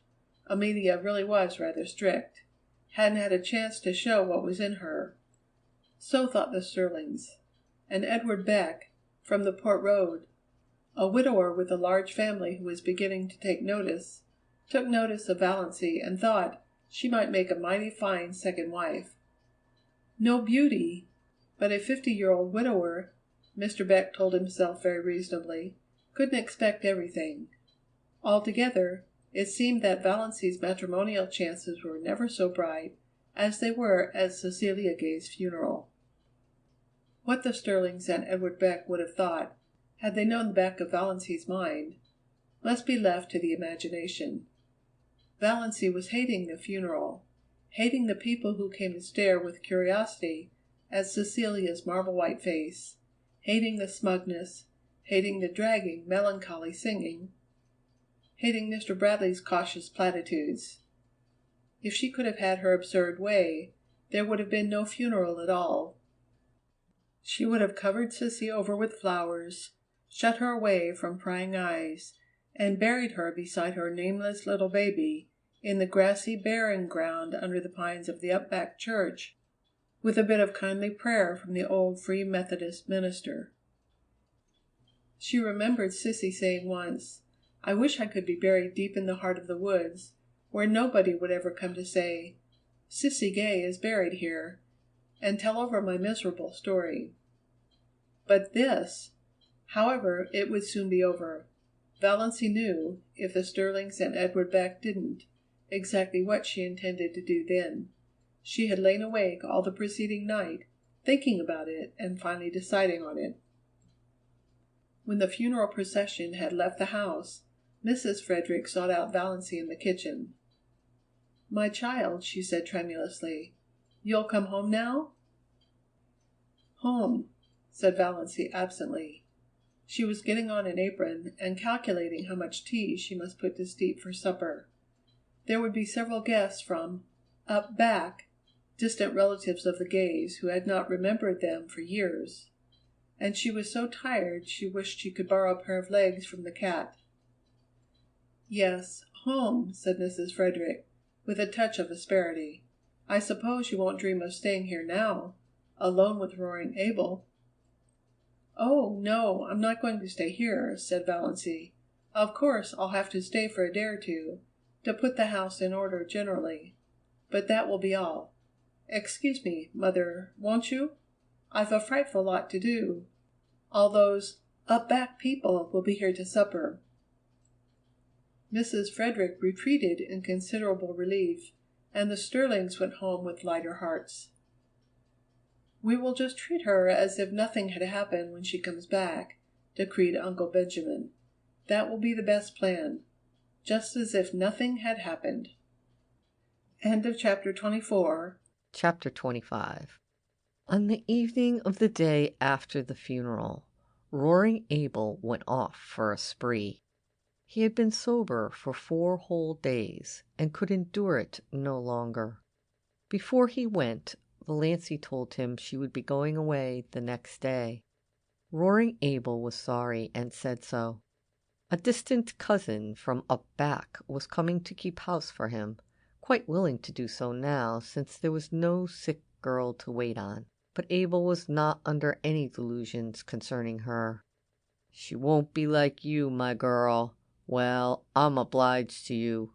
You helped me out of a bad hole, and I won't forget it. And I won't forget what you did for Sissy. I'm your friend, and if you ever want any of the Sterlings spanked and sought in a corner, send for me. I'm going to wet my whistle, Lord, but I'm dry. Don't reckon I'll be back afore tomorrow night, so if you're going home tomorrow, goodbye now." "I may go home tomorrow," said Valancy, "but I'm not going to Deerwood." "Not going?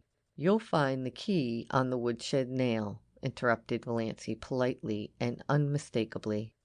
"The dog will be in the barn and the cat in the cellar. Don't forget to feed her till your cousin comes. The pantry is full, and I made some bread and pies today. Goodbye, Mr. Gay. You have been very kind to me, and I appreciate it." "We've had a damned decent time of it together, and that's a fact," said Roaring Abel. "You're the best small sport in the world, and your little finger is worth the whole Sterling clan tied together. Goodbye, and good luck." Valancy went out to the garden. Her legs trembled a little, but otherwise she felt and looked composed. She held something tightly in her hand. The garden was lying in the magic of the warm, odorous July twilight. A few stars were out, and the robins were calling through the velvety silences of the barrens. Valancy stood by the gate expectantly. Would he come? If he did not, he was coming. Valancy heard Lady Jane Grey far back in the woods. Her breath came a little more quickly, nearer and nearer. She could see Lady Jane now, bumping down the lane.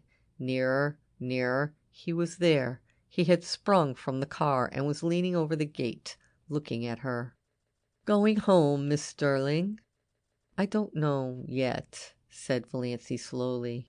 Her mind was made up, with no shadow of turning, but the moment was very tremendous.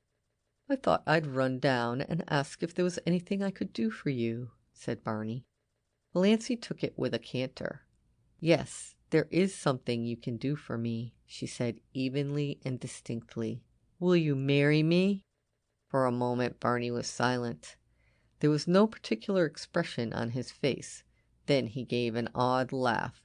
"Come now, I knew luck was just waiting around the corner for me. All the signs have been pointing that way today." "Wait." Valancy lifted her hand. "I'm in earnest. But I want to get my breath after that question. Of course, with my bringing up, I realize perfectly well that this is one of the things a lady should not do." "But why? Why?" "For two reasons." Valancy was still a little breathless, but she looked Barney straight in the eyes, while all the dead Sterlings revolved rapidly in their graves, and the living ones did nothing because they did not know that Valancy was at that moment proposing lawful marriage to the notorious Barney Snaith. "The first reason is Valancy tried to say I love you, but could not. She had to take refuge in a pretended flippancy. I'm crazy about you. The second is this." She handed him Dr. Trent's letter. Barney opened it with the air of a man thankful to find some safe, sane thing to do. As he read it, his face changed. He understood, more perhaps than Valancy wanted him to. "Are you sure nothing can be done for you?" Valancy did not misunderstand the question. "Yes. You know Dr. Trent's reputation in regard to heart disease. I haven't long to live, perhaps only a few months, a few weeks. I want to live them. I can't go back to Deerwood. You know what my life was like there, and," she managed it this time, "I love you. I want to spend the rest of my life with you. That's all." Barney folded his arms on the gate and looked gravely enough at a white, saucy star that was winking at him just over Roaring Abel's kitchen chimney. "You don't know anything about me. I may be a murderer. No, I don't. You may be something dreadful. Everything they say of you may be true. But it doesn't matter to me." "You care that much for me, Valancy?" said Barney incredulously, looking away from the star and into her eyes, her strange, mysterious eyes. "I care that much," said Valancy in a low voice. She was trembling. He had called her by her name for the first time. It was sweeter than another man's caress could have been just to hear him say her name like that. "If we are going to get married," said Barney, speaking suddenly in a casual, matter-of-fact voice, "some things must be understood." "Everything must be understood," said Valancy. "I have things I want to hide," said Barney coolly. "You are not to ask me about them." "I won't," said Valancy. "You must never ask to see my mail. Never. And we are never to pretend anything to each other." "We won't," said Valancy. "You won't even have to pretend you like me. If you marry me, I know you're only doing it out of pity. And we'll never tell a lie to each other about anything, a big lie or a petty lie." "Especially a petty lie," agreed Valancy. "And you'll have to live on my island. I won't live anywhere else." "That's partly why I want to marry you," said Valancy. Barney peered at her. "I believe you mean it. Well, let's get married then." "Thank you," said Valancy with a sudden return of primness. She would have been much less embarrassed if he had refused her. "I suppose I haven't any right to make conditions, but I'm going to make one. You are never to refer to my heart or my liability to sudden death. You are never to urge me to be careful. You are to forget, absolutely forget, that I am not perfectly healthy. I have written a letter to my mother. Here it is. You are to keep it. I have explained everything in it. If I drop dead suddenly, as I likely will do, it will exonerate me in the eyes of your kindred from suspicions of having poisoned you," said Barney with a grin. "Exactly," Valancy laughed gaily. "Dear me, I'm glad this is over. It has been a bit of an ordeal. You see, I'm not in the habit of going about asking men to marry me. It is so nice of you not to refuse me, or offer to be a brother. I'll go to the port tomorrow and get a license. We can be married tomorrow evening. Dr. Stalling, I suppose." "Heavens, no," Valancy shuddered. "Besides, he wouldn't do it. He'd shake his forefinger at me, and I'd jilt you at the altar. No, I want my old Mr. Towers to marry me." "Will you marry me as I stand?" demanded Barney. A passing car full of tourists honked loudly. It seemed derisively. Valancy looked at him. Blue homespun shirt, nondescript hat, muddy overalls, unshaved. "Yes," she said. Barney put his hands over the gate and took her little cold ones gently in his. "Valancy," he said, trying to speak lightly, "of course I am not in love with you. Never thought of such a thing as being in love. But do you know, I've always thought you were a bit of a dear." End of chapter 25. Chapter 26. The next day passed for Valancy like a dream. She could not make herself or anything she did seem real. She saw nothing of Barney, though she expected he must go rattling past on his way to the port for a license. Perhaps he had changed his mind. But at dusk the lights of Lady Jane suddenly swooped over the crest of the wooded hill beyond the lane. Valancy was waiting at the gate for her bridegroom. She wore her green dress and her green hat because she had nothing else to wear. She did not look or feel at all bride-like. She really looked like a wild elf strayed out of the greenwood. But that did not matter. Nothing at all mattered except Barney was coming for her. "Ready?" said Barney, stopping Lady Jane with some new horrible noises. "Yes." Valancy stepped in and sat down. Barney was in his blue shirt and overalls, but they were clean overalls. He was smoking a villainous-looking pipe, and he was bareheaded, but he had a pair of oddly smart boots on under his shabby overalls, and he was shaved. They clattered into Deerwood and through Deerwood and hit the long wooded road to the port. "Haven't you changed your mind?" said Barney. "No. Have you?" "No." That was their whole conversation on the 15 miles. Everything was more dreamlike than ever. Valancy didn't know whether she felt happy or terrified or just plain fool. Then the lights of Port Lawrence were about them. Valancy felt as if she were surrounded by the gleaming, hungry eyes of hundreds of great, stealthy panthers. Barney briefly asked where Mr. Towers lived, and Valancy as briefly told him. They stopped before the shabby little house in an unfashionable street. They went into the small, shabby parlor. Barney produced his license, so he had got it. Also, a ring. This ring was real. She, Valancy Sterling, was actually on the point of being married. They were standing up together before Mr. Towers. Valancy heard Mr. Towers and Barney saying things. She heard some other person saying things. She herself was thinking of the way she had once planned to be married. Away back in her early teens, when such a thing had not seemed impossible.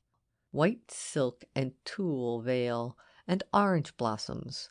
No bridesmaid, but one flower girl in a frock of cream shadow lace over pale pink, with a wreath of flowers in her hair, carrying a basket of roses and lilies of the valley.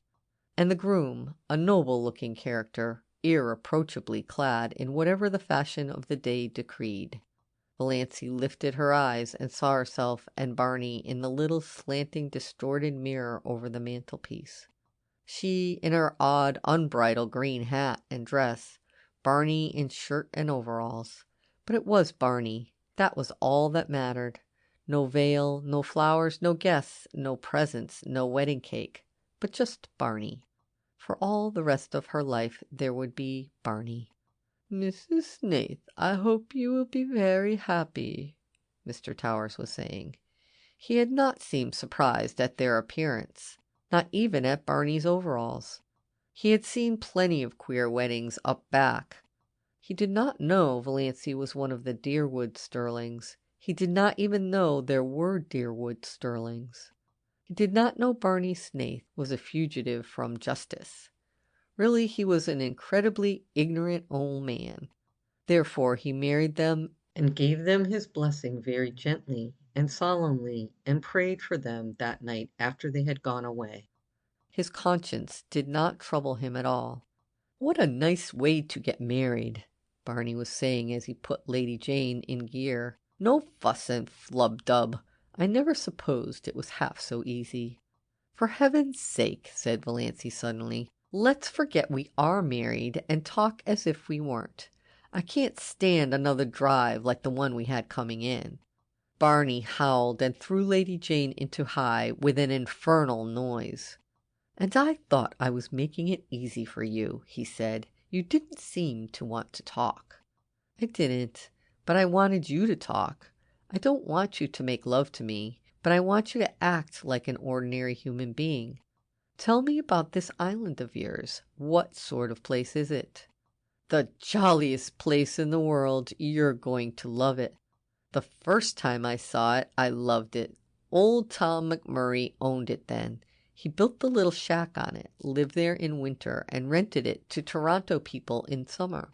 I bought it from him, became by that one simple transaction a landed proprietor, owning a house and an island. There's something so satisfying in owning a whole island. And isn't an uninhabited island a charming idea? I'd wanted to own one ever since I'd read Robinson Crusoe. It seemed too good to be true. And beauty! Most of the scenery belongs to the government, but they don't tax you for looking at it. And the moon belongs to everybody. You won't find my shack very tidy. I suppose you'll want to make it tidy." "Yes," said Valancy honestly, "I have to be tidy. I don't really want to be, but untidiness hurts me. Yes, I'll have to tidy up your shack." "I was prepared for that," said Barney with a hollow groan. "But," continued Valancy relentingly, "I won't insist on your wiping your feet when you come in." "No, you'll only sweep up after me with the air of a martyr," said Barney. "Well, anyway, you can't tidy up the lean-to. You can't even enter it. The door will be locked, and I shall keep the key." "Bluebeard's chamber," said Valancy. "I shan't even think of it. I don't care how many wives you have hanging up in it, so long as they're really dead. Dead as doornails. You can do as you like in the rest of the house. There's not much of it. Just one big living room and one small bedroom. Well built, though. Old Tom loved his job. The beams of our house are cedar and the rafters fir. Our living room windows face west and east. It's wonderful to have a room where you can see both sunrise and sunset. I have 2 cats there, Banjo and Good Luck. Adorable animals. Banjo is a big, enchanting gray devil cat. Striped, of course. I don't care a hang for any cat that hasn't stripes. I never knew a cat who could swear as genteelly and effectively as Banjo. His only fault is that he snores horribly when he is asleep.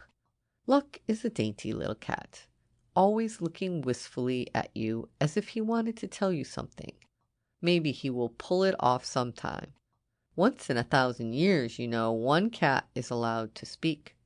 My cats are philosophers. Neither of them ever cries over spilt milk. 2 old crows live in a pine tree on the point and are reasonably neighborly. Call 'em Nip and Tuck.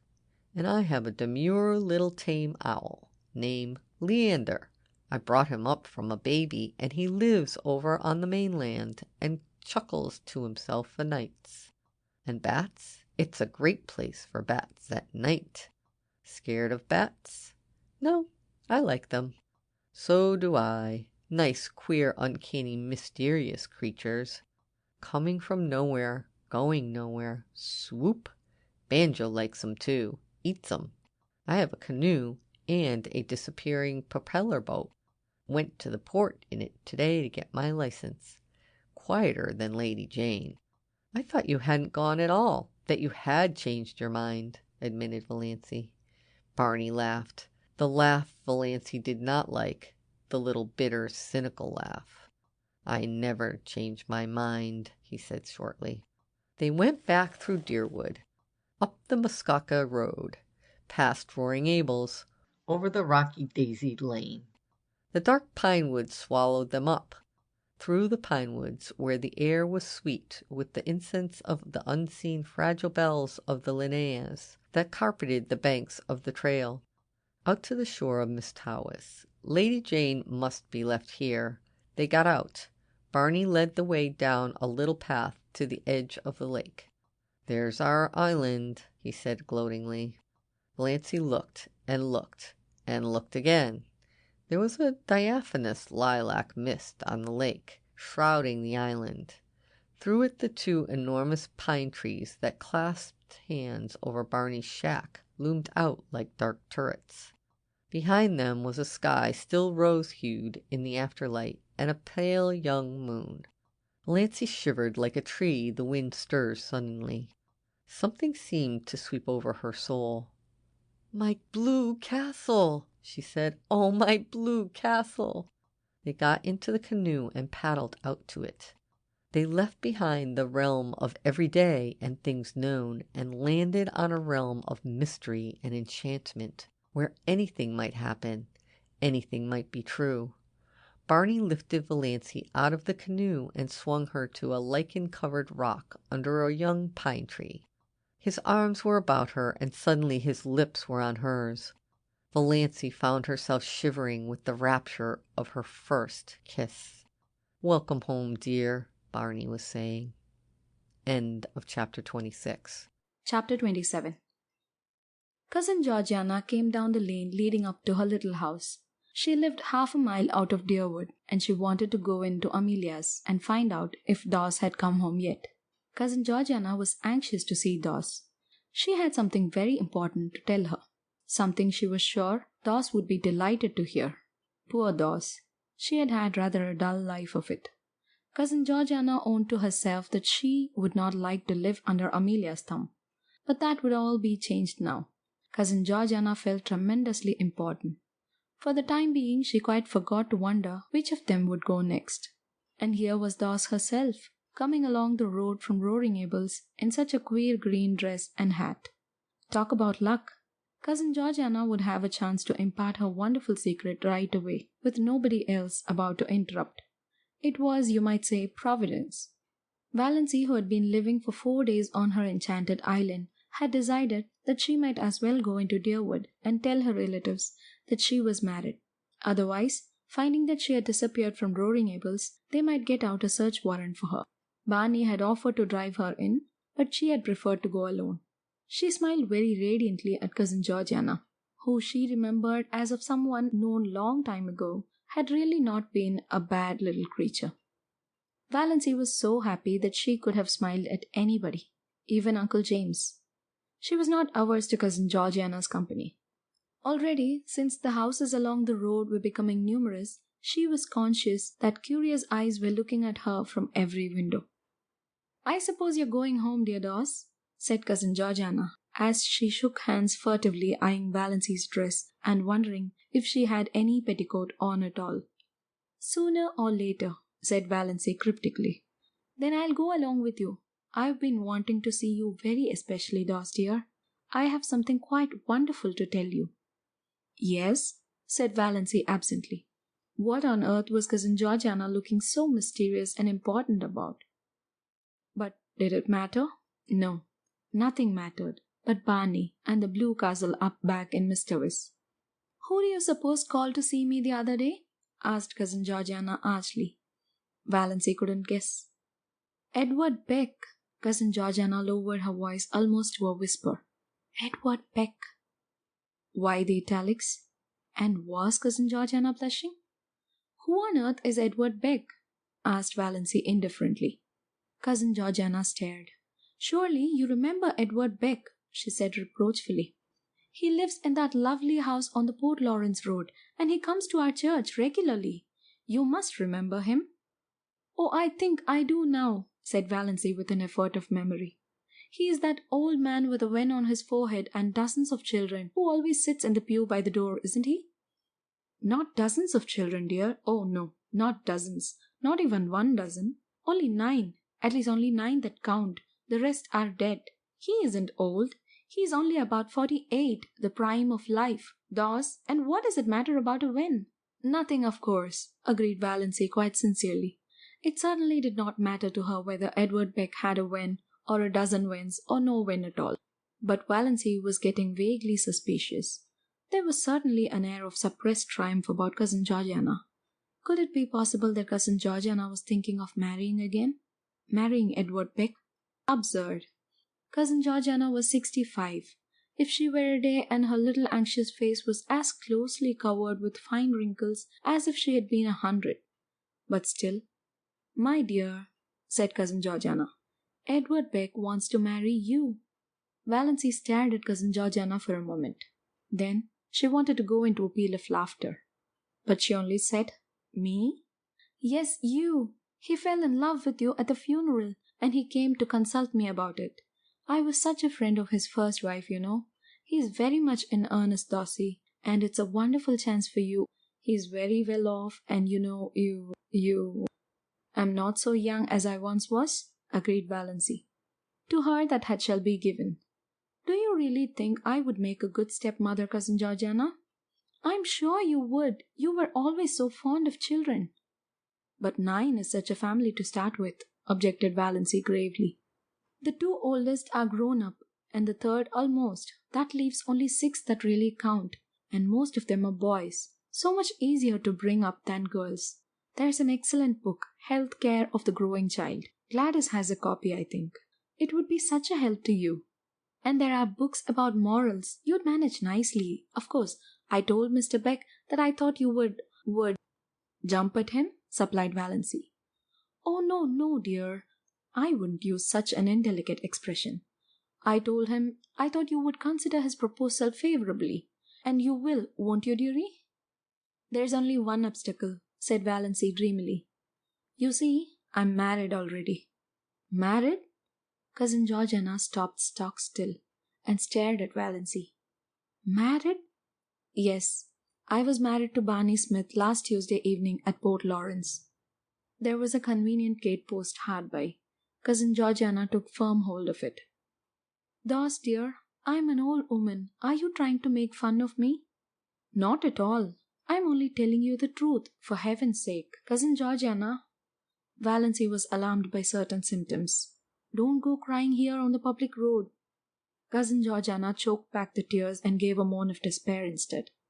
"Oh, Dawes, what have you done? What have you done?" "I've just been telling you I've got married," said Valancy calmly and patiently.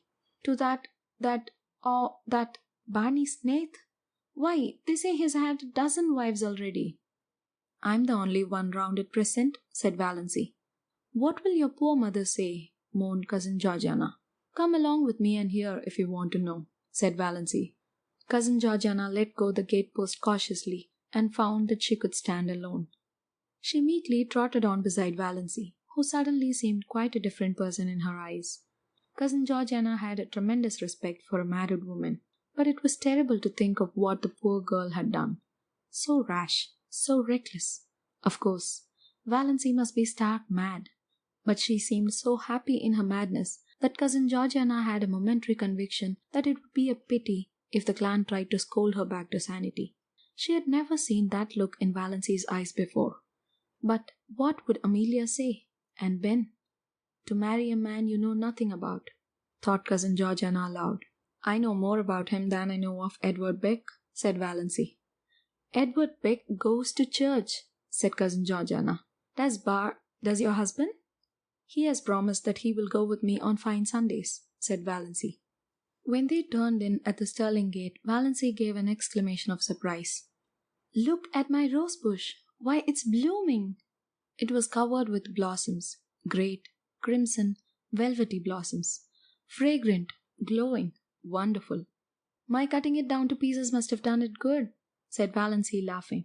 She gathered a handful of the blossoms. They would look well on the supper table of the veranda at Miss Tavis, and went still laughing up the walk, conscious that Olive was standing on the steps.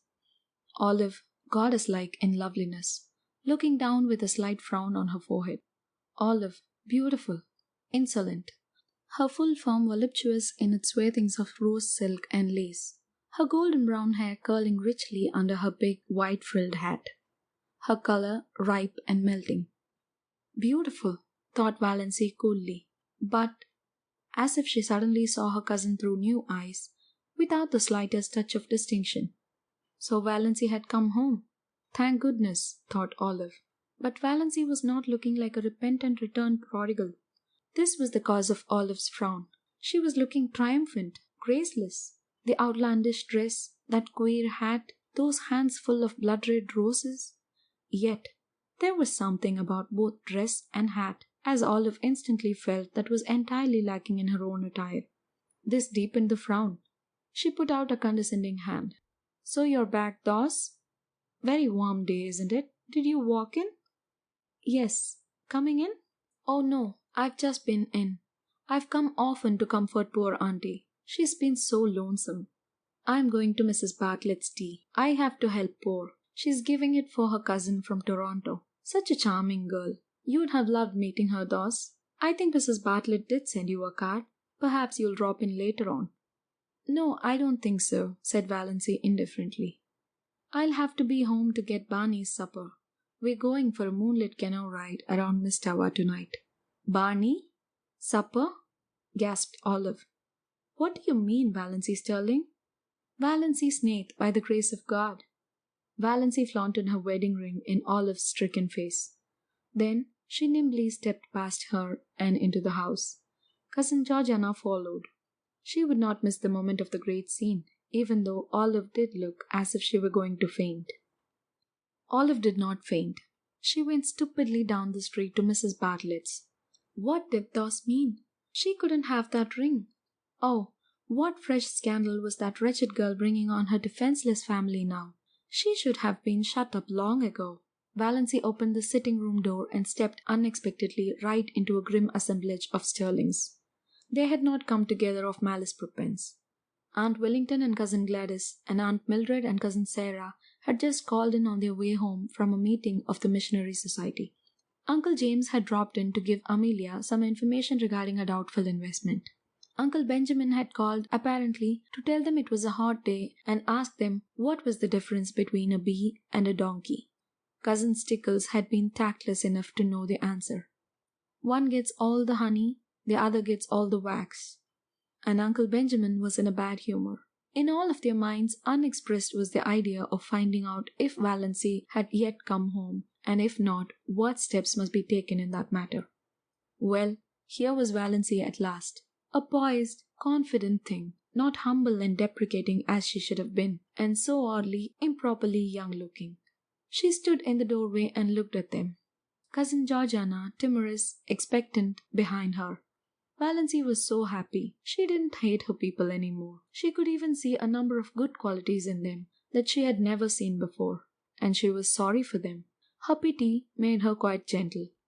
"Well, Mother," she said pleasantly. "So, you've come home at last," said Mrs. Frederick, getting out a handkerchief. She dared not be outraged, but she did not mean to be cheated of her tears. "Well, not exactly," said Valency. She threw her bomb. "I thought I ought to drop in and tell you I was married. Last Tuesday night, to Barney Snaith." Uncle Benjamin bounced up and sat down again. "God bless my soul," he said dully. The rest seemed turned to stone, except Cousin Gladys, who turned faint. Aunt Mildred and Uncle Wellington had to help her out to the kitchen. She would have to keep up the Victorian traditions, said Valency with a grin. She sat down uninvited on a chair. Cousin Stickles had begun to sob. "Is there one day in your life that you haven't cried?" asked Valency curiously. "Valency," said Uncle James, being the first to recover the power of utterance, "did you mean what you said just now?" "I did." "Do you mean to say that you have actually gone and married that notorious Barney Snaith, that criminal, that—" "I have." "Then," said Uncle James violently, "you are a shameless creature, lost to all sense of propriety and virtue, and I wash my hands entirely of you. I do not want ever to see your face again." "What have you left to say when I commit murder?" asked Valency. Uncle Benjamin again appealed to God to bless his soul. That drunken outlaw? That... A dangerous spark appeared in Valency's eyes. They might say what they liked too, and of her, but they should not abuse Barney. Say damn and you'll feel better, she suggested. I can express my feelings without blasphemy. And I tell you, you have covered yourself with eternal disgrace and infamy by marrying that drunkard. You would be more endurable if you got drunk occasionally. Barney is not a drunkard. He was seen drunk in Port Lawrence, pickled to the gills, said Uncle Benjamin. If that is true, and I don't believe it, he had a good reason for it. Now, I suggest that you all stop looking tragic and accept the situation. I'm married. You can't undo that, and I'm perfectly happy. I suppose we ought to be thankful he has really married her, said Cousin Sarah, by way of trying to look on the bright side. If he really has, said Uncle James, who had just washed his hands of Valency. Who married you? Mr. Towers of Port Lawrence. By a free Methodist? Groaned Mrs. Frederick, as if to have been married by an imprisoned Methodist would have been a shade less disgraceful. It was the first thing she had said. Mrs. Frederick didn't know what to say. The whole thing was too horrible, too nightmarish. She was sure she must wake up soon, after all their bright hopes at the funeral. It makes me think of those what-do-you-call-'em, said Uncle Benjamin helplessly. Those yarns, of fairies taking babies out of their cradles. Valency could hardly be a changeling at 29, said Aunt Wellington satirically. She was the oddest-looking baby I ever saw anyway, averred Uncle Benjamin. I said so at the time, you remember, Amelia? I said I have never seen such eyes in a human head. I'm glad I never had any children, said Cousin Sarah. If they don't break your heart in one way, they do it in another. Isn't it better to have your heart broken than to have it wither up? Queried Valency. Before it could be broken, it must have felt something splendid. That would be worth the pain. Dippy, clean Dippy, muttered Uncle Benjamin, with a vague, unsatisfactory feeling that somebody had said something like that before. Valency, said Mrs. Frederick solemnly, do you ever pray to be forgiven for disobeying your mother? I should pray to be forgiven for obeying you so long, said Valency stubbornly. But I don't pray about that at all. I just thank God every day for my happiness. I would rather, said Mrs. Frederick, beginning to cry rather belatedly, see you dead before me than listen to what you have told me today. Valency looked at her mother and aunts and wondered if they could ever have known anything of the real meaning of love. She felt sorrier for them than ever. They were so very pitiable, and they never suspected it. Barney Snaith is a scoundrel to have deluded you into marrying him, said Uncle James violently. Oh, I did the deluding. I asked him to marry me, said Valency with a wicked smile. Have you no pride? Demanded Aunt Wellington. Lots of it. I am proud that I have achieved a husband by my own unaided efforts. Cousin Georgiana here wanted to help me to Edward Beck. Edward Beck is worth $20,000 and has the finest house between here and Port Lawrence, said Uncle Benjamin. That sounds very fine, said Valency scornfully.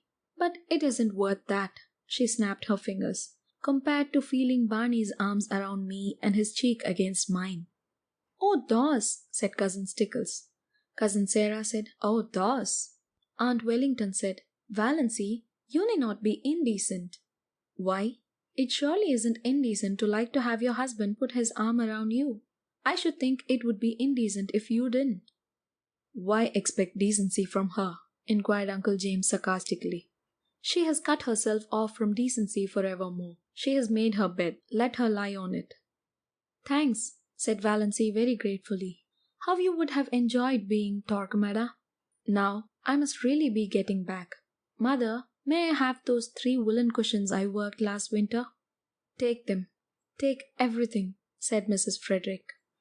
Oh, I don't want everything or much. I don't want my blue castle cluttered. Just the cushions. I'll call for them some day when we motor in. Valency rose and went to the door.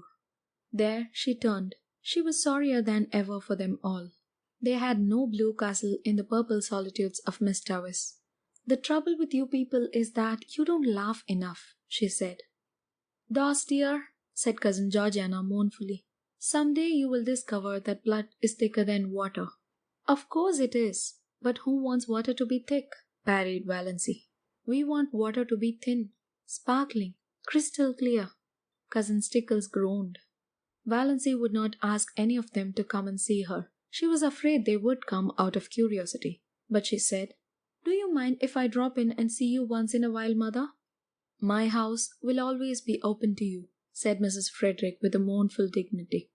"You should never recognize her again," said Uncle James sternly, as the door closed behind Valancy. "I cannot quite forget that I am a mother," said Mrs. Frederick. "My poor unfortunate girl." "I dare say the marriage isn't legal," said Uncle James comfortingly. "He has probably been married half a dozen times before, but I am through with her. I have done all I could, Amelia. I think you will admit that.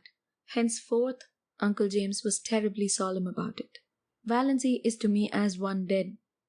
"Mrs. Barney Snaith," said Cousin Georgiana, as if trying it out to see how it would sound. "He has a score of aliases, no doubt," said Uncle Benjamin.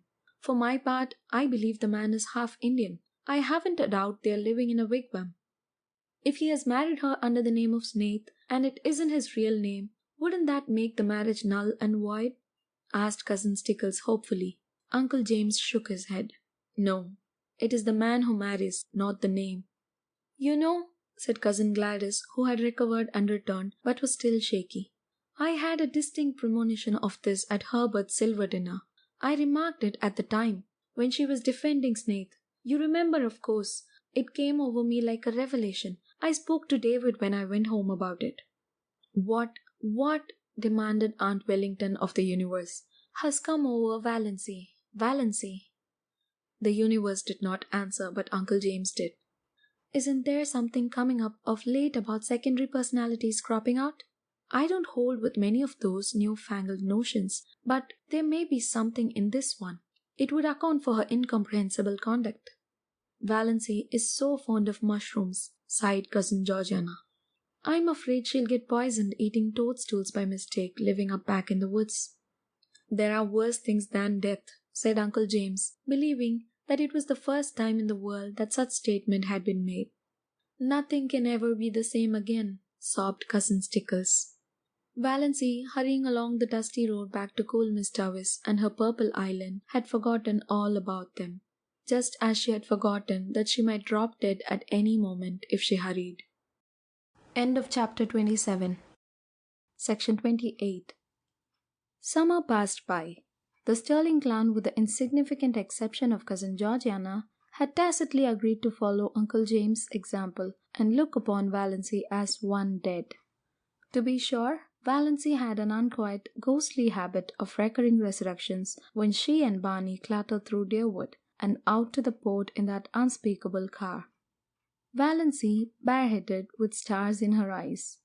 Barney, bareheaded, smoking his pipe. But shaved. Always shaved now, if any of them had noticed it. They even had the audacity to go into Uncle Benjamin's store to buy groceries. Twice Uncle Benjamin ignored them. Was not Valancy one of the dead, while Snaith had never existed? But the third time he told Barney he was a scoundrel who should be hung for luring an unfortunate, weak-minded girl away from her home and friends. Barney's one straight eyebrow went up. "I have made her happy," he said coolly. "And she was miserable with her friends, so that's that." Uncle Benjamin stared. It had never occurred to him that women had to be, or ought to be, made happy. You pup," he said. "Why be so unoriginal?" queried Barney amiably. "Anybody could be a pup. Why not think of something worthy of the Sterlings? Besides, I'm not a pup. I'm really quite a middle-aged dog. 35 if you're interested in knowing." Uncle Benjamin remembered just in time that Valancy was dead. He turned his back on Barney. Valancy was happy, gloriously and entirely so. She seemed to be living in a wonderful house of life, and every day opened a new mysterious room. It was in a world which had nothing in common with the one she had left behind. A world where time was not, which was young with immortal youth, where there was neither past nor future, but only the present. She surrendered herself utterly to the charm of it. The absolute freedom of it all was unbelievable. They could do exactly as they liked. No Mrs. Grundy, no traditions, no relatives or in-laws. Peace, perfect peace with loved ones far away, as Barney quoted shamelessly. Valency had gone home once and got her cushions, and Cousin Georgiana had given her one of her famous candlewick spreads of most elaborate design. "For your spare room bed, dear," she said. "But I haven't got any spare room," said Valency. Cousin Georgiana looked horrified. A house without a spare room was monstrous to her. "But it's a lovely spread," said Valency with a kiss, "and I'm so glad to have it. I'll put it on my own bed. Barney's old patchwork quilt is getting ragged." "I don't see how you can be contented to live up back," sighed Cousin Georgiana.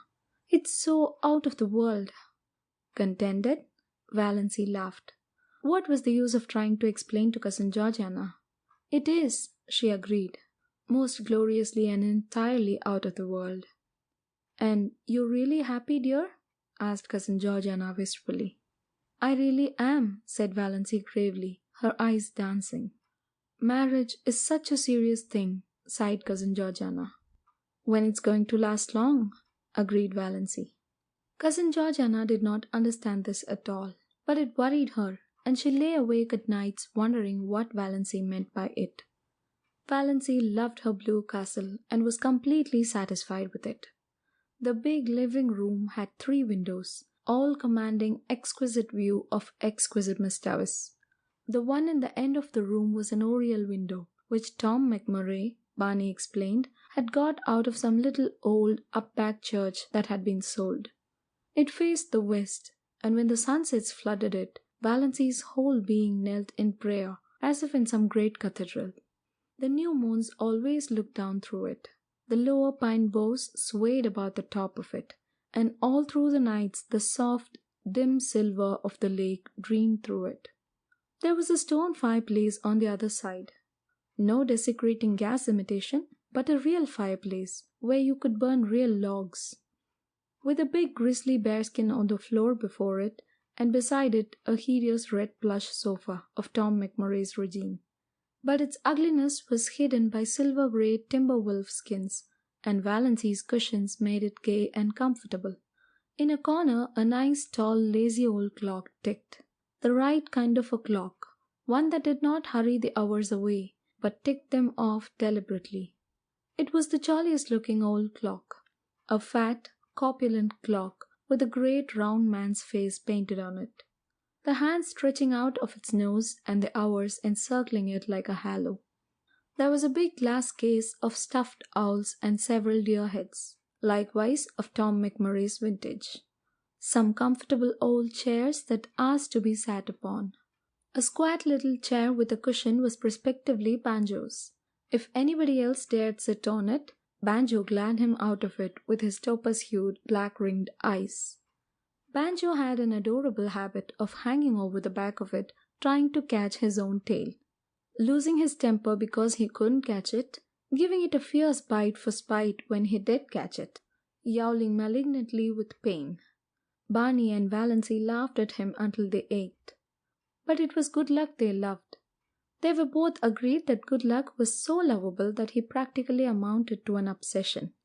One side of the wall was lined with rough, homemade bookshelves filled with books, and between the 2 side windows hung an old mirror in a faded gilt frame, with fat cupids gambolling in the panel over the glass.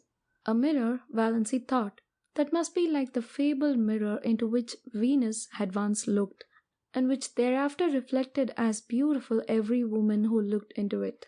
Valency thought she was almost pretty in that mirror, but that may be because she had shingled her hair. This was before the day of bobs, and was regarded as a wild, unheard of proceedings, unless you had typhoid. When Mrs. Frederick heard of it, she almost decided to erase Valency's name from the family Bible. Barney cut the hair square off at the back of Valency's neck, bringing it down into a short black fringe over her forehead. It gave a meaning and a purpose to her little 3-cornered face that it never had possessed before. Even her nose ceased to irritate her. Her eyes were bright, and her sallow skin had cleared to the hue of creamy ivory. The old family joke had come true. She was really fat at last. Anyway, no longer skinny. Valancy might never be beautiful, but she was of the type that looks its best in the woods, elfin, mocking, alluring. Her heart bothered her very little. When an attack threatened, she was generally able to head it off with Dr. Trent's prescription. The only bad one she had was one night when she was temporarily out of medicine, and it was a bad one. For the time being, Valancy realized keenly that death was actually waiting to pounce on her any moment. But the rest of the time she did not let herself remember it at all. End of chapter 28. Chapter 29. Valancy toiled not, neither did she spin. There was really very little work to do. She cooked their meals on a coal-oil stove, performing all her little domestic rites carefully and exultingly, and they ate out on the veranda that almost overhung the lake. Before them lay Mistawis, like a scene out of some fairy tale of old time, and Barney smiling his twisted, enigmatical smile at her across the table. "What a view old Tom picked out when he built this shack," Barney would say exultantly. Supper was the meal Valancy liked best. The faint laughter of winds was always about them, and the colors of the Mistawis, imperial and spiritual under the changing clouds, were something that cannot be expressed in mere words. Shadows, too, clustering in the pines until a wind shook them out and pursued them over the Mistawis. They lay all day along the shores, threaded by ferns and wild blossoms. They stole around the headlands in the glow of the sunset until twilight wove them all into one great web of dusk. The cats, with their wise, innocent little faces, would sit on the veranda railing and eat the tidbits Barney flung at them.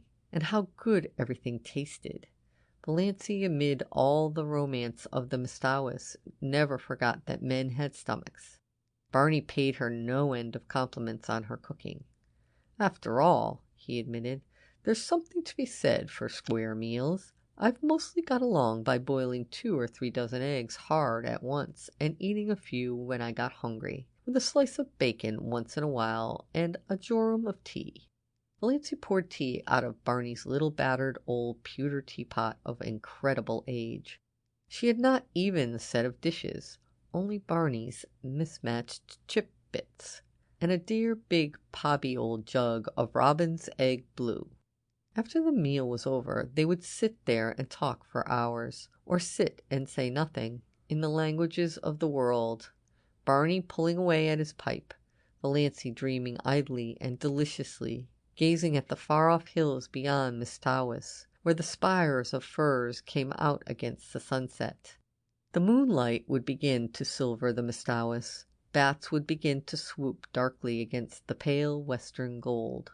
A little waterfall that came down on the high bank not far away would, by some whim of the wildwood gods, begin to look like a wonderful white woman beckoning through the spicy, fragrant evergreens. And Leander would begin to chuckle diabolically on the mainland shore. How sweet it was to sit there and do nothing in the beautiful silence, with Barney at the other side of the table smoking. There were plenty of other islands in sight, though none of them were near enough to be troublesome as neighbors. There was one little group of islets far off to the west, which they called the Fortunate Isles. At sunrise they looked like a cluster of emeralds, at sunset like a cluster of amethysts. They were too small for houses, but the lights on the larger islands would bloom out all over the lake, and bonfires would be lighted on their shores, streaming up into the wood shadows, and throwing great blood-red ribbons over the waters. Music would drift to them alluringly from boats here and there, or from the veranda of the big house of the millionaire on the biggest island. "Would you like a house like that, Moonlight?" asked Barney once, waving his hand at it. He had taken to calling her Moonlight, and Valancy loved it. "No," said Valancy, who had once dreamed of a mountain castle 10 times the size of the rich man's cottage, and now pitied the poor inhabitants of palaces. "No, it's too elegant. I would have to carry it with me everywhere I went, on my back like a snail. It would own me, possess me, body and soul. I like a house I can love and cuddle and boss, just like ours here. I don't envy Hamilton Goddard, the finest summer residence in Canada. It is magnificent, but it isn't my blue castle. Away down at the far end of the lake, they got every night a glimpse of a big continental train rushing through the clearing. Valancy liked to watch its lighted windows flash by and wonder who was on it and what hopes and fears it carried.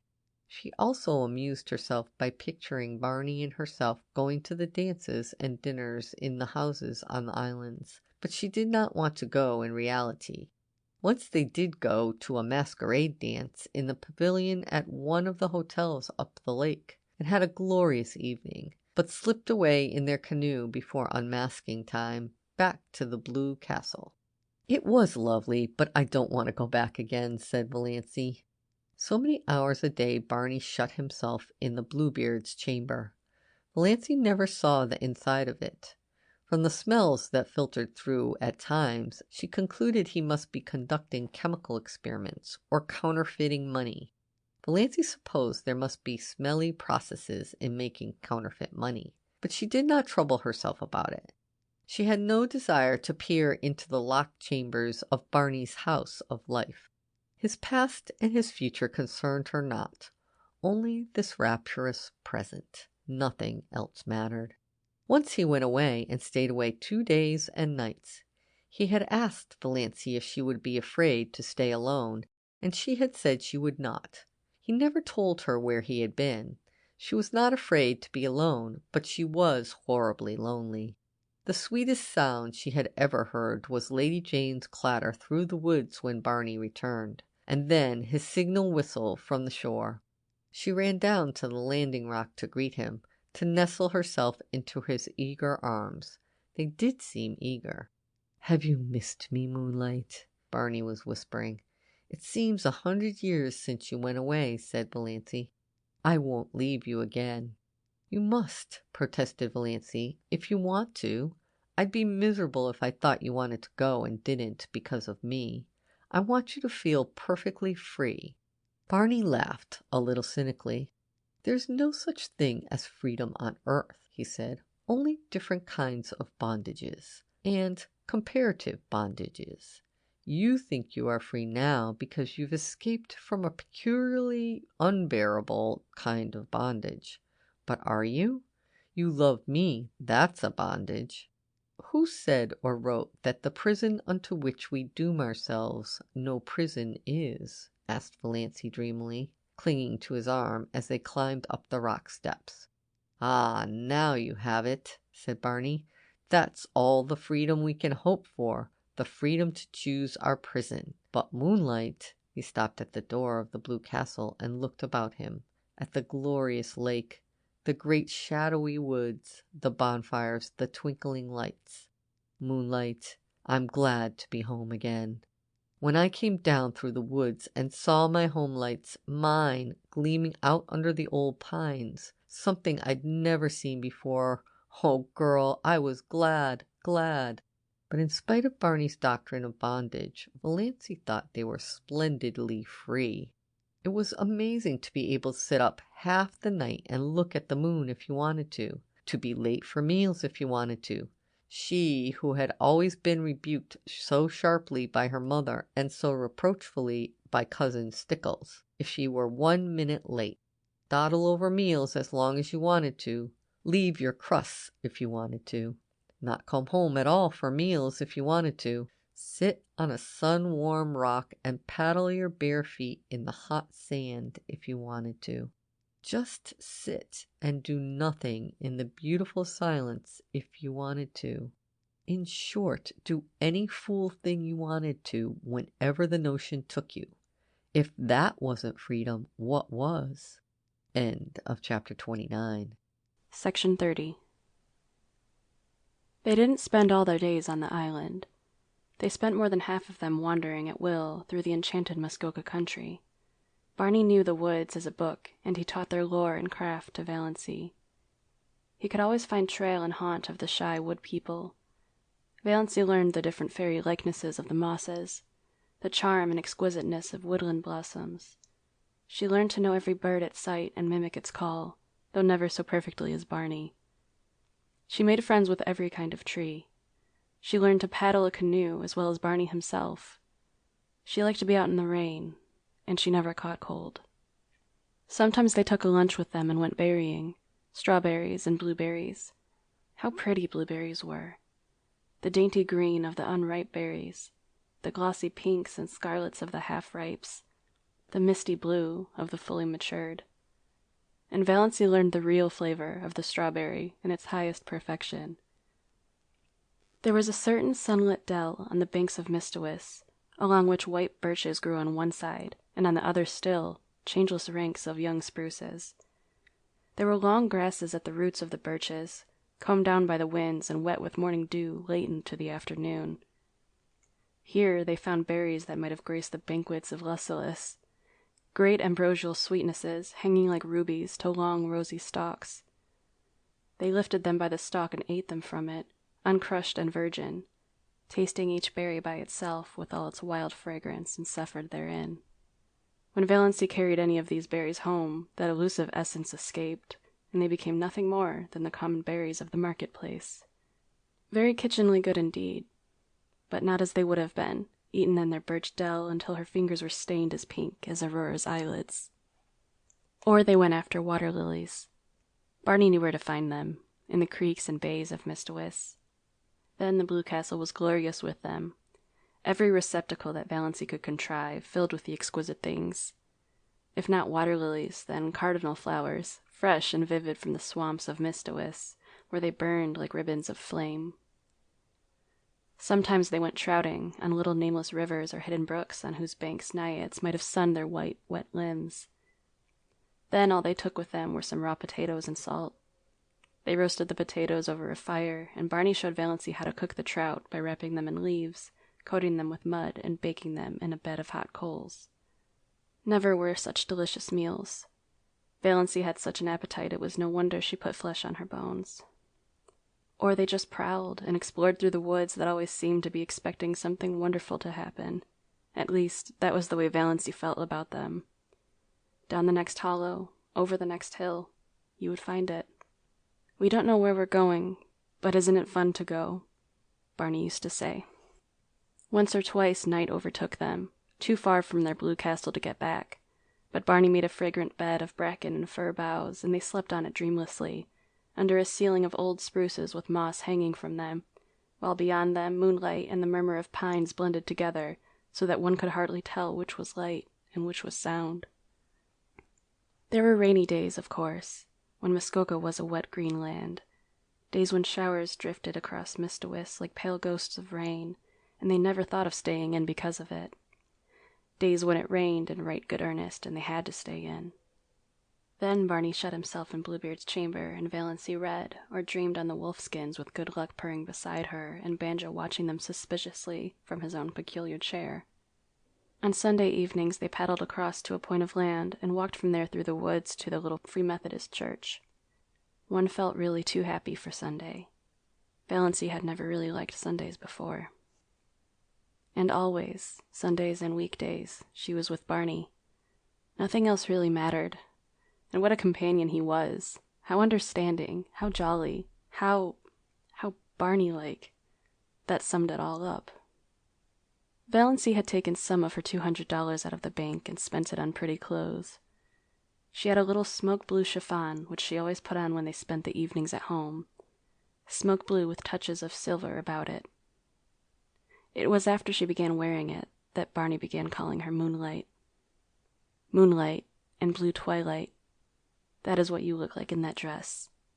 I like it. It belongs to you. You aren't exactly pretty, but you have some adorable beauty spots.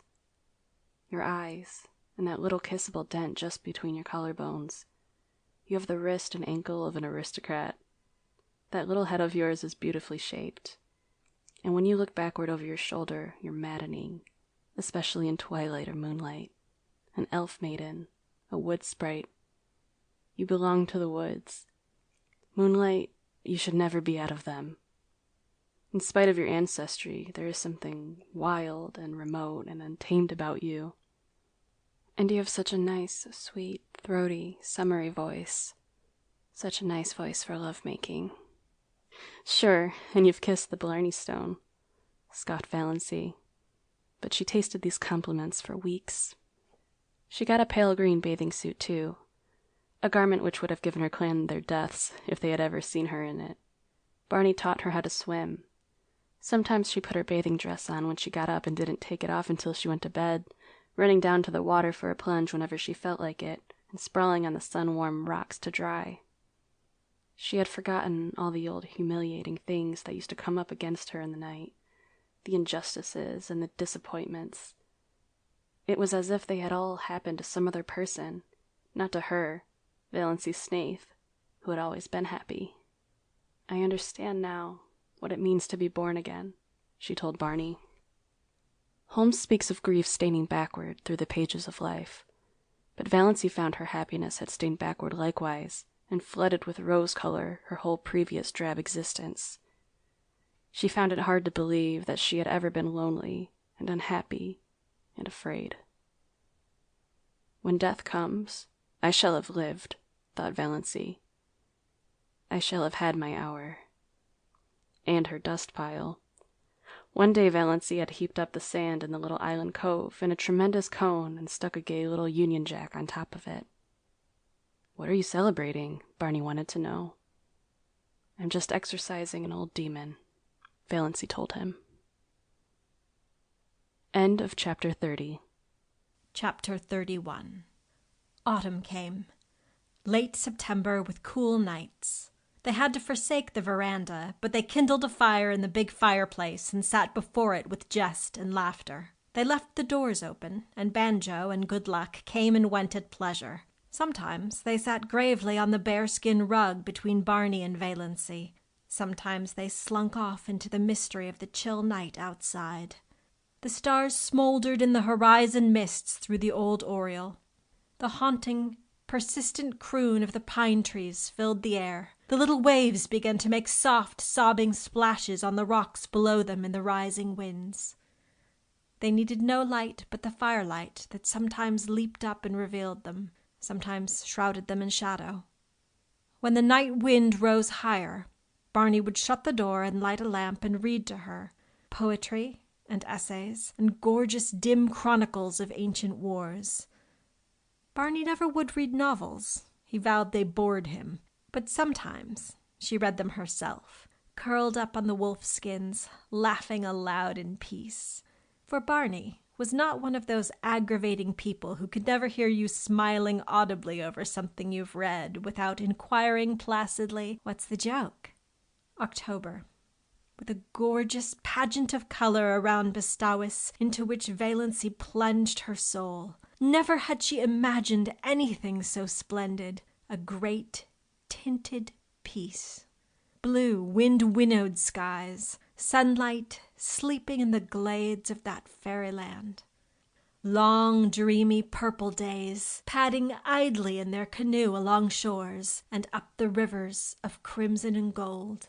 A sleepy, red hunter's moon.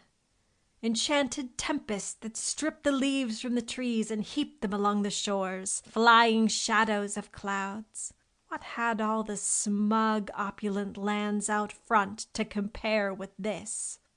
November, with uncanny witchery in its changed trees, with murky red sunsets flaming in smoky crimson behind the westering hills, with dear days when the austere woods were beautiful and gracious in a dignified serenity of folded hands and closed eyes, days full of a fine pale sunshine that sifted through the late leafless gold of the juniper trees and glimmered among the gray beeches, lighting up evergreen banks of moss and washing the colonnades of the pines, days with a high-sprung sky of flawless turquoise, days when an exquisite melancholy seemed to hang over the landscape and dream about the lake, but days, too, of the wild blackness of great autumn storms, followed by dank, wet, streaming nights when there was witch laughter in the pines and fitful moans among mainland trees.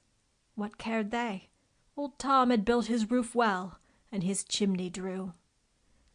Warm fire, books, comfort, safety from storm, our cats on the rug. Moonlight, said Barney, would you be any happier now if you had $1 million? No, nor half so happy. I'd be bored by conventions and obligations then. December. Early snows and Orion. The pale fires of the Milky Way. It was really winter now. Wonderful, cold, starry winter. How Valency had always hated winter. Dull, brief, uneventful days. Long, cold, companionless nights. Cousin Stickles with her back that had to be rubbed continually. Cousin Stickles making weird noises, gargling her throat in the mornings. Cousin Stickles whining over the price of coal. Her mother probing, questioning, ignoring, endless colds and bronchitis or the dread of it, Redford's liniment and purple pills. But now, she loved winter. Winter was beautiful up back, almost intolerably beautiful. Days of clear brilliance, evenings that were like cups of glamour, the purest vintage of winter's wine, nights with their fire of stars, cold, exquisite winter sunrises, lovely ferns of ice all over the windows of the Blue Castle, moonlight on birches in a silver thaw, ragged shadows on windy evenings, torn, twisted, fantastic shadows, great silences, austere and searching, jeweled, barbaric hills, the sun suddenly breaking through gray clouds over long white Mistawis, icy gray twilights, broken by snow squalls, when their cozy living room, with its goblins of firelight and inscrutable cats, seemed cozier than ever. Every hour brought a new revelation and wonder. Barney ran Lady Jane into Roaring Abel's barn and taught Valency how to snowshoe. Valency, who ought to be laid up with bronchitis, but Valency had not even a cold. Later on in the winter, Barney had a terrible one, and Valency nursed him through it with a dread of pneumonia in her heart. But Valency's colds seemed to have gone where old moons go, which was luck, for she hadn't even Redfern's liniment. She had thoughtfully bought a bottle at the port, and Barney had hurled it into the frozen Mistawis with a scowl. "Bring no more of that devilish stuff here," he'd ordered briefly. It was the first and last time he'd spoken harshly to her. They went for long tramps through the exquisite reticence of winter woods and the silver jungle of frosted trees, and found loveliness everywhere. At times, they seemed to be walking through a spellbound world of crystal and pearl. So white and radiant were clearings and lakes and sky. The air was so crisp and clear that it was half intoxicating. Once they stood in a hesitation of ecstasy at the entrance of a narrow path between ranks of birches. Every twig and spray was outlined in snow. The undergrowth along its sides was a little fairy forest cut out of marble. The shadows cast by the pale sunshine were fine and spiritual. "Come away," said Barney, turning. "We must not commit the desecration of tramping through there." One evening they came upon a snowdrift, far back in an old clearing, which was in the exact likeness of a beautiful woman's profile. Seen too close by, the resemblance was lost, as in the fairy tale of the Castle of St. John. Seen from behind, it was a shapeless oddity. But at just the right distance and angle, the outline was so perfect that when they came suddenly upon it, gleaming out against the dark background of spruce in the glow of winter sunset, they both exclaimed in amazement. There was a low, noble brow, a straight, classic nose, lips and chin, and cheek curve modeled as if some goddess of old time had sat to the sculptor, and a breast of such cold, swelling purity as the very spirit of the winter woods might display. "All the beauty that old Greece and Rome sung, painted tonight," quoted Barney. "And to think, no human eyes save ours have seen or will see it," breathed Valency, who felt at times as if she were living in a book by John Foster. As she looked around her, she recalled some passages she'd marked in the new Foster book Barney had brought her from the port, with an adjuration not to expect him to read or listen to it. "All the timings of winter woods are extremely delicate and elusive, recalled Valency. When the brief afternoon wanes and the sun just touches the tops of the hills, there seems to be all over the woods an abundance, not of color, but of the spirit of color. There is really nothing but pure white, after all, but one has the impression of fairy-like blendings of rose and violet, opal and heliotrope on the slopes, in the dingles and along the curves of the forest land. You feel sure the tint is there, but when you look at it directly, it's gone. From the corner of your eye, you're aware that it is lurking over yonder, in a spot where there was nothing but pale purity a moment ago. Only just when the sun is setting is there a fleeting moment of real color. Then the redness streams out over the snow and incarnadines the hills and rivers and smites the crest of the pines with flame. Just a few minutes of transfiguration and revelation, and it's gone. "I wonder if John Foster ever spent a winter in Mistawis," said Valency. "Not likely," scoffed Barney. "People who write tosh like that generally write it in a warm house on some smug city street." "You are too hard on John Foster," said Valency severely. "No one could have written that little paragraph I read you last night without having seen it first. You know he couldn't." "I didn't listen to it," said Barney morosely. "You know I told you I wouldn't." "Then you've got to listen to it now," persisted Valency. She made him stand still on his snowshoes while she repeated it. "She is a rare artist, this old Mother Nature, who works for the joy of working, and not in any spirit of vain show. Today the fir woods are a symphony of greens and grays, so subtle that you cannot tell where one shade begins to be the other. Gray trunk, green bough, gray-green moss above the white, gray-shadowed floor. Yet the old gypsy doesn't like unrelieved monotones. She must have a dash of color. See it, a broken dead fir bough of a beautiful red-brown swinging among the beards of moss." "Good Lord! Do you learn all that fellow's books by heart?" was Barney's disgusted reaction as he strode off. "John Foster's books were all that saved my soul alive the past 5 years," averred Valency. "Oh, Barney, look at that exquisite filigree of snow in the furrows of that old elm tree trunk." When they came out to the lake, they changed from snowshoes to skates and skated home. For a wonder, Valency had learned when she was a little schoolgirl to skate on the pond behind the Deerwood School. She never had any skates of her own, but some of the other girls had lent her theirs, and she seemed to have a natural knack of it. Uncle Benjamin had once promised her a pair of skates for Christmas, but when Christmas came, he'd given her rubbers instead. She'd never skated since she grew up, but the old trick came back quickly, and glorious were the hours she and Barney spent skimming over the white lakes and past the dark islands, where the summer cottages were closed and silent.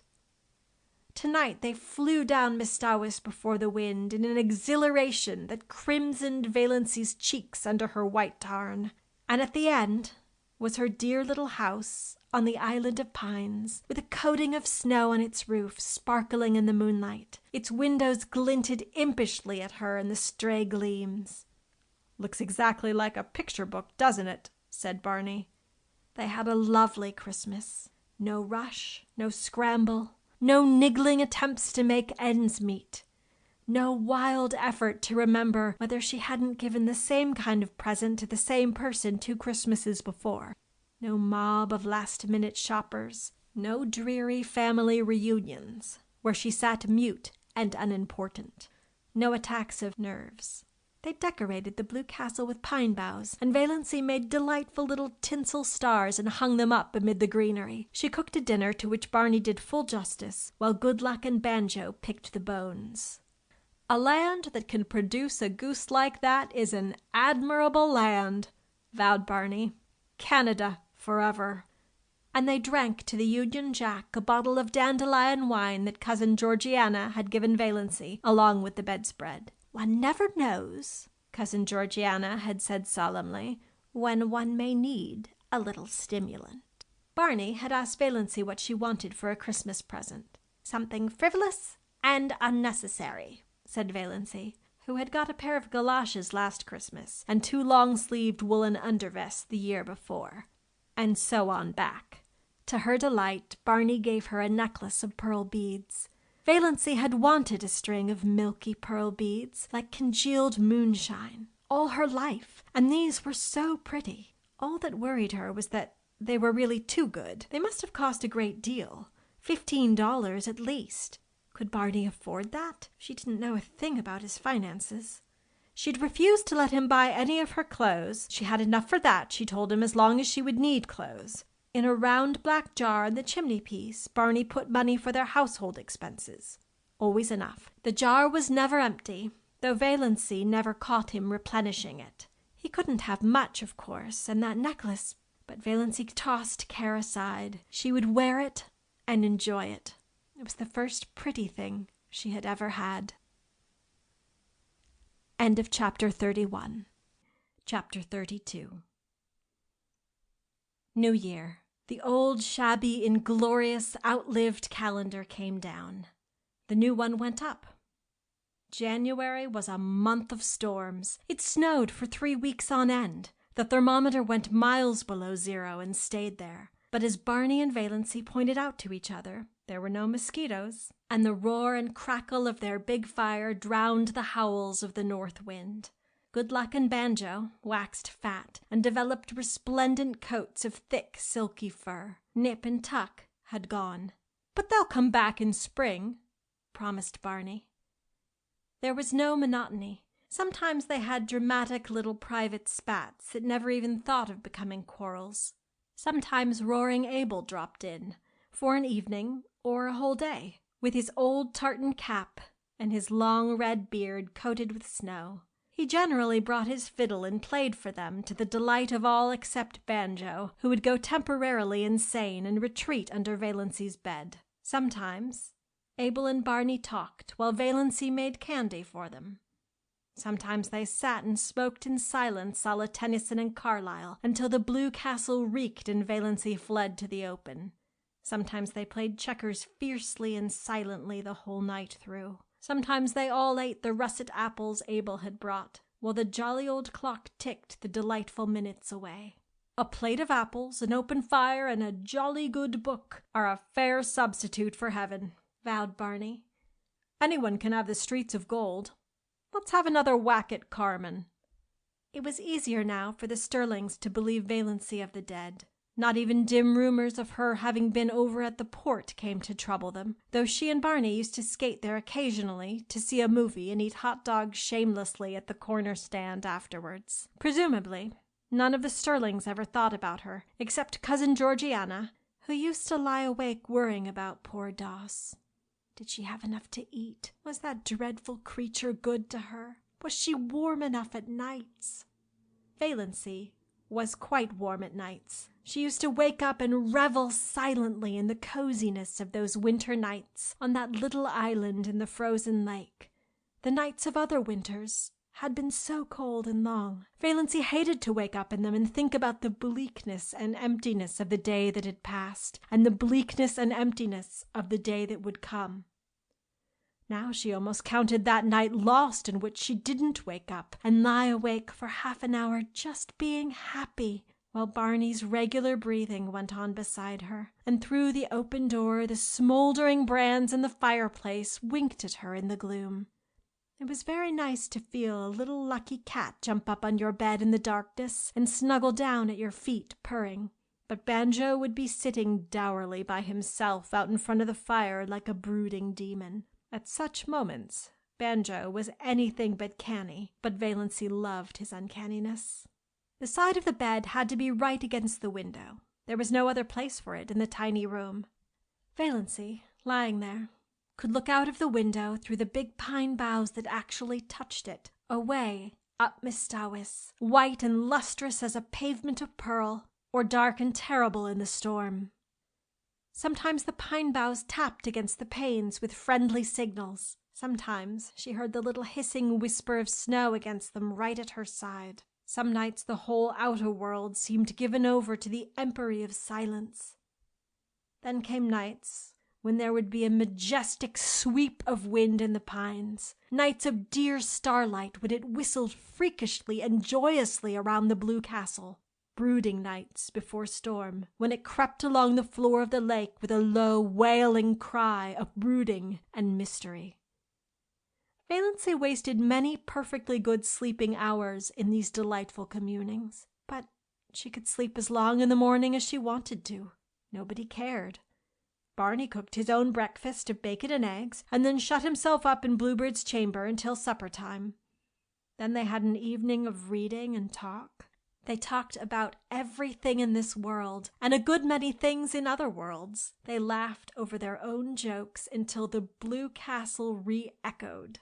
"You do laugh beautifully," Barney told her once. "It makes me want to laugh just to hear you laugh. There's a trick about your laugh, as if there was so much more fun back of it that you wouldn't let out. Did you laugh like that before you came, Miss Dowis, Moonlight?"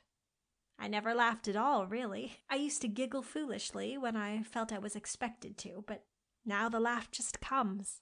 It struck Valency more than once that Barney himself laughed a great deal oftener than he used to, and that his laugh had changed. It had become wholesome. She rarely heard the little cynical note in it now. Could a man laugh like that who had crimes on his conscience? Yet Barney must have done something. Valency had indifferently made up her mind as to what he had done. She concluded that he was a defaulting bank cashier. She'd found in one of Barney's books an old clipping cut from a Montreal paper in which a vanished defaulting cashier was described. The description applied to Barney, as well as to a half-dozen other men Valency knew, and from some casual remarks he dropped from time to time, she concluded that he knew Montreal rather well. Valency had it all figured out in the back of her mind. Barney had been in a bank. He was tempted to take some money to speculate, meaning, of course, to put it back. He had got in deeper and deeper, until he found there was nothing for it but flight. It had happened so to scores of men. He had, Valency was absolutely certain, never meant to do wrong. Of course, the name of the man in the clipping was Bernard Craig, but Valency had always thought that Snaith was an alias. Not that it mattered. Valency had only one unhappy night that winter. It came in late March, when most of the snow had gone and Nip and Tuck had returned. Barney had gone off in the afternoon for a long woodland tramp, saying he'd be back by dark if all went well. Soon after he had gone, it had begun to snow. The wind rose, and presently Miss Dowis was in the grip of one of the worst storms of the winter. It tore up the lake and struck at the little house. The dark, angry woods on the mainland scowled at Valency, menace in the toss of their boughs, threats in their windy gloom, terror in the roar of their hearts. The trees on the island crouched in fear. Valency spent the night huddled on the rug before the fire, her face buried in her hands, when she was not vainly peering from the oriel in a futile effort to see through the furious smoke of wind and snow that had once been blue-dimpled Miss Dowis. Where was Barney? Lost on the merciless lakes, sinking exhausted in the drifts of the pathless woods? Valency died 100 deaths that night and paid in full for all the happiness of her blue castle. When morning came, the storm broke and cleared. The sun shone gloriously over Miss Dowis, and at noon Barney came home. Valency saw him from the oriel as he came around a wooded point, slender and black against the glistening white world. She did not run to meet him. Something happened to her knees, and she dropped down on Banjo's chair. Luckily, Banjo got out from under in time, his whiskers bristling with indignation. Barney found her there, her head buried in her hands. "Barney, I thought you were dead," she whispered. Barney hooted. "After 2 years of the Klondike, did you think a baby storm like this could get me? I spent the night in that old lumber shanty over by Muskoka. Bit cold, but snug enough. Little goose, your eyes look like burnt holes in a blanket. Did you sit up here all night worrying over an old woodsman like me?" "Yes," said Valency. "I couldn't help it. The storm seemed so wild. Anybody might have been lost in it. When I saw you come round the point, something happened to me. I don't know what. It was as if I had died and come back to life. I can't describe it any other way. End of chapter 32. Spring. Mestawis, black and sullen for a week or two, then flaming in sapphire and turquoise, lilac and rose again, laughing through the oriole, caressing its amethyst islands, rippling under winds soft as silk. Frogs, little green wizards of swamp and pool, singing everywhere in the long twilights and long into the nights. Islands fairy-like in a green haze. The evanescent beauty of wild young trees in early leaf. Frost-like loveliness of the new foliage of juniper trees. The woods putting on a fashion of spring flowers, dainty, spiritual things akin to the soul of the wilderness. Red mist on the maples. Willows decked out with glossy silver pussies. All the forgotten violets of Mestawis blooming again, lure of April moons. Think how many thousands of springs have been here on Mestawis, and all of them beautiful, said Valancy. Oh, Barney, look at that wild plum. I will. I must quote from John Foster. There's a passage in one of his books. I've reread it 100 times. He must have written it before a tree just like that. Behold the young wild plum tree, which has adorned herself after immemorial fashion in a wedding veil of fine lace. The fingers of wood pixies must have woven it, for nothing like it ever came from an earthly loom.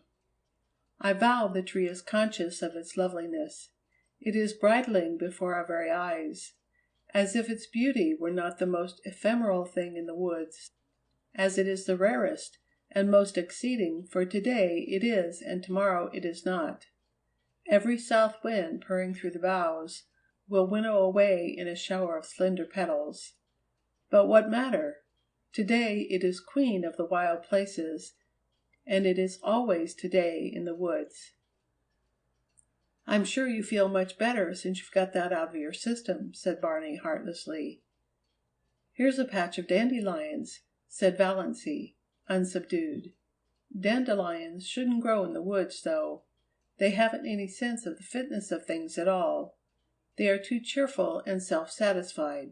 They haven't any of the mystery and reserve of the real wood flowers. In short, they've no secrets, said Barney. But wait a bit. The woods will have their own way, even with those obvious dandelions. In a little while, all that obtrusive yellowness and complacency will be gone, and we'll find here misty, phantom-like globes hovering over those long grasses in full harmony with the traditions of the forest. That sounds John Fosterish, teased Valancy. What have I done that deserved a slam like that? Complained Barney. One of the earliest signs of spring was the renaissance of Lady Jane. Barney put her on roads that no other car would look at, and they went through deer wood in mud to the axles. They passed several Sterlings, who groaned and reflected that now spring was come and they would encounter that shameless pair everywhere. Valancy, prowling about Deerwood shops, met Uncle Benjamin on the street, but he did not realize until he had gone 2 blocks further on that the girl in the scarlet-collared blanket coat, with cheeks reddened in the sharp April air, and the fringe of black hair over laughing, slanted eyes, was Valancy.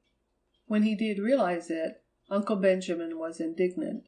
What business had Valancy to look like a young girl? The way of the transgressor was hard. Had to be. Scriptural and proper. Yet Valancy's path couldn't be hard. She wouldn't look like that if it were. There was something wrong. It was almost enough to make a man turn modernist. Barney and Valancy clanged on to the port, so that it was dark when they went through Deerwood again. At her old home, Valancy, seized with a sudden impulse, got out, opened the little gate, and tiptoed around to the sitting-room window. There sat her mother and Cousin Stickles, drearily, grimly knitting, baffling and inhuman as ever. If they had looked the least bit lonesome, Valancy would have gone in. But they did not. Valency would not disturb them for worlds. End of chapter 33. Valency had two wonderful moments that spring. One day, coming home through the woods, with her arms full of trailing arbutus and creeping spruce, she met a man who she knew must be Allen Tierney. Allen Tierney, the celebrated painter of beautiful women. He lived in New York in winter, but he owned an island cottage at the northern end of Mistawis, to which he always came the minute the ice was out of the lake. He was reputed to be a lonely, eccentric man. He never flattered his sitters. There was no need to, for he would not paint anyone who required flattery. To be painted by Allen Tierney was all the cachet of beauty a woman could desire. Valency had heard so much about him that she couldn't help turning her head back over her shoulder for another shy, curious look at him. A shaft of pale spring sunlight fell through a great pine athwart her bare black head and her slanted eyes. She wore a pale green sweater and had bound a fillet of lenna vine about her hair. The feathery fountain of trailing spruce overflowed her arms and fell around her. Allen Tierney's eyes lighted up. "I've had a caller," said Barney the next afternoon, when Valency had returned from another flower quest. "Who?" Valency was surprised but indifferent. She began filling a basket with arbutus. "Allen Tierney. He wants to paint you, Moonlight." "Me?" Valency dropped her basket and her arbutus. "You're laughing at me, Barney." "I'm not. That's what Tierney came for, to ask my permission to paint my wife, as the spirit of Muskoka, or something like that." But, stammered Valency, "Allen Tierney never paints any but beautiful women," finished Barney. "Conceited. QED, Mistress Barney Snaith is a beautiful woman." "Nonsense," said Valency, stooping to retrieve her arbutus. "You know that's nonsense, Barney. I know I'm a heap better looking than I was a year ago, but I'm not beautiful." "Allen Tierney never makes a mistake," said Barney. "You forget, Moonlight, that there are different kinds of beauty. Your imagination is obsessed by the very obvious type of your cousin Olive. Oh, I've seen her. She's a stunner. But you never catch Allen Tierney wanting to paint her. In the horrible but expressive slang phrase, she keeps all her goods in the shop window. But, in your subconscious mind, you have a conviction that nobody can be beautiful who doesn't look like Olive. Also, you remember your face as it was in the days when your soul was not allowed to shine through it. Tierney said something about the curve of your cheek as you looked back over your shoulder. You know, I've often told you it was distracting. And he's quite batty about your eyes. If I wasn't absolutely sure it was solely professional, he's really a crabbed old bachelor, you know, I'd be jealous." "Well, I don't want to be painted," said Valency. "I hope you told him that." "I couldn't tell him that. I didn't know what you wanted. But I told him I didn't want my wife painted, hung up in a salon for a mob to stare at, belonging to another man. For, of course, I couldn't buy the picture. So even if you had wanted to be painted, Moonlight, your tyrannous husband would not have permitted it. Tierney was a bit squiffy. He isn't used to being turned down like that. His requests are almost like royalties." "But we are outlaws," laughed Valency. "We bow to no decrees. We acknowledge no sovereignty." In her heart she thought unashamedly, "I wish Olive could know that Allen Tierney wanted to paint me. Me! Little old maid Valency Sterling, that was." Her second wonder moment came one evening in May. She realized that Barney actually liked her. She had always hoped he did, but sometimes she had a little, disagreeable, haunting dread that he was just kind and nice and chummy out of pity. Knowing that she hadn't long to live, and determined she should have a good time as long as she did live, but away back in his mind rather looking forward to freedom again, with no intrusive woman creature in his island fastness, and no chattering thing beside him in his woodland prowls. She knew he could never love her. She did not even want him to. If he loved her, he would be unhappy when she died. Valancy never flinched from the plain word. No passing away for her, and she did not want him to be the least unhappy. But neither did she want him to be glad, or relieved. She wanted him to like her, and miss her as a good chum. But she had never been sure until this night that he did. They had walked over the hills in the sunset. They had the delight of discovering a virgin spring in a ferny hollow, and had drunk together from it out of a birch bark cup. They had come to an old tumble-down rail fence, and sat on it for a long time. They didn't talk much, but Valancy had a curious sense of oneness. She knew that she couldn't have felt that if he hadn't liked her. "You nice little thing," said Barney suddenly. "Oh, you nice little thing. Sometimes I feel you're too nice to be real, that I'm just dreaming you."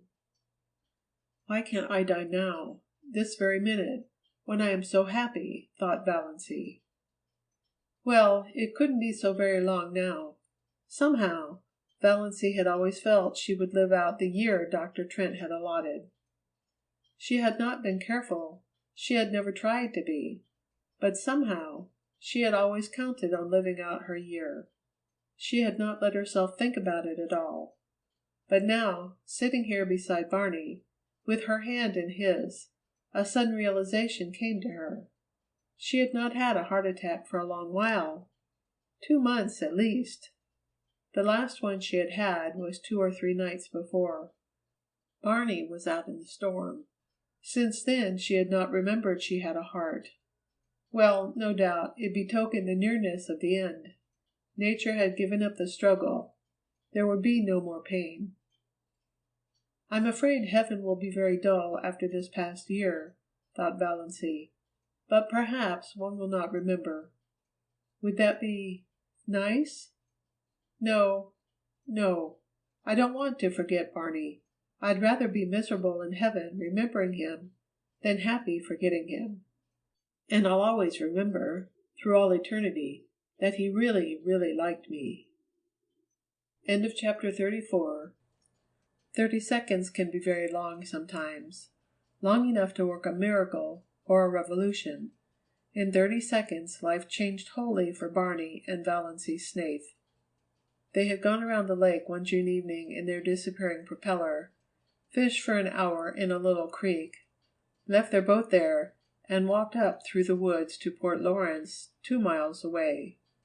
Valancy prowled a bit in the shops and got herself a new pair of sensible shoes. Her old pair had suddenly and completely given out, and this evening she had been compelled to put on the little fancy pair of patent leather with rather high, slender heels, which she had bought in a fit of folly one day in the winter because of their beauty and because she wanted to make one foolish, extravagant purchase in her life.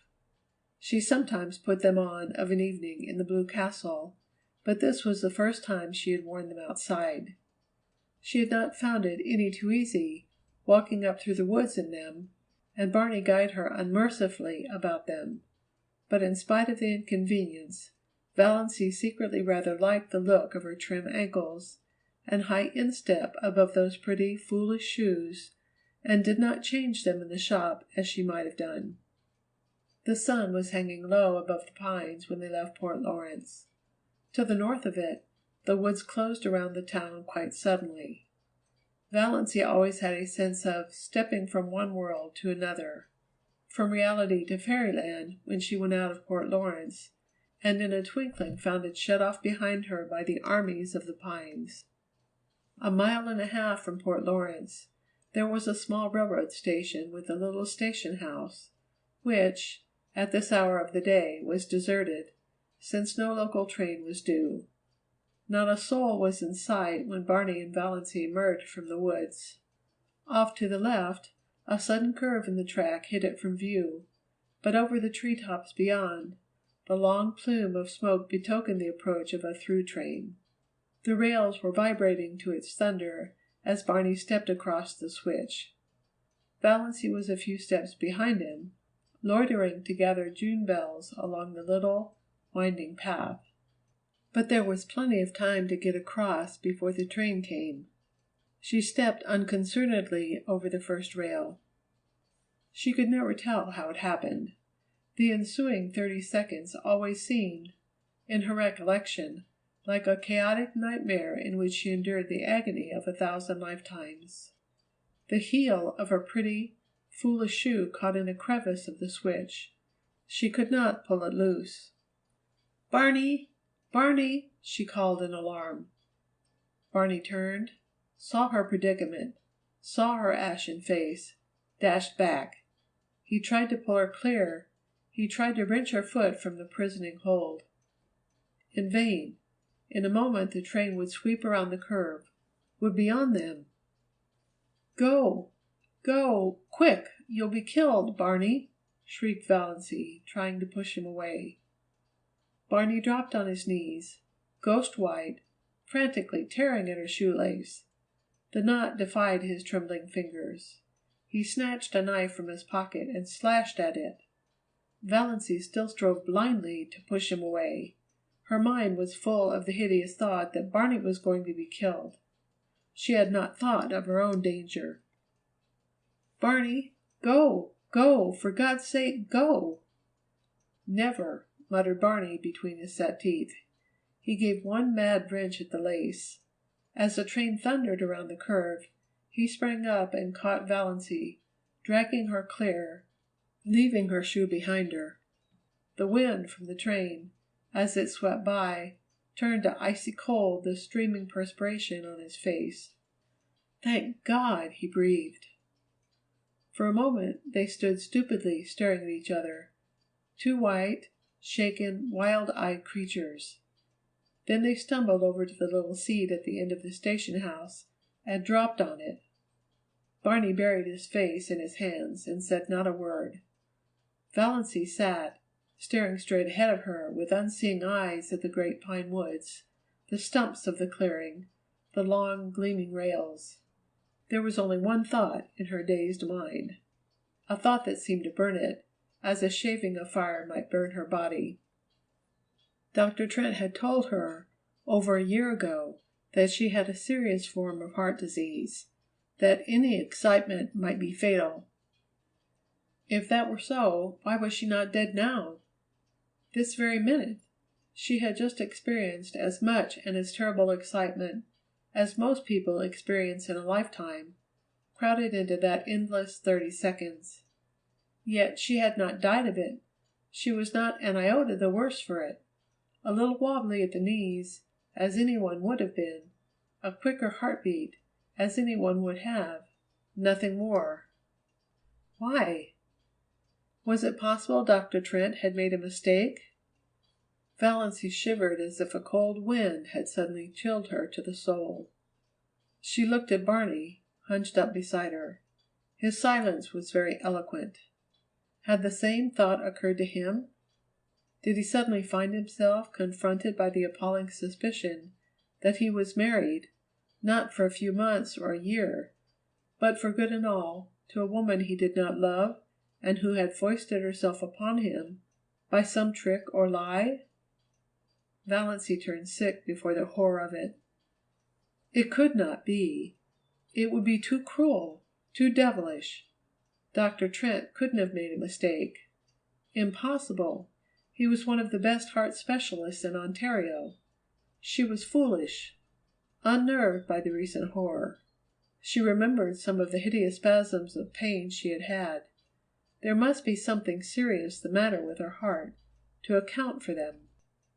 But she had not had any for nearly 3 months. Why? Presently Barney bestirred himself. He stood up, without looking at Valancy, and said casually, "I suppose we'd better be hiking back. Sun's getting low. Are you good for the rest of the road?" "I think so," said Valancy, miserably. Barney went across the clearing and picked up the parcel he had dropped, the parcel containing her new shoes. He brought it to her and let her take out the shoes, and put them on without any assistance, while he stood with his back to her and looked out over the pines. They walked in silence down the shadowy trail to the lake. In silence Barney steered his boat into the sunset miracle that was Mistawis. In silence they went around feathery headlands and across coral bays, and silver rivers where canoes were slipping up and down in the afterglow. In silence they went past cottages, echoing with music and laughter. In silence drew up at the landing place below the blue castle. Valancy went up the rock steps and into the house. She dropped miserably on the first chair she came to, and sat there staring through the oriel, oblivious of Good Luck's frantic purrs of joy and Banjo's savage glares of protest at her occupancy of his chair. Barney came in a few minutes later. He did not come near her, but he stood behind her and asked gently if she felt any the worse for her experience. Valancy would have given her year of happiness to have been able honestly to answer, "Yes." "No," she said flatly. Barney went into Bluebeard's chamber and shut the door. She heard him pacing up and down, up and down. He had never paced like that before. And an hour ago, only an hour ago, she had been so happy. End of chapter 35. Finally, Valancy went to bed. Before she went, she reread Dr. Trent's letter. It comforted her a little. So positive, so assured. The writing so black and steady. Not the writing of a man who didn't know what he was writing about. But she could not sleep. She pretended to be asleep when Barney came in. Barney pretended to go to sleep. But Valancy knew perfectly well he wasn't sleeping any more than she was. She knew he was lying there, staring through the darkness. Thinking of what? Trying to face what? Valancy, who had spent so many happy, wakeful hours of night lying by that window, now paid the price of them all in this one night of misery. A horrible, portentous fact was slowly looming out before her from the nebula of surmise and fear. She could not shut her eyes to it, push it away, ignore it. There could be nothing seriously wrong with her heart, no matter what Dr. Trent had said. If there had been, those 30 seconds would have killed her. It was no use to recall Dr. Trent's letter and reputation. The greatest specialists made mistakes sometimes. Dr. Trent had made one. Towards morning, Valancy fell into a fitful doze with ridiculous dreams. One of them was of Barney taunting her with having tricked him. In her dream, she lost her temper and struck him violently on the head with a rolling pin. He proved to be made of glass, and shivered into splinters all over the floor. She woke with a cry of horror, a gasp of relief, a short laugh over the absurdity of her dream, a miserable, sickening recollection of what had happened. Barney was gone. Valancy knew, as people sometimes knew things, inescapably, without being told, that he was not in the house or in Bluebeard's chamber either. There was a curious silence in the living room, a silence with something uncanny about it. The old clock had stopped. Barney must have forgotten to wind it up, something he had never done before. The room without it was dead, though the sunshine streamed in through the oriel and dimples of light from the dancing waves beyond quivered over the walls. The canoe was gone, but Lady Jane was under the mainland trees. So Barney had betaken himself to the wilds. He would not return till night, perhaps not even then. He must be angry with her. That furious silence of his must mean anger, cold, deep, justifiable resentment. Well, Valancy knew what she must do first. She was not suffering very keenly now. Yet the curious numbness that pervaded her being was in a way worse than pain. It was as if something in her had died. She forced herself to cook and eat a little breakfast. Mechanically she put the blue castle in perfect order. Then she put on her hat and coat, locked the door, and hid the key in the hollow of the old pine, and crossed to the mainland in the motor boat. She was going into Deerwood to see Dr. Trent. She must know.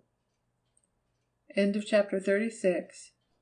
Dr. Trent looked at her blankly and fumbled among his recollections. Miss Mrs. Snaith, said Valancy quietly.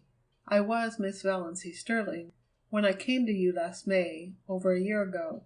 I wanted to consult you about my heart. Dr. Trent's face cleared. Oh, of course. I remember now. I'm really not to blame for not knowing you. You've changed splendidly. And married. Well, well, it has agreed with you.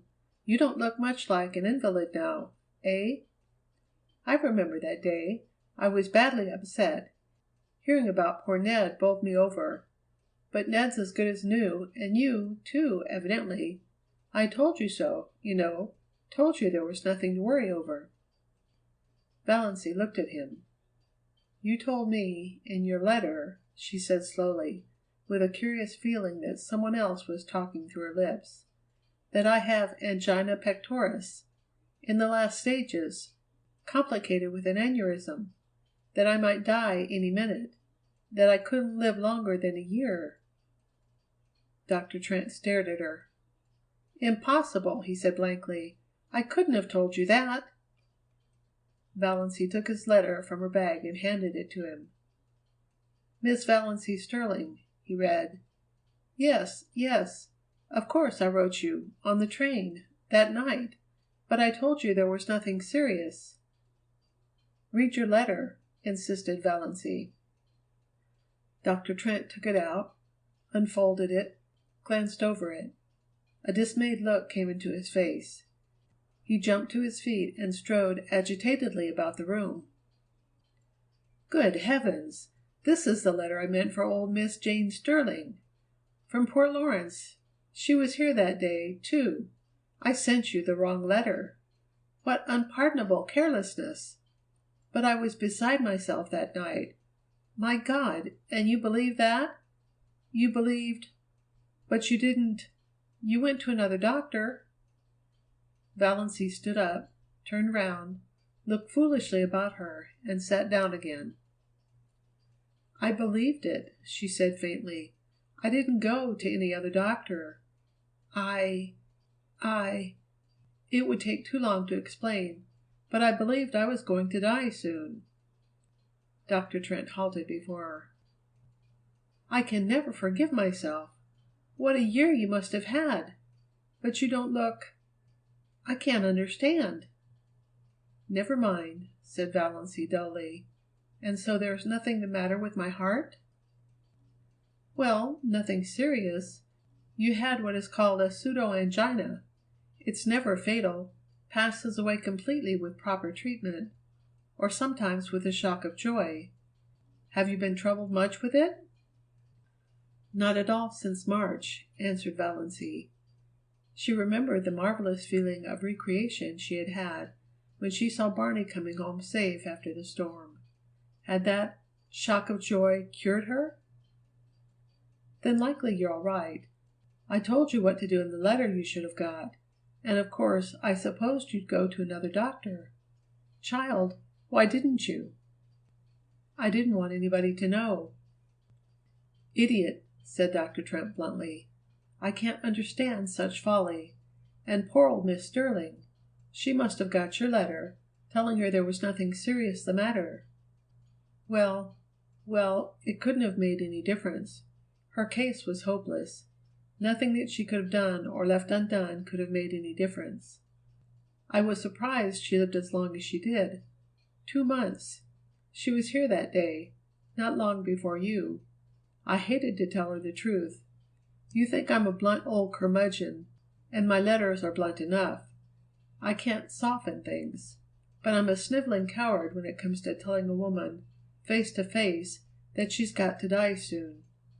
I told her I'd look up some features of the case I wasn't quite sure of, and let her know the next day. But you got her letter. Look here. Dear Miss Sterling.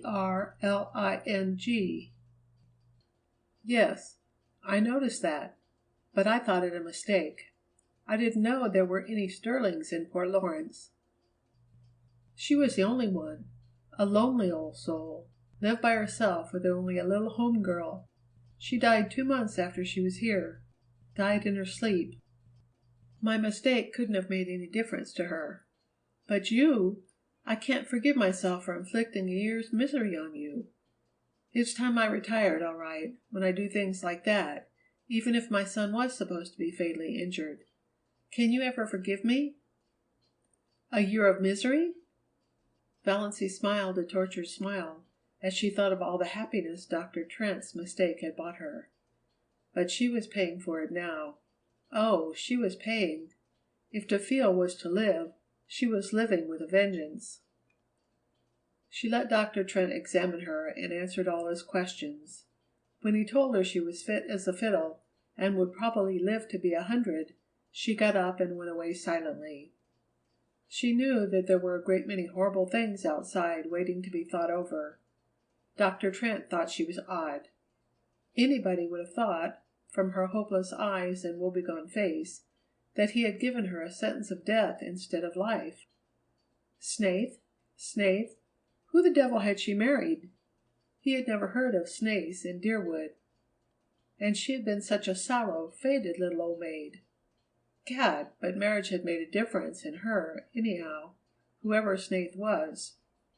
Snaith? Dr. Trent remembered. That rapscallion Upback. Had Valancy Sterling married him? And her clan had let her? Well, probably that solved the mystery. She had married in haste and repented at leisure, and that was why she wasn't overjoyed at learning she was a good insurance prospect, after all. Married? To God knew whom? Or what? Jailbird? Defaulter? Fugitive from justice? It must be pretty bad if she had looked to death as a release, poor girl. But why were women such fools? Dr. Trent dismissed Valancy from his mind, though to the day of his death he was ashamed of putting those letters into the wrong envelopes. End of chapter 37. Valancy walked quickly through the back streets and through Lover's Lane. She did not want to meet anyone she knew. She didn't want to meet even people she didn't know. She hated to be seen. Her mind was so confused, so torn, so messy. She felt that her appearance must be the same.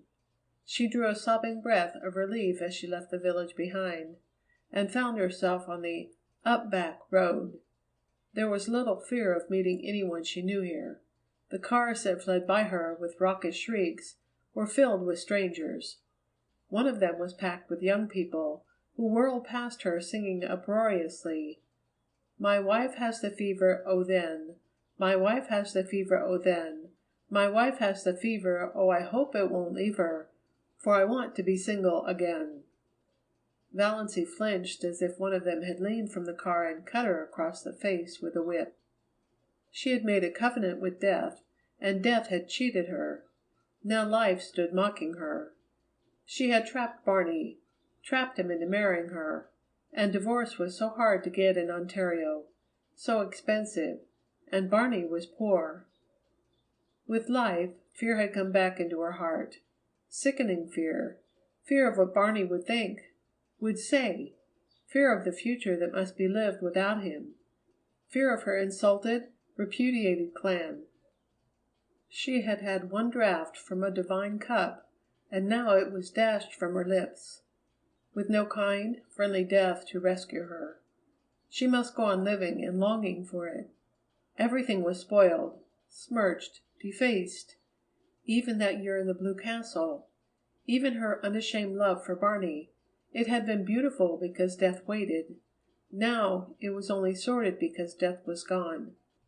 How could anyone bear an unbearable thing? She must go back and tell him. Make him believe she had not meant to trick him. She must make him believe that. She must say good-bye to her Blue Castle and return to the brick house on Elm Street. Back to everything she had thought left behind forever. The old bondage, the old fears. But that did not matter. All that mattered, now, was that Barney must somehow be made to believe she had not consciously tricked him. When Valancy reached the pines by the lake, she was brought out of her daze of pain by a startling sight. There, parked by the side of the old battered ragged Lady Jane, was another car. A wonderful car. A purple car. Not a dark royal purple, but a blatant, screaming purple. It shone like a mirror, and its interior plainly indicated the car cast of Vere de Vere. In the driver's seat sat a haughty chauffeur in livery, and in the tonneau sat a man who opened the door and bounced out nimbly as Valancy came down the path to the landing place. He stood under the pines waiting for her, and Valancy took in every detail of him. A stout, short, pudgy man, with a broad, rubicund, good-humored face, a clean-shaven face, though an unparalyzed little imp at the back of Valancy's paralyzed mind suggested the thought, such a face should have a fringe of white whisker around it. Old-fashioned, steel-rimmed spectacles on prominent blue eyes, a pursy mouth, a little round, knobby nose. Where, groped Valancy, had she seen that face before?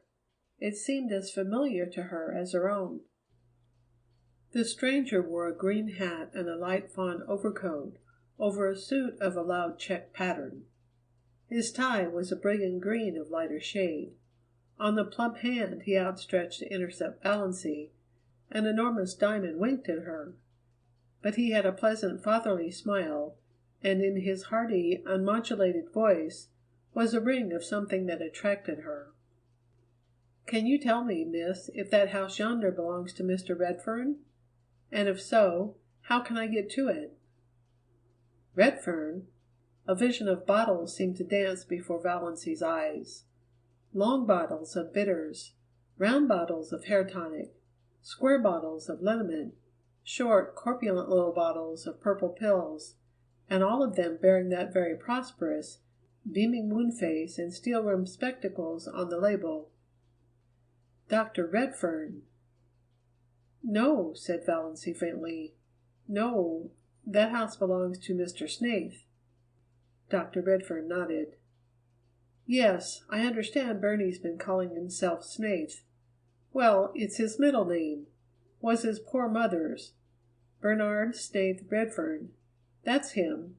And now, miss, can you tell me how to get over to that island? Nobody seems to be home there. I've done some waving and yelling. Henry there wouldn't yell. He's a one-job man. But old Doc Redfern can yell with the best of them yet, and ain't above doing it. Raised nothing but a couple of crows. Guess Burney's out for the day." "He was away when I left this morning," said Valancy. "I suppose he hasn't come home yet." She spoke flatly and tonelessly.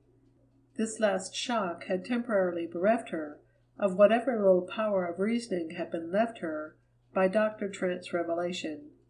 In the back of her mind the aforesaid little imp was jeeringly repeating a silly old proverb. It never rains, but it pours. But she was not trying to think. What was the use? Dr. Redfern was gazing at her in perplexity. "When you left this morning? Do you live over there?" He waved his diamond at the blue castle. "Of course," said Valancy stupidly. "I'm his wife." Dr. Redfern took out a yellow silk handkerchief, removed his hat, and mopped his brow. He was very bald, and Valancy's imp whispered, "Why be bald? Why lose your manly beauty? Try Redfern's hair vigor. It keeps you young." "Excuse me," said Dr. Redfern. "This is a bit of a shock." "Shocks seem to be in the air this morning." The imp said this out loud before Valancy could prevent it. "I didn't know Burney was married. I didn't think he would have got married without telling his old dad." Were Dr. Redfern's eyes misty? Amid her own dull ache of misery and fear and dread, Valancy felt a pang of pity for him. "Don't blame him," she said hurriedly. It wasn't his fault. It was all my doing." "You didn't ask him to marry you, I suppose," twinkled Dr. Redfern. "He might have let me know. I'd have got acquainted with my daughter-in-law before this if he had. But I'm glad to meet you now, my dear, very glad. You look like a sensible young woman. I used to sort of fear Barney'd pick out some pretty bit of fluff, just because she was good-looking. They were all after him, of course. Wanted his money, eh? Didn't like the pills and the bitters, but liked the dollars, eh? Wanted to dip their pretty little fingers in old Doc's millions, eh?" "Millions?" said Valancy faintly. She wished she could sit down somewhere. She wished she could have a chance to think. She wished she and the Blue Castle could sink to the bottom of Mistawus and vanish from human sight forevermore. "Millions," said Dr. Redfern complacently, "and Burney chucks them for that." Again he shook the diamond contemptuously at the Blue Castle. "Wouldn't you think he'd have more sense? And all on account of a white bit of a girl. He must have got over that feeling, anyhow, since he's married. You must persuade him to come back to civilization. All nonsense wasting his life like this. Ain't you going to take me over to your house, my dear? I suppose you've some way of getting there." "Of course," said Valancy stupidly. She led the way down to the little cove, where the disappearing propeller boat was snuggled. "Does your man want to come, too?" "Who? Henry? Not he. Look at him sitting there disapproving. Disapproves of the whole expedition. The trail up from the road nearly gave him a conniption. Well, it was a devilish road to put a car on. Whose old bus is that up there?" "Barney's." "Good Lord! Does Barney Redfern ride in a thing like that? It looks like the great-great-grandmother of all the Fords." "It isn't a Ford. It's a gray Slosson," said Valancy spiritedly. For some occult reason, Dr. Redfern's good-humored ridicule of dear old Lady Jane stung her to life. A life that was all pain, but still life. Better than the horrible half-dead and half-aliveness of the past few minutes, or years. She waved Dr. Redfern curtly into the boat and took him over to the Blue Castle. The key was still in the old pine. The house still silent and deserted.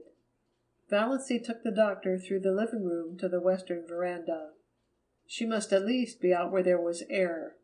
It was still sunny, but in the southwest a great thundercloud, with white crests and gorges of purple shadow, was slowly rising over Mistawus. The doctor dropped with a gasp on a rustic chair and mopped his brow again. "Warm, eh? Lord, what a view! Wonder if it would soften Henry if he could see it." "Have you had dinner?" asked Valancy. "Yes, my dear. Had it before we left Port Lawrence. Didn't know what sort of wild hermit's hollow we were coming to, you see. Hadn't any idea I was going to find a nice little daughter-in-law here, all ready to toss me up a meal. Cats, eh? Puss, puss! See that? Cats love me. Burney was always fond of cats. It's about the only thing he took from me. He's his poor mother's boy." Valancy had been thinking idly that Burney must resemble his mother. She had remained standing by the steps, but Dr. Redfern waved her to the swing seat. "Sit down, dear. Never stand when you can sit. I want to get a good look at Barney's wife. Well, well, I like your face. No beauty. You don't mind my saying that. You've sense enough to know it, I reckon. Sit down." Valancy sat down. To be obliged to sit when mental agony urges us to stride up and down is the refinement of torture. Every nerve in her being was crying out to be alone, to be hidden, but she had to sit and listen to Dr. Redfern, who didn't mind talking at all. "When do you think Burney will be back?" "I don't know. Not before night, probably." "Where did he go?" "I don't know that either. Likely to the woods, up back." "So he doesn't tell you his comings and goings either? Burney was always a secretive young devil. Never understood him. Just like his poor mother. But I thought a lot of him. It hurt me when he disappeared as he did. 11 years ago. I haven't seen my boy for 11 years." 11 years. Valancy was surprised. It's only 6 since he came here. Oh, he was in the Klondike before that, and all over the world. He used to drop me a line now and then, never give any clue to where he was, but just a line to say he was all right. I suppose he told you all about it." "No, I know nothing of his past life," said Valancy with sudden eagerness. She wanted to know. She must know now. It hadn't mattered before. Now she must know all. And she could never hear it from Barney. She might never even see him again. If she did, it would not be to talk of his past. "What happened? Why did he leave his home? Tell me, tell me!" "Well, it ain't much of a story. Just a young fool gone mad because of a quarrel with his girl. Only Bernie was a stubborn fool. Always stubborn. You never could make that boy do anything he didn't want to do. From the day he was born. Yet he was always a quiet, gentle little chap, too. Good as gold. His poor mother died when he was only 2 years old. I'd just begun to make money with my hair vigor. I'd dreamed the formula for it, you see. Some dream that. The cash rolled in. Bernie had everything he wanted. I sent him to the best schools. Private schools. I meant to make a gentleman of him. Never had any chance myself. Meant he should have every chance. He went through McGill. Got honors and all that. I wanted him to go in for law. He hankered after journalism and stuff like that. Wanted me to buy a paper for him, or back him in publishing what he called a real, worthwhile, honest-to-goodness Canadian magazine. I suppose I'd have done it. I always did what he wanted me to do. Wasn't he all I had to live for? I wanted him to be happy, and he never was happy. Can you believe it? Not that he said so, but I'd always a feeling that he wasn't happy. Everything he wanted, all the money he could spend, his own bank account, travel, seeing the world, but he wasn't happy. Not till he fell in love with Ethel Traverse. Then he was happy for a little while. The cloud had reached the sun, and a great, chill, purple shadow came swiftly over Mestawis. It touched the blue castle, rolled over it. Valancy shivered. "Yes," she said, with painful eagerness, though every word was cutting her to the heart. "What was she like?" "Prettiest girl in Montreal," said Dr. Redfern. "Oh, she was a looker, all right. Gold hair, shiny as silk, great, big, soft black eyes, skin like milk and roses. Don't wonder Bernie fell for her. And brains as well. She wasn't a bit of fluff. B.A. from McGill. A thoroughbred, too. One of the best families. But a bit lean in the purse, eh? Bernie was mad about her. Happiest young fool you ever saw. Then the bust-up." "What happened?" Valancy had taken off her hat and was absently thrusting a pin in and out of it. Good Luck was purring beside her. Banjo was regarding Dr. Redfern with suspicion. Nip and Tuck were lazily cawing in the pines. Mestawis was beckoning. Everything was the same. Nothing was the same. It was 100 years since yesterday. Yesterday, at this time, she and Barney had been eating a belated dinner here with laughter. Laughter? Valancy felt that she had done with laughter forever. And with tears, for that matter. She had no further use for either of them. "Blast if I know, my dear. Some fool quarrel, I suppose. Bernie just lit out. Disappeared. He wrote me from the Yukon. Said his engagement was broken and he wasn't coming back. And not to try to hunt him up because he was never coming back. I didn't. What was the use? I knew Bernie. I went on piling up money because there wasn't anything else to do. But I was mighty lonely. All I lived for was them little notes now and then from Bernie. Klondike, England, South Africa, China, everywhere. I thought maybe he'd come back some day to his lonesome old dad. Then 6 years ago even the letters stopped. I didn't hear word of or from him till last Christmas." "Did he write?" "No, but he drew a check for $15,000 on his bank account. The bank manager is a friend of mine, one of my biggest shareholders. He'd always promised me he'd let me know if Bernie drew any checks. Bernie had 50,000 there, and he'd never touched a cent of it till last Christmas. The check was made out to Ainsley's, Toronto." "Ainsley's?" Valancy heard herself saying, "Ainsley's?" She had a box on her dressing table with the Ainsley trademark. "Yes, the big jewelry house there. After I'd thought it over a while, I got brisk. I wanted to locate Bernie. Had a special reason for it. It was time he gave up his full hoboing and come to his senses. Drawing that 15 told me there was something in the wind." The manager communicated with the Ainsleys. His wife was an Ainsley, and found out that Bernard Redfern had bought a pearl necklace there. His address was given as Box 444, Port Lawrence, Muskoka, Ontario. First I thought I'd write. Then I thought I'd wait till the open season for cars and come down myself. Ain't no hand at writing. I've motored from Montreal. Got to Port Lawrence yesterday. Inquired at the post office. Told me they knew nothing of any Bernard Snaith Redfern, but there was a Barney Snaith, had a P.O. box there. Lived on an island out here, they said. So here I am. And where's Barney?" Valancy was fingering her necklace. She was wearing $15,000 around her neck, and she had worried lest Barney had paid $15 for it and couldn't afford it. Suddenly she laughed in Dr. Redfern's face. "Excuse me, it's so amusing," said poor Valancy. "Isn't it?" said Dr. Redfern, seeing a joke, but not exactly hers. "Now, you seem like a sensible young woman, and I dare say you've lots of influence over Bernie. Can't you get him to come back to civilization and live like other people? I've a house up there, big as a castle, furnished like a palace. I want company in it. Bernie's wife, Bernie's children." "Did Ethel Traverse ever marry?" queried Valancy irrelevantly. "Bless you, yes. 2 years after Bernie levanted. But she's a widow now, pretty as ever. To be frank, that was my special reason for wanting to find Bernie.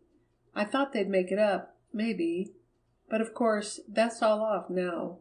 Doesn't matter. Bernie's choice of a wife is good enough for me. It's my boy I want. Think he'll soon be back?"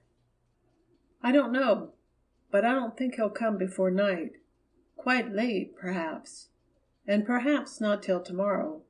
But I can put you up comfortably. He'll certainly be back tomorrow." Dr. Redfern shook his head. "Too damp. I'll take no chances with rheumatism." "Why suffer that ceaseless anguish? Why not try Redfern's liniment?" quoted the imp in the back of Valancy's mind. "I must get back to Port Lawrence before rain starts. Henry goes quite mad when he gets mud on the car. But I'll come back tomorrow. Meanwhile you talk Bernie into reason." He shook her hand and patted her kindly on the shoulder. He looked as if he would have kissed her, with a little encouragement, but Valancy did not give it. Not that she would have minded. He was rather dreadful, and loud, and dreadful, but there was something about him she liked. She thought dully that she might have liked being his daughter-in-law if he had not been a millionaire. A score of times over, and Barney was his son, and heir. She took him over in the motor boat and watched the lordly purple car roll away through the woods with Henry at the wheel, looking things not lawful to be uttered. Then she went back to the Blue Castle. What she had to do must be done quickly. Barney might return at any moment, and it was certainly going to rain. She was thankful she no longer felt very bad. When you are bludgeoned on the head repeatedly, you naturally and mercifully become more or less insensible and stupid. She stood briefly like a faded flower bitten by frost, by the hearth, looking down on the white ashes of the last fire that had blazed in the Blue Castle. At any rate, she thought wearily, Barney isn't poor. He will be able to afford a divorce. Quite nicely. End of chapter 38. Section 39. She must write a note. The imp in the back of her mind laughed. In every story she had ever read, when a runaway life decamped from home she left a note, generally on the pincushion. It was not a very original idea, but one had to leave something intelligible. What was there to do but write a note? She looked vaguely about her for something to write with. Ink? There was none. Valancy had never written anything since she had come to the Blue Castle, save memoranda of household necessaries for Barney. A pencil sufficed for them, but now the pencil was not to be found. Valancy absently crossed to the door of Bluebeard's chamber and tried it.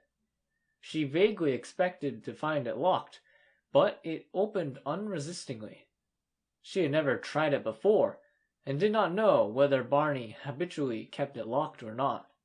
If he did, he must have been badly upset to leave it unlocked. She did not realize that she was doing something he had told her not to do.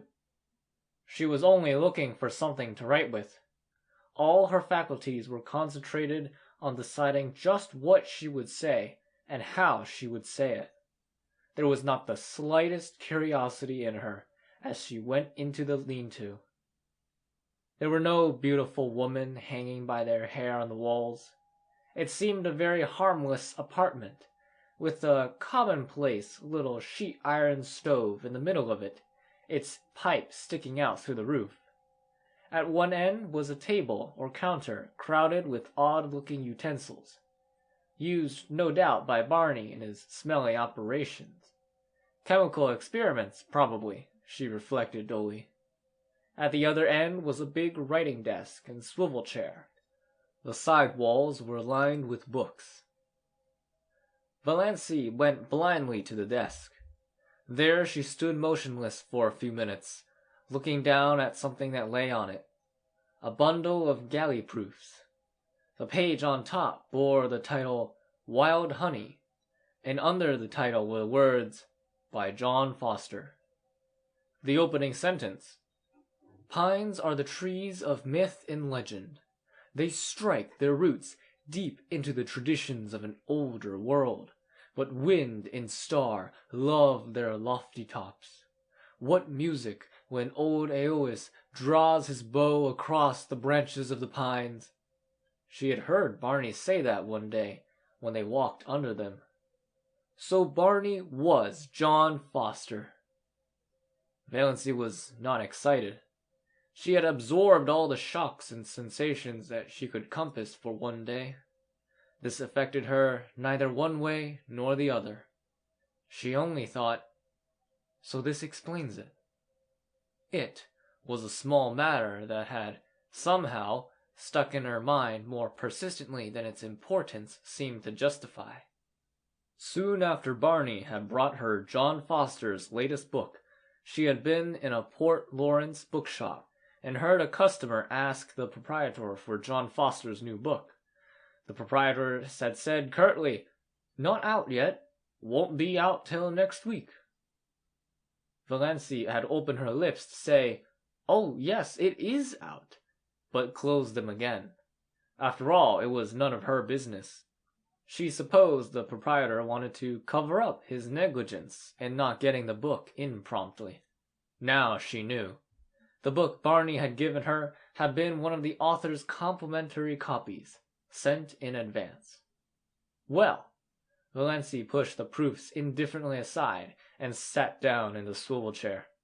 She took up Barney's pen, and a vile one it was, pulled up a sheet of paper to her, and began to write.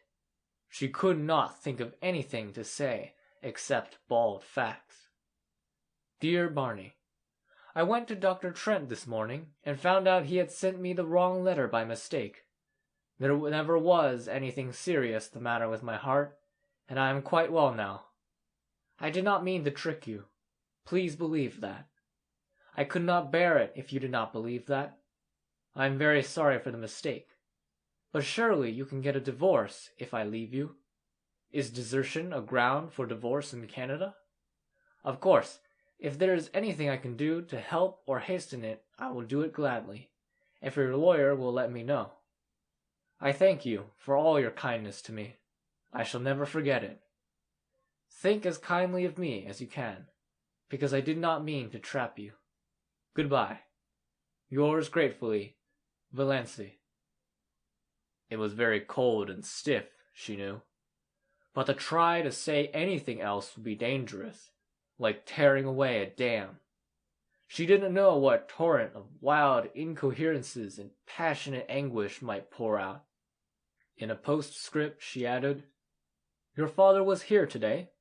He is coming back tomorrow. He told me everything. I think you should go back to him. He is very lonely for you." She put the letter in an envelope, wrote Barney across it, and left it on the desk. On it she laid the string of pearls. If they had been the beads she believed them, she would have kept them in memory of that wonderful year. But she could not keep the $15,000 gift of a man who had married her out of pity, and whom she was now leaving. It hurt her to give up her pretty bauble. That was an odd thing, she reflected. The fact that she was leaving Barney did not hurt her. Yet.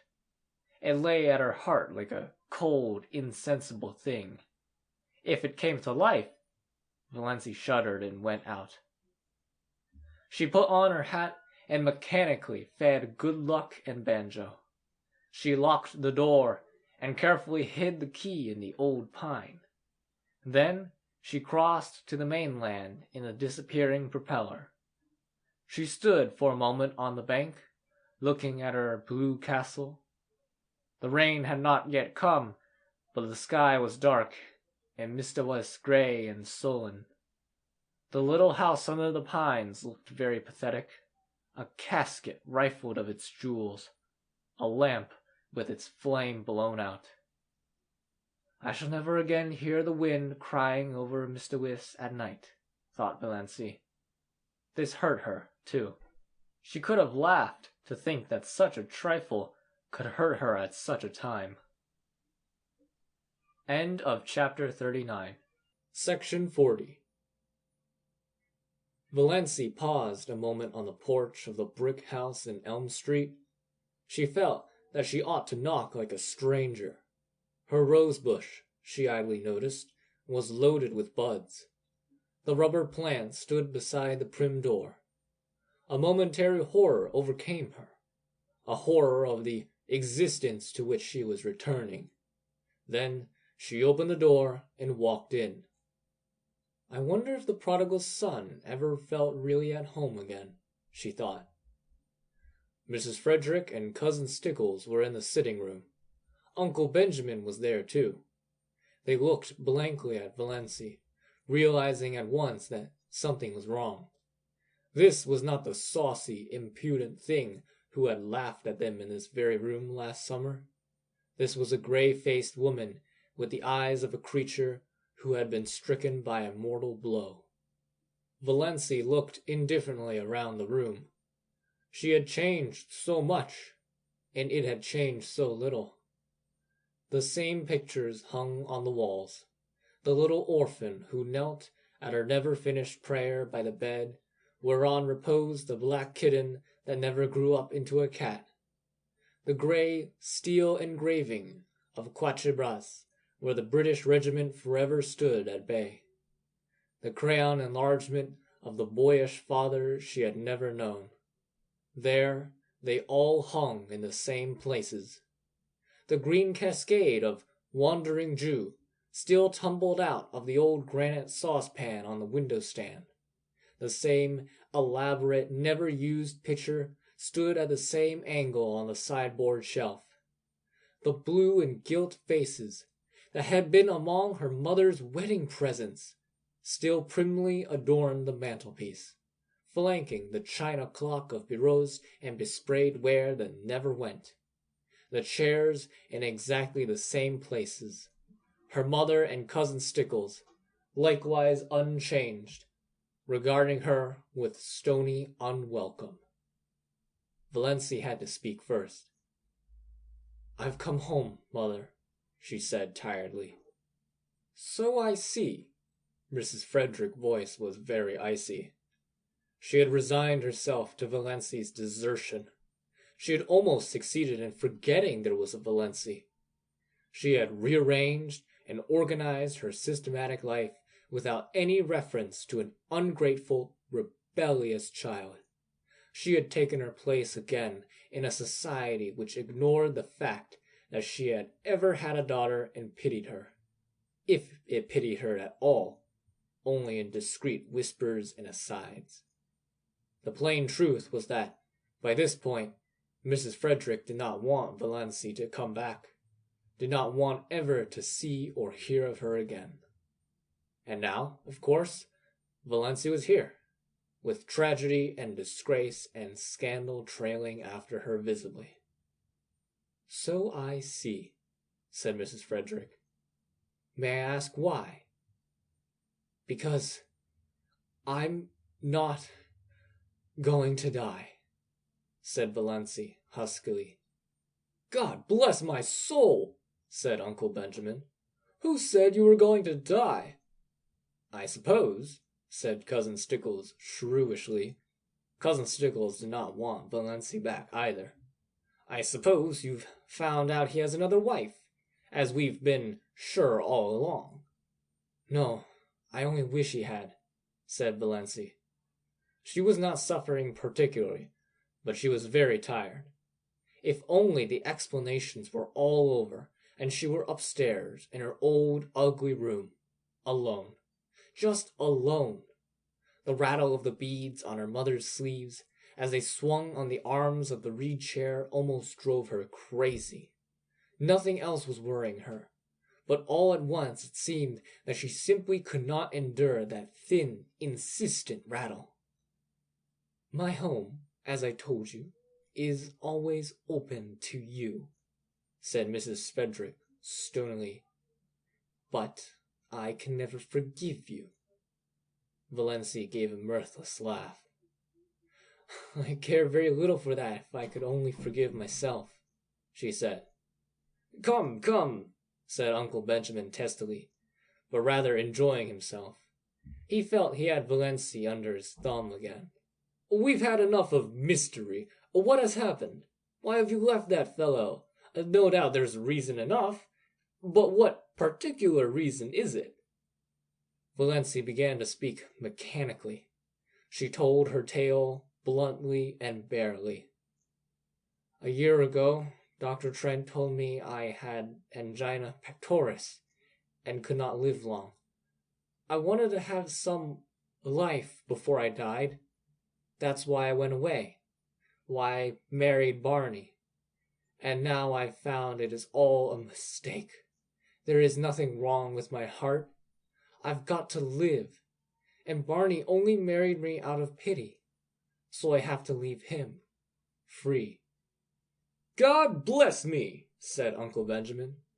Cousin Stickles began to cry. Valency, if only you had the confidence in your own mother. Yes, I know, said Valency impatiently. What's the use of going into that now? I can't undo this year. God knows I wish I could. I've tricked Barney into marrying me, and he's really Bernard Redfern, Dr. Redfern's son of Montreal, and his father wants him to go back to him. Uncle Benjamin made a queer sound. Cousin Stickles took her black-bordered handkerchief away from her eyes and stared at Valency. A queer gleam suddenly shot into Mrs. Frederick's stone-gray orbs. Dr. Redfern? Not the purple pill man, she said. Valency nodded. He's John Foster, too, the writer of those nature books. But, Mrs. Frederick was visibly agitated, though not over the thought that she was the mother-in-law of John Foster. Dr. Redfern is a millionaire! Uncle Benjamin shut his mouth with a snap. 10 times over, he said. Valency nodded. Yes, Barney left home years ago, because of, some trouble, some disappointment. Now he will likely go back. So you see, I had to come home. He doesn't love me. I can't hold him to a bond he was tricked into." Uncle Benjamin looked incredibly sly. "Did he say so? Does he want to get rid of you?" "No. I haven't seen him since I found out. But I tell you, he only married me out of pity, because I asked him to, because he thought it would only be for a little while." Mrs. Frederick and Cousin Stickles both tried to speak, but Uncle Benjamin waved a hand at them and frowned portentously. "Let me handle this." Wave and frown seemed to say. To Valency, Well, dear, we'll talk it over later. You see, we don't quite understand everything yet. As Cousin Stickles says, you should have confided in us before. Later on, I dare say we can find a way out of this." "You think Barney can easily get a divorce, don't you?" said Valency eagerly. Uncle Benjamin silenced with another wave the exclamation of horror he knew was trembling on Mrs. Frederick's lips. "Trust to me, Valency. Everything will arrange itself. Tell me this, Dossie. Have you been happy up back? Was Mr. Redfern good to you?" "I have been very happy, and Barney was very good to me," said Valency, as if reciting a lesson. She remembered when she studied grammar at school, she had disliked the past and perfect tenses. They had always seemed so pathetic. "I have been—" It was all over and done with. "Then don't worry, little girl." How amazingly paternal Uncle Benjamin was. "Your family will stand behind you. We'll see what can be done." "Thank you," said Valency, dully. Really, it was quite decent of Uncle Benjamin. "Can I go and lie down a little while? I'm tired." "Of course you're tired." Uncle Benjamin patted her hand gently, very gently. "All worn out and nervous, go and lie down, by all means. You'll see things in quite a different light after you've had a good sleep." He held the door open. As she went through, he whispered, "What is the best way to keep a man's love?" Valency smiled wanly, but she had come back to the old life, the old shackles. "What?" she asked as meekly as of yore. "Not to return it," said Uncle Benjamin with a chuckle. He shut the door and rubbed his hands, nodded, and smiled mysteriously round the room. "Poor little Doss," he said pathetically. "Do you really suppose that Snaith can actually be Dr. Redfern's son?" gasped Mrs. Frederick. "I see no reason for doubting it. She says Dr. Redfern has been there. Why, the man is rich as wedding cake. Amelia, I've always believed there was more in Doss than most people thought. You kept her down too much, repressed her. She never had a chance to show what was in her. And now she's landed a millionaire for a husband." "But," hesitated Mrs. Frederick, they told terrible tales about him."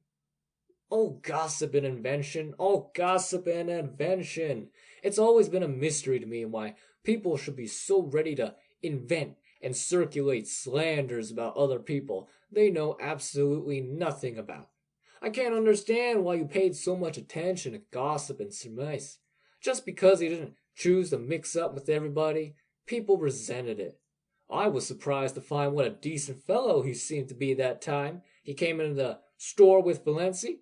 I discounted all the yarns then and there." "But he was seen dead drunk in Port Lawrence once," said Cousin Stickles, doubtfully, yet as one very willing to be convinced to the contrary. "Who saw him?" demanded Uncle Benjamin truculently. "Who saw him? Old Jemmy Strang said he saw him. I wouldn't take old Jemmy Strang's word on oath. He's too drunk himself half the time to see straight. He said he saw him lying drunk on a bench in the park. Pshaw! Redfern's been asleep there. Don't worry over that." "But his clothes and that awful old car," said Mrs. Frederick uncertainly. "Eccentricities of genius," declared Uncle Benjamin. You heard Doss say he was John Foster? I'm not up in literature myself, but I heard a lecturer from Toronto say that John Foster's books had put Canada on the literary map of the world. I suppose we must forgive her, yielded Mrs. Frederick. Forgive her? Uncle Benjamin snorted. Really, Amelia was an incredibly stupid woman. No wonder poor Doss had gone sick and tired of living with her. Well, yes, I think you'd better forgive her. The question is, will Snaith forgive us? What if she persists in leaving him? You've no idea how stubborn she can be, said Mrs. Frederick. Leave it all to me, Amelia. Leave it all to me. You women have muddled it enough. This whole affair has been bungled from start to finish. If you had put yourself to a little trouble years ago, Amelia, she would not have bolted over the traces as she did. Just let her alone. Don't worry her with advice or questions till she's ready to talk. She's evidently run away in a panic because she's afraid he'd be angry with her for fooling him. Most extraordinary thing of Trent to tell her such a yarn. That's what comes of going to strange doctors. Well, we mustn't blame her too harshly, poor child. Redfern will come after her. If he doesn't, I'll hunt him up and talk to him as man to man. He may be a millionaire, but Valency is a sterling. He can't repudiate her just because she was mistaken about her heart disease. Not likely he'll want to. Doss is a little overstrung. Bless me, I must get in the habit of calling her Valency. She isn't a baby any longer. Now, remember, Amelia, be very kind and sympathetic. It was something of a large order to expect Mrs. Frederick to be kind and sympathetic, but she did her best. When supper was ready, she went up and asked Valency if she would like a cup of tea. Valency, lying on her bed, declined. She just wanted to be left alone for a while. Mrs. Frederick left her alone. She did not even remind Valency that her plight was the outcome of her own lack of daughterly respect and obedience. One could not exactly say things like that to the daughter-in-law of a millionaire. End of chapter 40. Chapter 41. Valency looked dully about her old room. It, too, was so exactly the same that it seemed almost impossible to believe in the changes that had come to her since she had last slept in it. It seemed somehow indecent that it should be so much the same. There was Queen Louise everlastingly coming down the stairway, and nobody had let the forlorn puppy in out of the rain. Here was the purple paper blind and the greenish mirror. Outside, the old carriage shop with its blatant advertisements. Beyond it, the station with the same derelicts and flotation flappers. Here the old life waited for her, like some grim ogre that bided his time and licked his chops. A monstrous horror of it suddenly possessed her.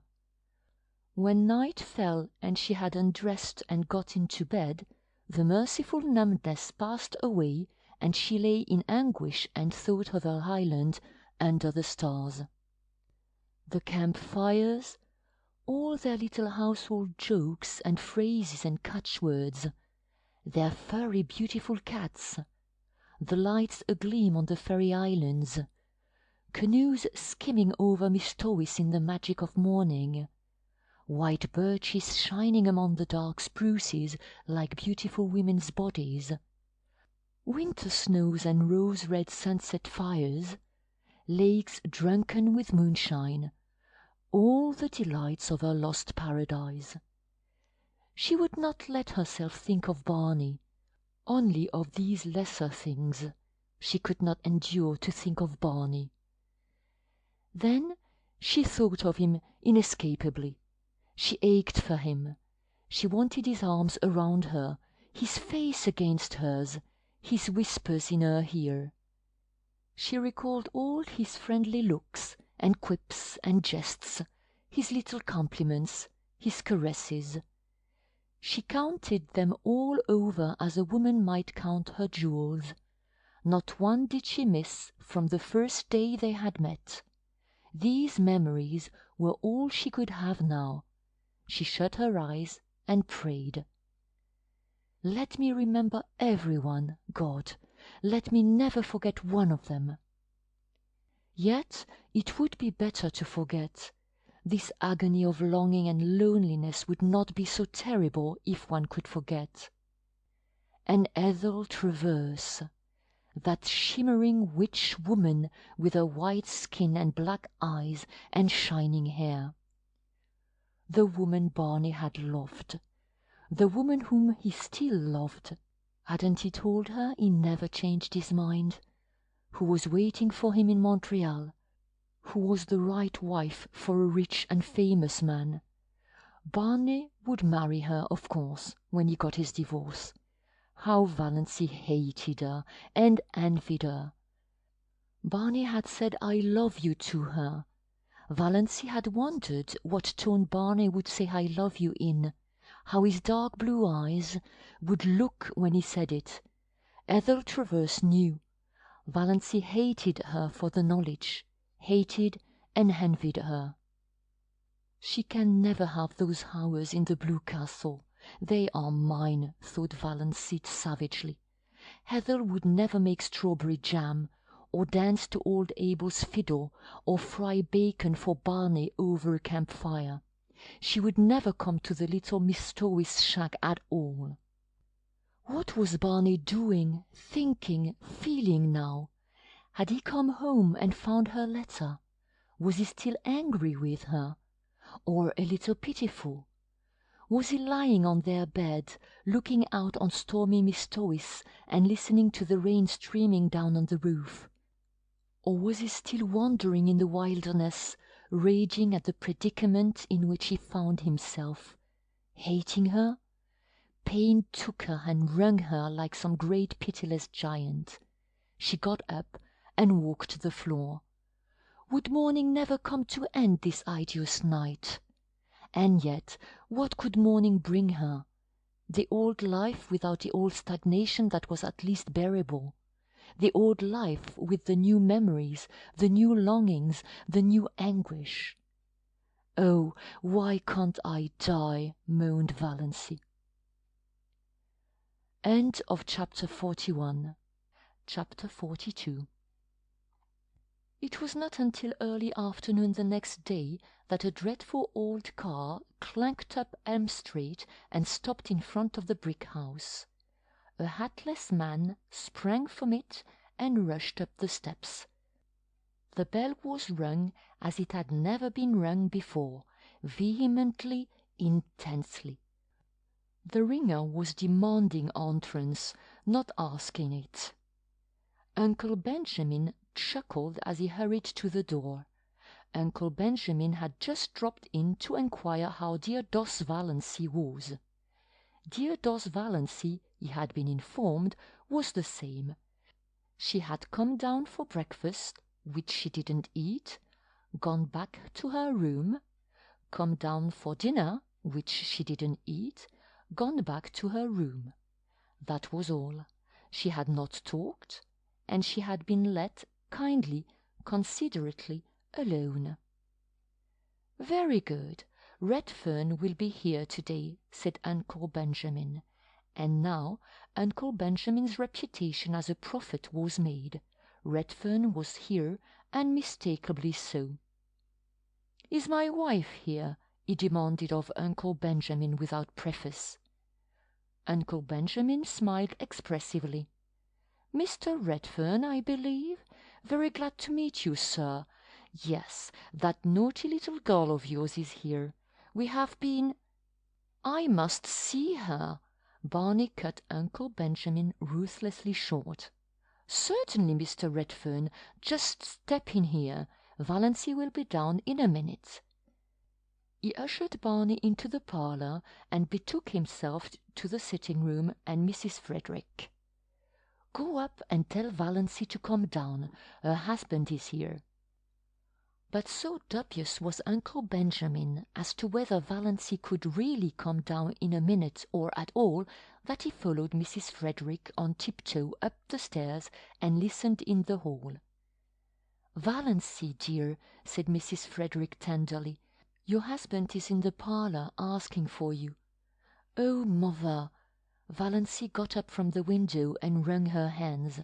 "I cannot see him, I cannot. Tell him to go away. Ask him to go away. I can't see him."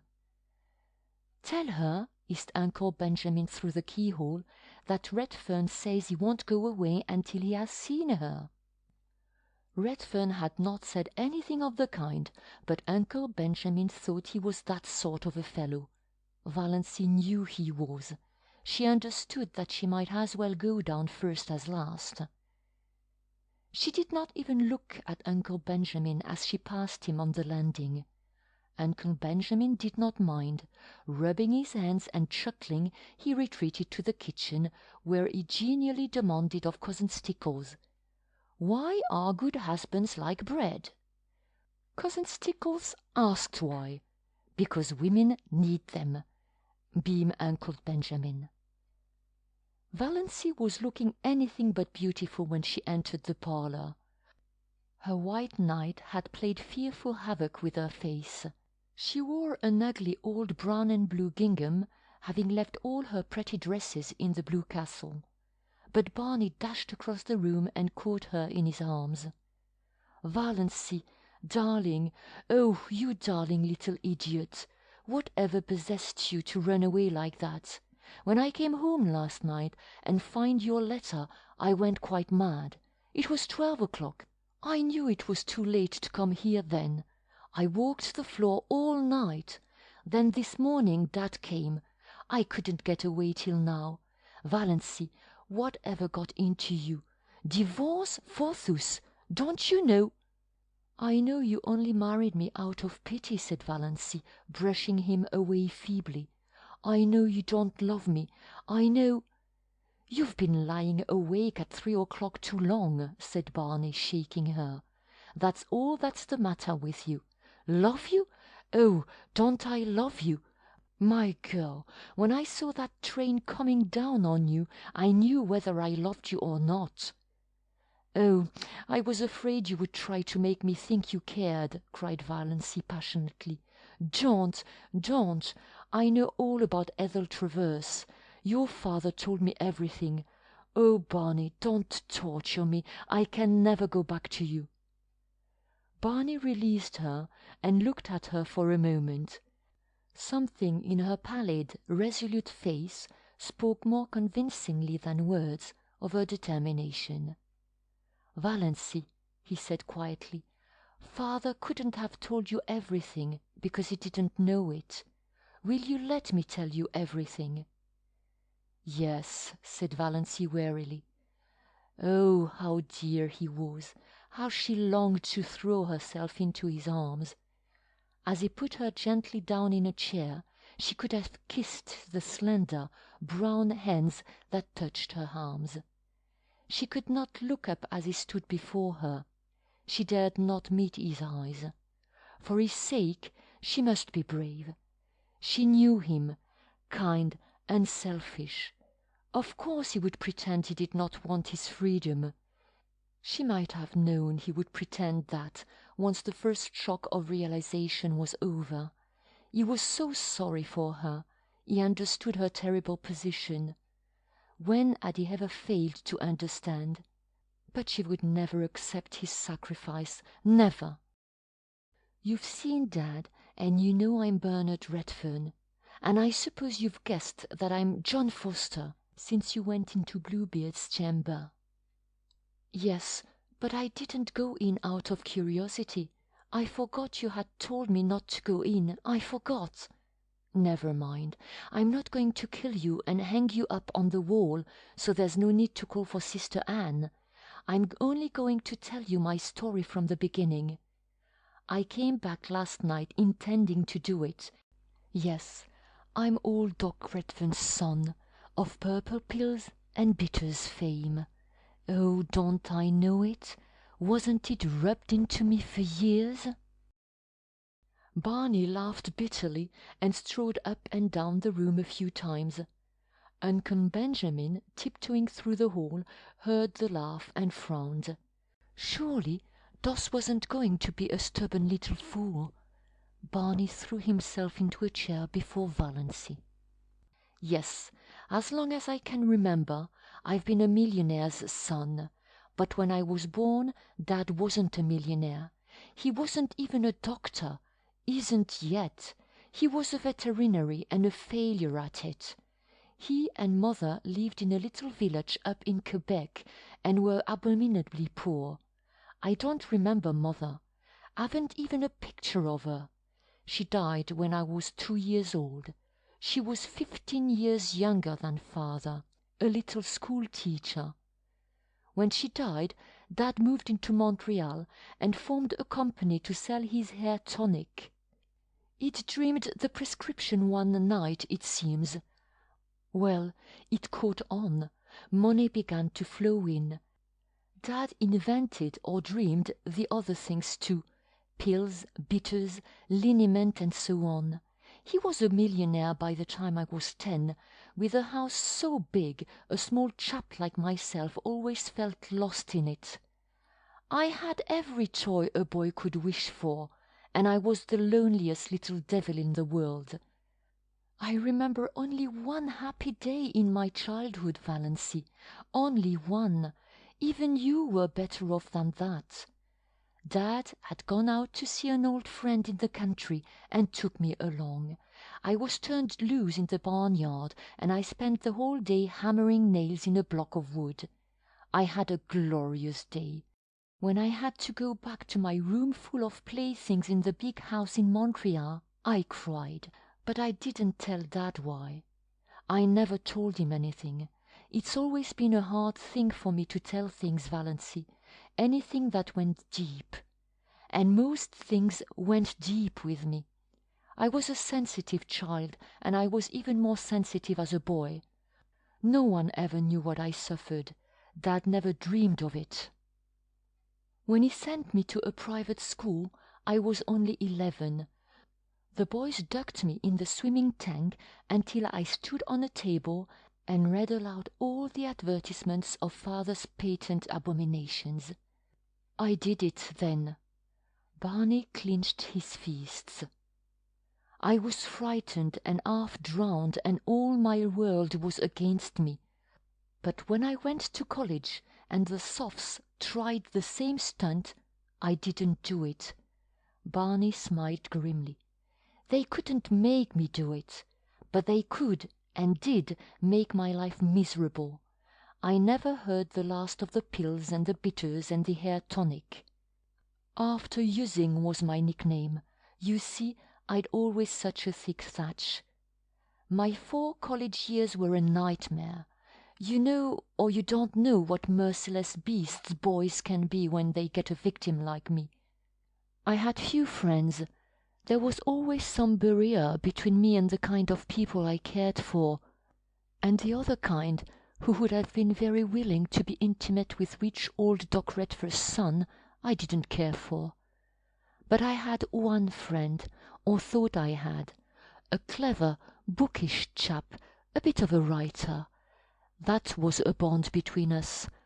I had some secret aspirations along that line. He was older than I was. I looked up to him and worshipped him. For a year I was happier than I'd ever been. Then a burlesque sketch came out in the college magazine, a mordant thing, ridiculing Dad's remedies. The names were changed, of course, but everybody knew what and who was meant. Oh, it was clever, damnably so, and witty. McGill rocked with laughter over it. I found that he had written it. Oh, were you sure? Valancy's dull eyes flamed with indignation. Yes, he admitted it when I asked him. Said a good idea was worth more to him than a friend any time.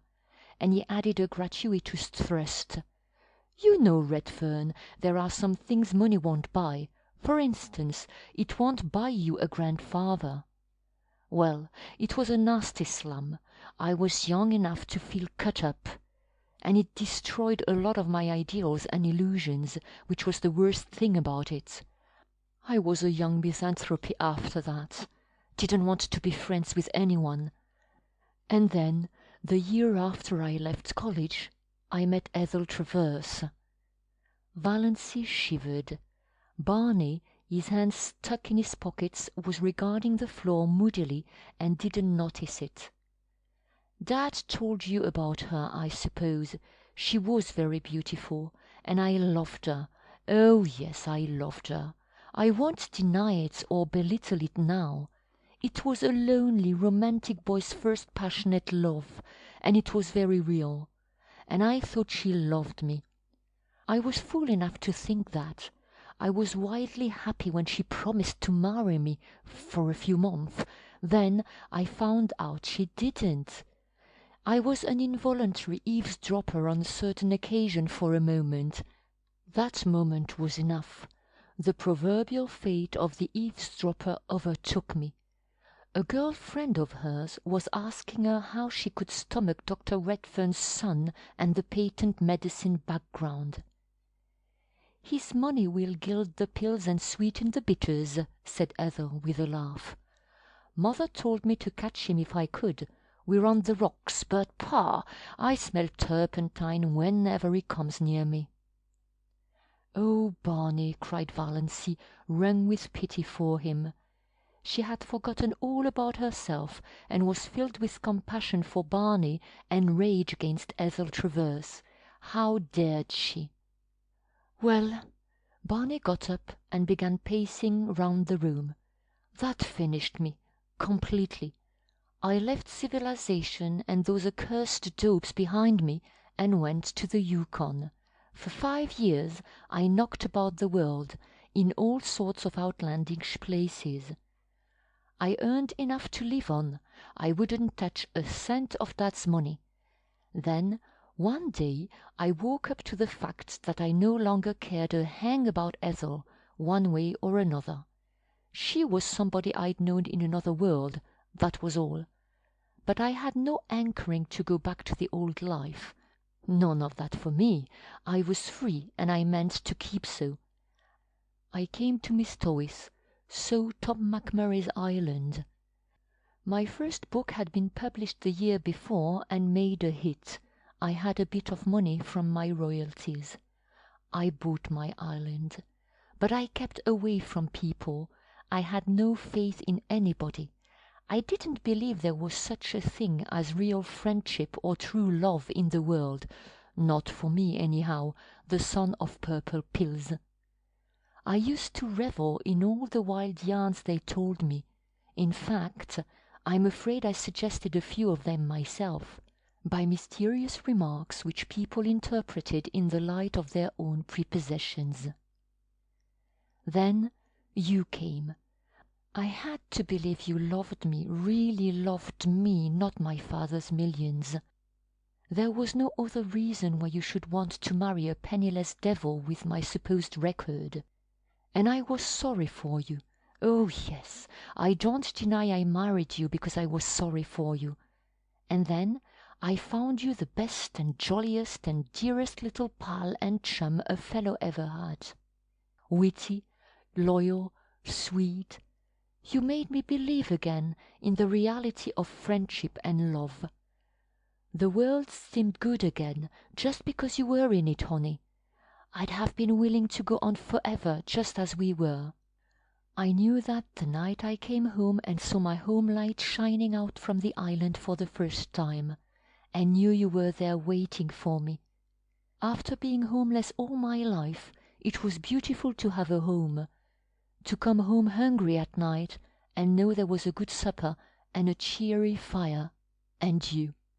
But I didn't realize what you actually meant to me till that moment at the switch.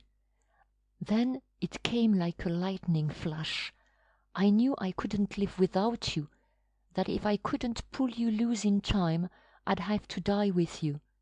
I admit it bowled me over, knocked me silly. I couldn't get my bearings for a while. That's why I acted like a mule. but the thought that drove me to the tall timber was the awful one that you were going to die. I'd always hated the thought of it, but I supposed there wasn't any chance for you, so I put it out of my mind. Now I had to face it. You were under sentence of death, and I couldn't live without you. When I came home last night, I had made up my mind that I'd take you to all the specialists in the world, that something surely could be done for you. I felt sure you couldn't be as bad as Dr. Trent thought, when those moments on the track hadn't even hurt you.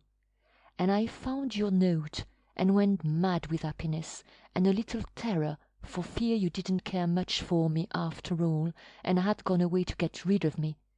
But now it's all right, isn't it, darling? Was she, Valency, being called darling? I can't believe you care for me, she said helplessly. I know you can't. What's the use, Barney? Of course you're sorry for me.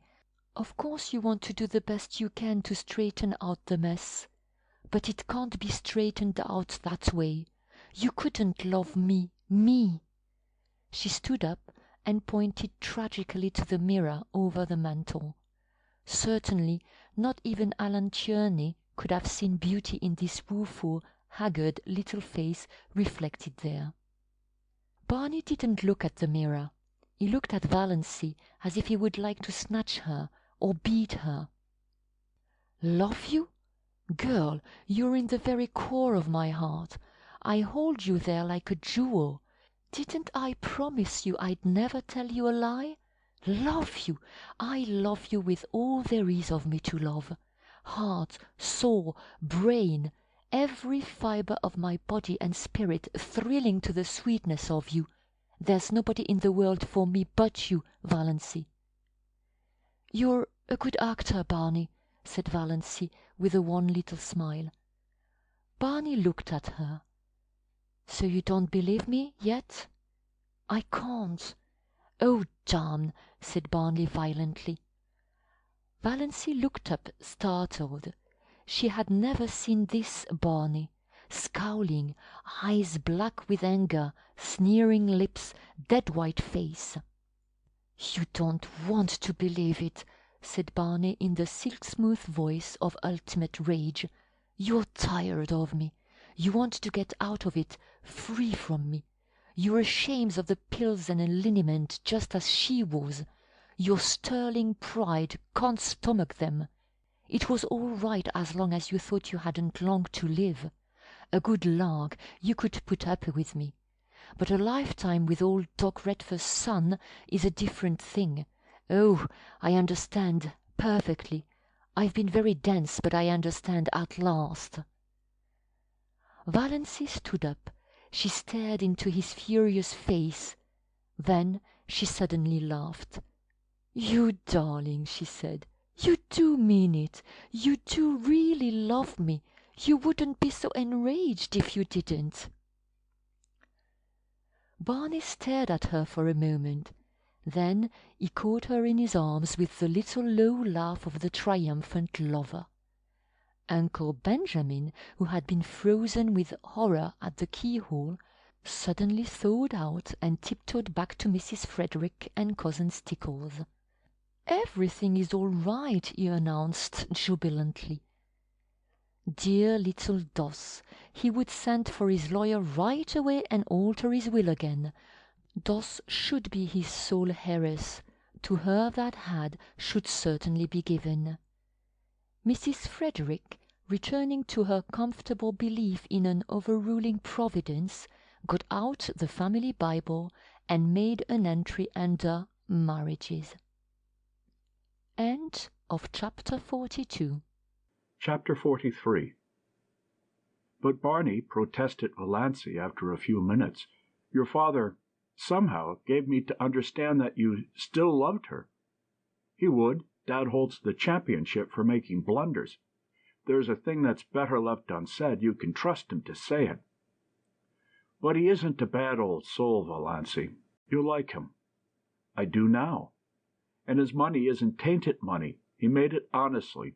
His medicines are quite harmless. Even his purple pills do people whole heaps of good when they believe in them. But I'm not fit for your life, sighed Valancy. I'm not clever or well-educated, or... My life is in Mistawas and all the wild places of the world. I'm not going to ask you to live the life of a society woman. Of course, we must be a bit of the time with Dad. He's lonely and old. But not in this big house of his, pleaded Valancy. I can't live in a palace. Can't come down to that after your blue castle, grinned Barney. Don't worry, sweet. I couldn't live in that house myself. It has a white marble stairway with gilt banisters and looks like a furniture shop with the labels off. Likewise, it's the pride of Dad's heart. We'll get a little house somewhere outside of Montreal, in the real country, near enough to see Dad often. I think we'll build one for ourselves. A house you build for yourself is so much nicer than a hand-me-down. But we'll spend our summers in Mistawas and our autumns traveling. I want you to see the Alhambra. It's the nearest thing to the blue castle of your dreams I can think of. And there's an old-world garden in Italy where I want to show you the moon rising over Rome through the dark cypress trees. Will that be any lovelier than the moon rising over Mistawas? Not lovelier, but a different kind of loveliness. There are so many kinds of loveliness. Valancy, before this year you've spent all your life in ugliness. You know nothing of the beauty of the world. We'll climb mountains, hunt for treasures in the bazaars of Samarkand, search out the magic of East and West, run hand in hand to the rim of the world. I want to show you it all, see it again through your eyes. Girl, there are a million things I want to show you, do with you, say to you. It will take a lifetime. And we must see about that picture by Tierney, after all. Will you promise me one thing? Asked Valancy solemnly. Anything, said Barney recklessly. Only one thing. You are never, under any circumstances or under any provocation, to cast it up to me that I asked you to marry me. End of chapter 43. Chapter 44. Extract from letter written by Miss Olive Sterling to Mr. Cecil Bruce. It's really disgusting that Doss's crazy adventures should have turned out like this. Makes one feel that there's no use in behaving properly. I'm sure her mind was unbalanced when she left home. What she said about a dust pile showed that. Of course, I don't think there was ever a thing the matter with her heart. Or perhaps Snaith or Redfern or whatever his name really is fed purple pills to her back in that Mistawas hut and cured her. It would make quite a testimonial for the family ads, wouldn't it? He's such an insignificant-looking creature. I mentioned this to Doss, but all she said was, I don't like Colorad men.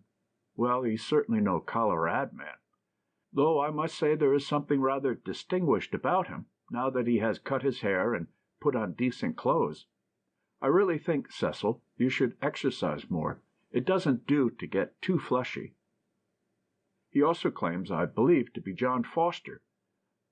We can believe that or not, as we like, I suppose.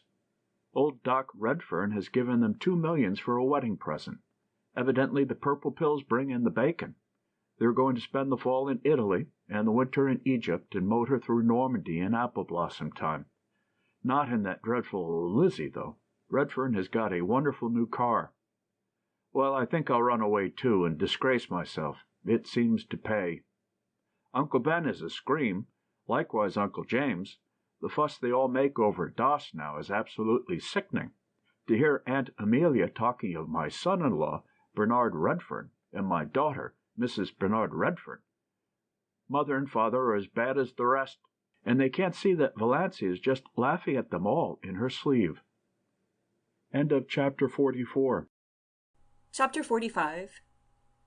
Valancy and Barney turned under the mainland pines, in the cool dusk of the September night, for a farewell look at the blue castle. Mistawas was drowned in sunset lilac light, incredibly delicate and elusive. Nip and Tuck were cawing lazily in the old pines. Goodluck and Banjo were mewed and mewing in separate baskets in Barney's new, dark green car, en route to Cousin Georgiana's. Cousin Georgiana was going to take care of them until Barney and Valancy came back. Aunt Wellington and Cousin Sarah and Aunt Amelia had also entreated the privilege of looking after them, but to Cousin Georgiana was it given. Valancy was in tears. "Don't cry, Moonlight. We'll be back next summer. And now we're off for a real honeymoon." Valancy smiled through her tears. She was so happy that her happiness terrified her. But despite the delights before her, the glory that was Greece and the grandeur that was Rome, lure of the ageless Nile, glamour of the Riviera, mosque and palace and minaret, she knew perfectly well that no spot or palace or home in the world could ever possess the sorcery of her blue castle. The end. End of chapter 45. End of The Blue Castle by Lucy Maud Montgomery.